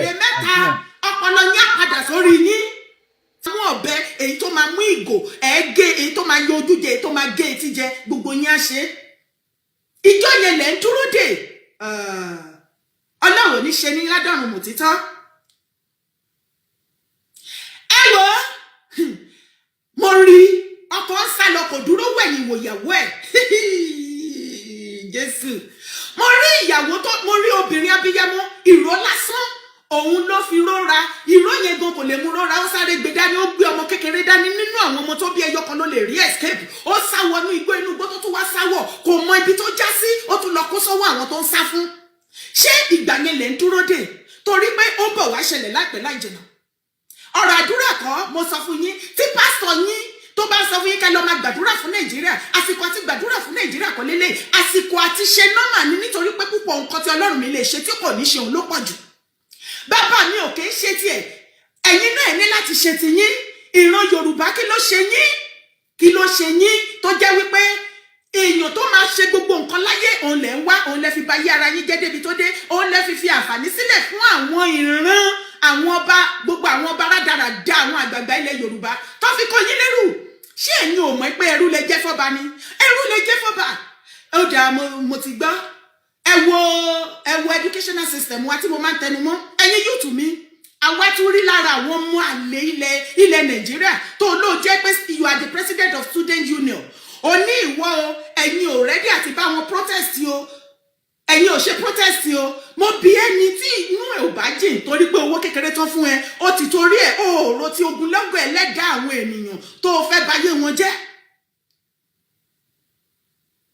Ta ló yẹ kó bọ́ síta bí ò ṣe àwọn stúdẹ̀ǹtì ẹmọye ọdún ẹmọye oṣù tí gọ́ọ̀mẹ̀ntì ti ń báyé yín jẹ́ sí ti ẹ̀ rí skul lọ gbogbo àwọn government officials wọ̀nyí gbogbo àwọn politicians wọ̀nyí àwọn ọmọ wọn lọ sí skul ẹ̀yin nìkan lẹ̀ ní skul lọ wọn ò fẹ́ kẹ́ ẹ lọ sí skul ní wọ́n fẹ́ báyé education system yín jẹ́ tẹ́ ẹ ti ẹ̀ ṣe lọ sí skul gan náà ẹni certificate ẹni master degree BSc holder ẹ tí ì ríṣẹ́ ẹ wá wo ìgbà tẹ́ bá tiẹ̀ wá kà kankan àwọn tó ń kọ́ṣẹ́ gan lọ bìbà ọjà ò tà mọ́ gbogbo nǹkan wá lé koko bí ojú ẹja nílùú Nàìjíríà ẹ wo Nigerian of today kò sí nǹkan tó wà ní Nàìjíríà tí òun gógó bí ojú ṣé kí wá ṣọ́ọ̀kì yín tó bá wùyín kẹ́ gbọ́ tó bá wùyín kẹ́ má gbà very very soon water scarcity ó máa bẹ̀rẹ̀ sí ní ṣẹlẹ̀ ẹ máa wá omi tẹ́ ẹ máa mu kò ní sí omi mọ́ mo ń pariwo fún yín pé púpọ̀ àwọn ọba tẹ́ ẹ ní tẹ́ ń jà fún wọ́n ti ta gbogbo àwọn ipa odò fún àwọn Lebanese fún Egyptians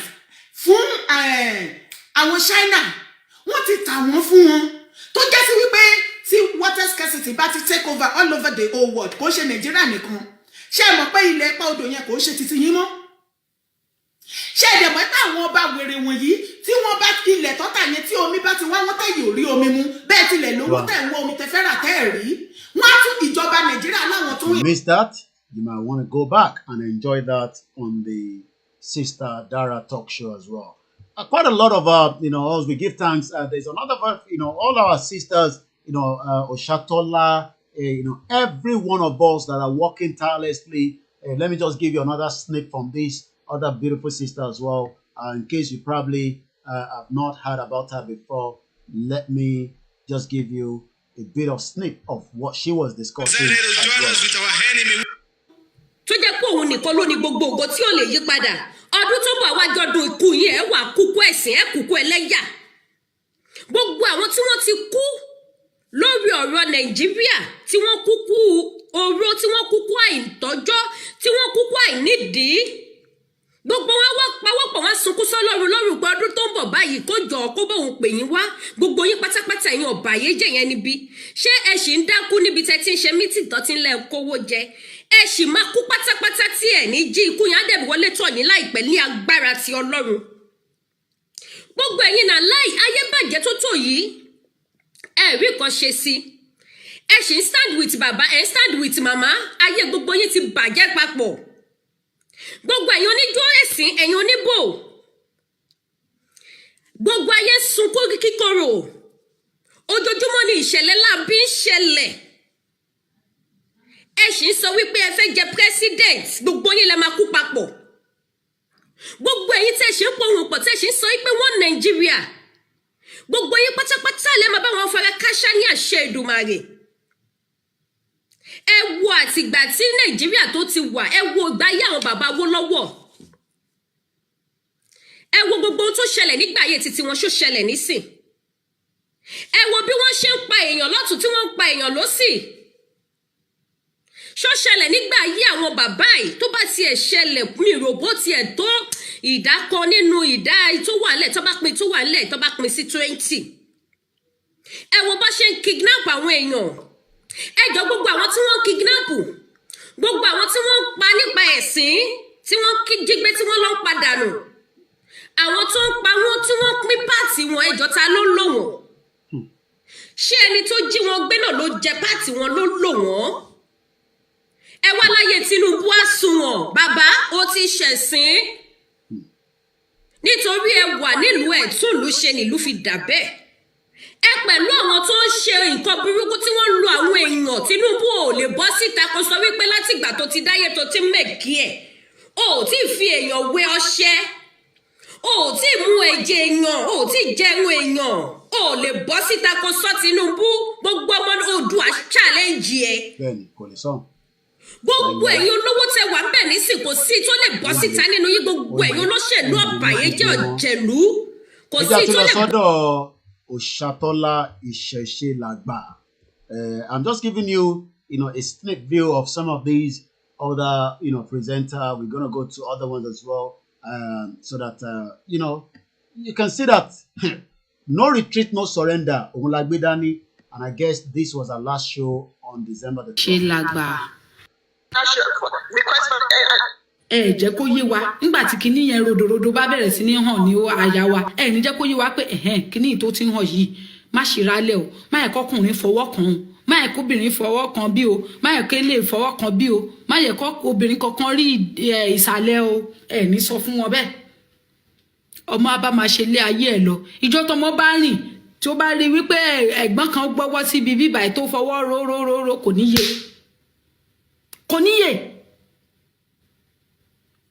nǹkan tí bọ̀dá yẹn ń ṣe fóun tó dẹ̀ yẹ kó délé kó wá sọ fún wọn tiẹ̀ ìwọ́dẹ̀kẹ̀rẹ̀ òkúròrò ni ẹ́ oníkanra burúkú yìí ni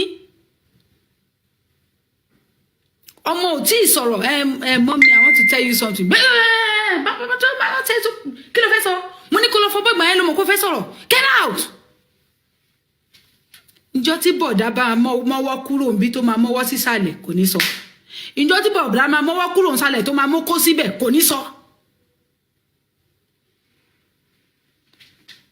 ìntẹ́ fi ṣe wá nìyẹn títí tó fi rẹ́ẹ̀pù Nàìjíríà tó fi rẹ́ẹ̀pù ilẹ̀ Yorùbá táyé ilẹ̀ Yorùbá fi bàjẹ́ bẹ́ẹ̀ yẹn nìyẹn má sọ̀rọ̀ o má jẹ́ kó sọ wípé àṣà ni ẹ́ o àṣà ni mí grade 1 number àṣà number 1 àṣà ni mí tẹ́ bá fẹ́ pè mí ní àṣà ẹ tètè máa pè ẹ hàdí ẹ mọ́ mi orúkọ mi lẹ́nà àṣà gidi ni mí kódà mi ò lè èpò lójú fún anybody ẹ̀yin lè sún wa débi tá a wà yìí àátú wa máa sọ̀rọ̀ ẹ ní jẹ́ ká sọ̀rọ̀ tí nǹkan ti ṣe ọmọkùnrin tó jọ ọmọ ọdún 6 lọ òun náà làbólẹ̀ á ní kọ́mọ yẹn gbẹnu sí ìwọ tó jẹ́ bàbá ẹ̀jọ̀ máa lura yín pa ni. ló jẹ́ kí gbogbo wa nísìn tàbí suffer all over the world ẹ má sọ̀rọ̀ ẹ Nàìjíríà ẹ má sọ̀rọ̀ ẹ ṣe sùúrù pẹ̀lú wọn ẹ ṣe sùúrù pẹ̀lú wọn you know ẹ ṣe sùúrù pẹ̀lú wọn. I'm sure you all watch this. Let me see if I can get bàbá àròpọ̀ ìyẹn náà ó tó pẹ́pẹ́. Not allowed to snap their faces. That's the latest information going on with us. You don't need to mention my name, but pass the information. Though you are programmed tomorrow. Thanks. I shall send as information as soon as follow. Yorubas think now. Let's end Nigeria. Wọ́n send the message sí brother mi Ọláyọmí Kóìkì. Wọ́n wá rí wípé mo wà online torí bá a ṣe ní ká máa ṣiṣẹ́ yẹn papọ̀ nìyẹn ẹ rí bẹ́ẹ̀ yẹn ṣe rí ẹ̀yin ẹ wo nǹkan tí brother mi Kóìkì ṣe ń sìn ara tí mò ń sọ nìyẹn o brother mi Bushiri tẹ́ ń sọ when we preach love à á lè ṣiṣẹ́ papọ̀ but brother mi Kóìkì kò tí ì sí online kò tí ì sí online so n tó fà á nìyẹn tí wọ́n fi send the message sí mi. Tí brother Kóìkì ní wípé ká lè ní awareness ká má kú dànù. Wọ́n ò sọ wípé. Because of time, let's move forward again. Appreciate everyone that have joined us. I'm just trying to see if I can get. I'm sure you've seen some of different presenters. We're walking around the club. This is Citizen AY over the weekend. As you can see there. Walking in the weather on Sunday was very, very cold. But we were still there, trying to do the little that we can do to engage everyone as well. We are not going to get tired. Nigeria will break. The process is what we are all doing now. And you can comment and cannot that you are with us. You are also putting the history of the change that we are asking for. It will eventually come down whether we all agree or not. But one thing we can say is, ento ba ti gbo, ẹ jẹ́ kó gbọ́. Ento ba ti mọ̀, ẹ jẹ́ kó mọ̀. Rántí bàbá yìí náà, ní Ìbàràpá, a suspected Fulani herdsman has murdered Dr. Fatai Aborode in Igangan. Ọlọ́run má jẹ́ ká ṣe jàǹbá Fúlàní o. Ká tó ní àní ṣe jàǹbá Fúlàní, àwa náà kọ́ a máa gbé ìgbésẹ̀ tí a fi ní ṣe jàǹbá Fúlàní. So, and again, this is the Oduduwa page. Go there. Let's watch a little bit from this our sister as well. Wọ́n wá fi wá sí ipò yẹn báyìí bàbá mi ó tà ń sọ̀rọ̀ lé lórí lálẹ́ iná nìyẹn.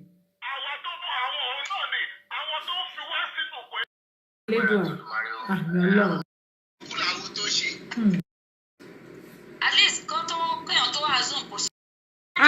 A dà fún yín. Òun mo ṣe ní action ló kù. Ìdájọ́ Ọlọ́run lè pẹ́. Ibi ẹ̀bí tí wọ́n ní pé. You can see we all agree action is what we have left now. Action. Ṣé mi náà action. Ṣùgbọ́n wọ́n ṣe lọ́dẹ. Ṣé wọ́n rí gbogbo àwọn olóṣèlú yẹn? Àwọn tí àwọn èèyàn gbàgbọ́ nínú wọn ni wọ́n sípò pé kán lọ ṣe bẹ́ẹ̀. Ìyà tó máa wá jẹ́ wọn àwọn tó dìbò fún wọn yẹn náà àwọn olóyè kan wá dìde báyìí pé kí wọ́n lọ dá sẹ̀rí àfọ̀dán. Ilé tẹ́ ṣe yìí kò tó gẹ́. All right, we're gonna move forward quickly. Let me see if I can see my other beautiful sister. See if I can see. We have Ijile Marcos. Every one of us working tirelessly. To make sure that even our brother there as well. Every one of us, we're doing our best. To make sure that people understand We carried everybody along in different platforms. It does not matter whichever channel you're watching. It's still the same message. Nigeria must break.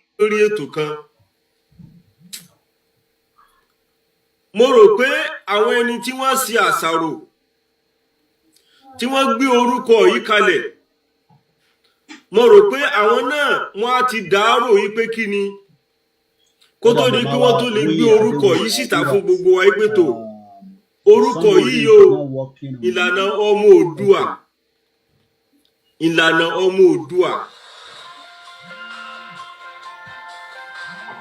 So let's now quickly say hello. Although Mamawa Erelu, I think she was also live, I think about a few days ago as well.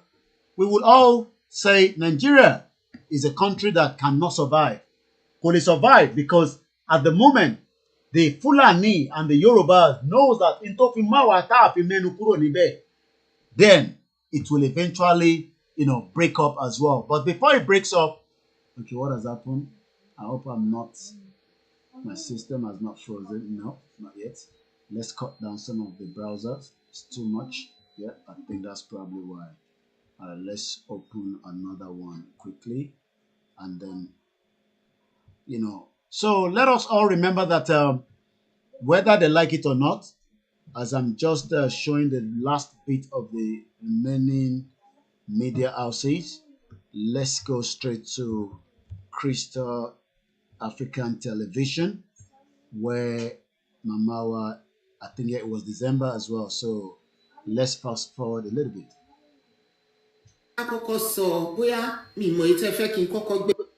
Skin tag and to skin tag Lara, yes, man groaning and Teban treats it. You cannot stop, you have to continue to treat it. Oda be Anthony pimples no lo juni. Let me tell you, ẹ̀yin bàbá wa tẹ́ wà lórí ètò àtìyá wa. A lot of us ma wo wí pé kíni woman yìí sọ ọ̀rọ̀ ni. Because I'm a single woman. There was some years tí mo rí sútọ̀ kan tó wù mí. So kíni ide bá wọn lọ́kàn jẹ́, and she came to me. Kiri láì ṣe wa tá fi gold sẹ́yìn, mi ò ní lè stand there. Débi tó máa gbẹ́nu sí mi lẹ́nu, á gé ẹran jẹ, á fi àbí ó gbé ẹran sẹ́nu ó ní kí n gbà lẹ́nu, ẹyin tó ní stain.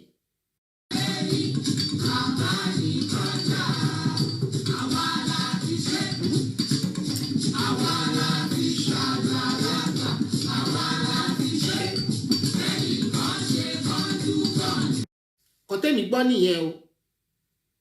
Wọ́n ní restructuring la kọ́kọ́ fẹ́ gbà. Wọ́n ní tí tá bá sọ pé à ní gba restructuring, kọ́tẹ́mi mọ̀ tó dá mi lójú ni mò ń sọ fún yín o. Èmi ò ń ṣàyè sọ o.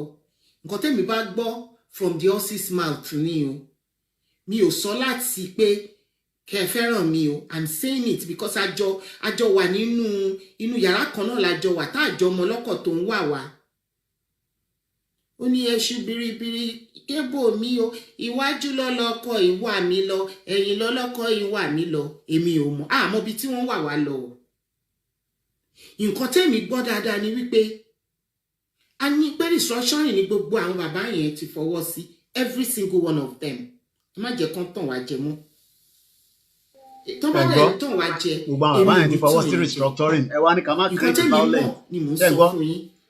Táwọn bàbá yẹn bá tó bá ti náà lọ fún restructuring, ẹ wá ní ká má create, ká má ṣe violence.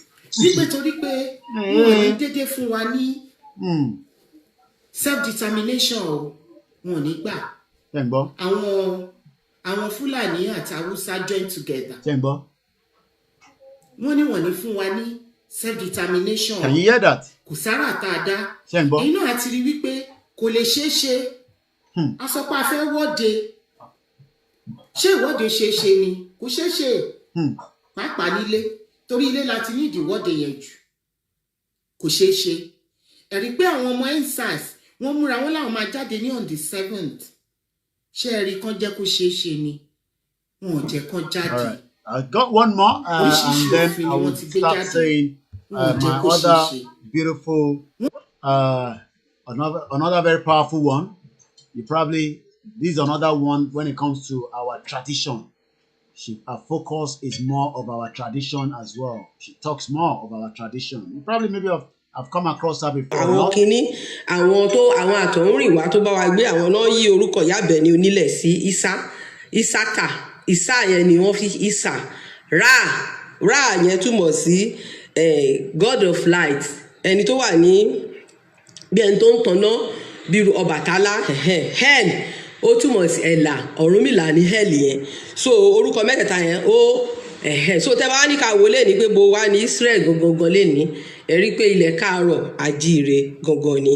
Then kó tó di pé wọ́n wá sọ́dọ̀ wa àwa ti ní Ifá oyè àjíire bí so torí pé ìgbà tẹ̀mí kéré tó bá ń kí Olódùmarè láàárọ̀ kùtùkùtù tá a bá jí so àwọn tó bá jẹ́ ará Ondo state tó bá wà ń bí tí a bá jí láàárọ̀ kùtù gbà ẹ̀ ní SRC wọ́n á ní pé ìbà ó ìbà ọlọ́jọ́ òní mojúbà rẹ ìbà ó ìbà ọlọ́jọ́ òní mojúbà. You can check every one of them out on their pages where you can watch more as well. Ẹ̀gbọ́n mi àtàtà Gbedu, it was out as well yesterday, and Heritage Television and the rest of the team. Baba Ekiti, Ahmed Olalekan, Marcos, Ijinle Radio, and the rest as well. We are all doing the right thing to break that shit hole, and it will eventually break. I keep reading your message. See to you. We try and do what we can do. I think I'm working on that as well. Hopefully, we should be able to activate our YouTube where you can also support us. But if you like to support us, our platform is available. If it's Naira, if it's Pound Sterling, if it's PayPal or Pay Cash for those of you in US, every donation is being used justifiable for the purpose of what we are doing. I can assure you that we are already in a lot of work, heavy load of work, but we can only manage the little resources we have. And before I go, I won't take any more calls. You have to call me after the show. What I can always also say to you is, because a lot of people have said, oh, he has gone quiet. I spoke at length with Chief Sunday Igboho. He is still with us. I won't go into too much details. Again, I spoke with Chief Sunday Igboho, and he is still 100% with us. So for those of you that are asking, Baba Awa ni Baba Nisi, Awa no ma take action. Taba ti take action, I'm sure pé ẹni tí ọ̀rọ̀ yẹn yé, ó yé yín bẹ́ẹ̀ yẹn. So Baba wa Chief Sunday Igboho, wọ́n ní kí máa kí gbogbo yín, wọ́n ní kí máa kí yín lọ́kùnrin, lọ́bìnrin, lọ́mọdé lágbà. Èmi àti Baba Chief Sunday Igboho a sọ̀rọ̀ extensively very well yesterday, and he says I should send his greeting to gbogbo ẹ̀yin ọmọ káàárọ̀ oòjíire níbikíbi tí ẹ wà tí ẹ ti ń bá wa ṣe lead on unicoded arákùnrin yẹn tó wà ní Canada lead on yẹn ó mọ tó ń pè ní code bẹ́ẹ̀ ni wọ́n ní ká máa bá ìrìn àjò yẹn nìṣó bóyá bọ́t àwọn gígígígí làwọn dúró tì wá ẹ̀yin ọmọ káàárọ̀ oòjíire so bó ṣe jẹ́ nìyẹn so yeah na game tá à ń gbà yìí àwọn kan jókòó nísìn gbogbo ọ̀rọ̀ tí mò ń sọ báyìí wọ́n fẹ́ mú lọ bá ẹ̀rẹ̀ ń tanra yín ni èyí tí màá sọ fún yín ni pé January ó máa become more violent. I won't say more than that. My food is available. You can see the food. Èrò ebi òun ni problem Nigeria. Ebi ò kì í ṣe problem wa ní bíbá. And this is what gets us upset every day. Àwa láǹfààní àti jẹun. Ṣé àwọn tó wà nílé láǹfààní àti jẹun? So when you think of that, you realize pé whether we do this or not, it is not for anything. I have told you, we've been around for a very long time. I've been doing this. But the only difference now is Yoruba Nation, 24 hours. I appreciate everybody on all our platforms. I would like to say thank you very, very much for the good job that we are all doing. Everybody will be recognized. It's not just about me. Every one of us. History will remember us. History will remember us today. History will remember our generation when we go. But if we do nothing, history will forget every one of us, including me. And of course, nothing has happened. Have a very good afternoon. Like I said, Chief Sunday Igboho sent his greeting. We spoke Very well. Different things. But I'm sure you know what I'm talking about. No. Nigeria is about to break. Again, in North, make your way back to Southwest. Have a very good afternoon, and we play the anthem. Bye for now. Before my food get very cold, and I can see somebody touching my food. Why are you touching the food? What you get here? Why are you touching my food for? It's nice. Okay. All right then. I love everybody. Have a very good afternoon, and bye for now. I think Oshatola will be on later on this evening, and Adetokunbo Moba, and also my brother. His name almost forgot as well. You know, all the other media houses that I didn't mention your name. I gave the priority to all our women rather than the men. That's why I showed all the video from all our women talking. And if I miss anybody, not because I wanted to, I appreciate everybody. Bye for now.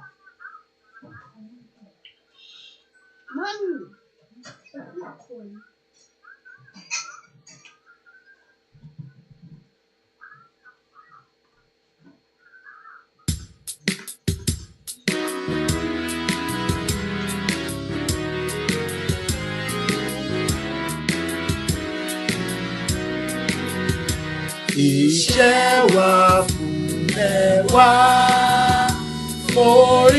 orílẹ̀-èdè wa, kàgbéga, kàgbéga, kàgbéga máa lè rí. Ìgbàgbọ́ wa rí pé bá ti bẹ̀rù làbọ̀ mọ́. Kashishe, kashishe, kashishe, kajola. Ìṣọ̀kan ìra, ìyẹ̀jẹ̀ ká máa lè pa. Tẹ̀síwájú, kọ̀kọ̀ ire, àtòrun tó dára. Ọmọ Oòduà dìde, bọ́ sípò ẹ̀tọ́ rẹ̀. Ìwọ ni ìmọ́lẹ̀ ògo adúláwọ̀. I wouldn't go without saying a very good afternoon to my sweet mother and all my family as well, both here and in Nigeria. I love every one of you. And also my Baba as well, David Hamilton. Have a very good afternoon. Enjoy the rest of the music coming on the background, and join me again tomorrow as well. Bye for now.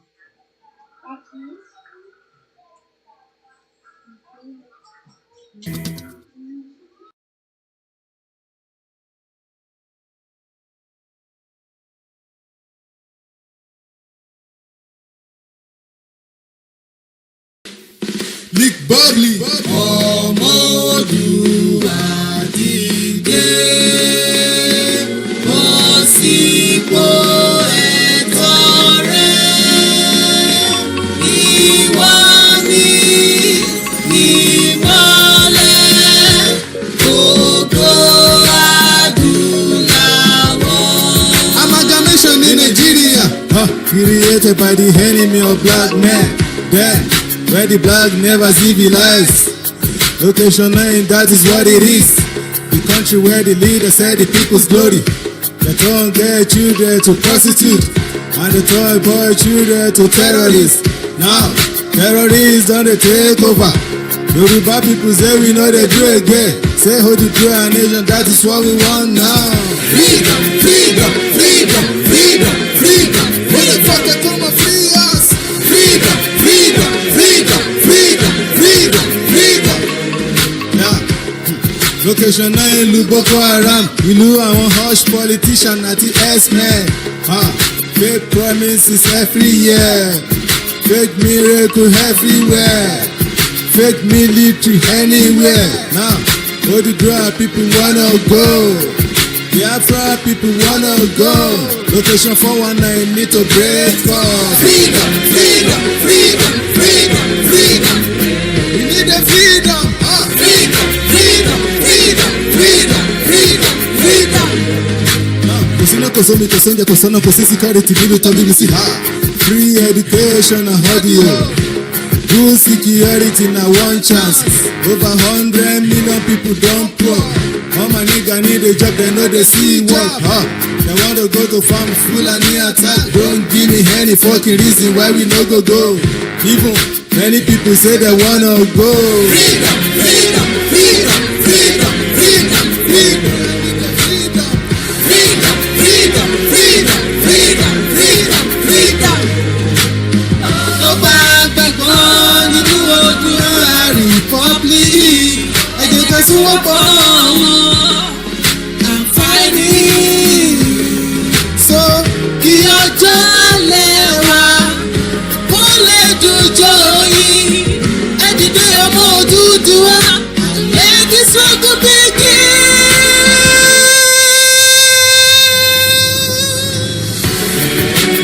You're British, you came to Africa to come and enslave us, and you call it colonization. You join four nations together, and you call it one Nigeria. Who tell you we are one when only Yoruba never get themselves right? But you join us together, even with the people who never think like us. And since then, you damage our culture, you damage our language, and you damage our way of life.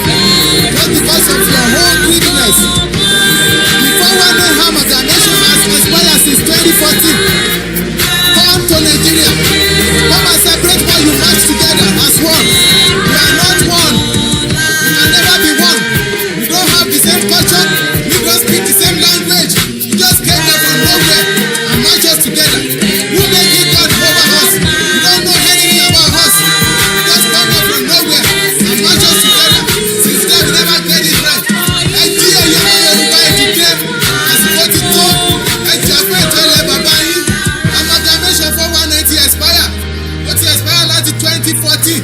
So ẹ jí ẹ má sùn. Àsìkò ti tó láti jà fún ìtọ́lẹ̀ bàbá yín. A fool at 60 is a fool forever. Ẹ má sùn.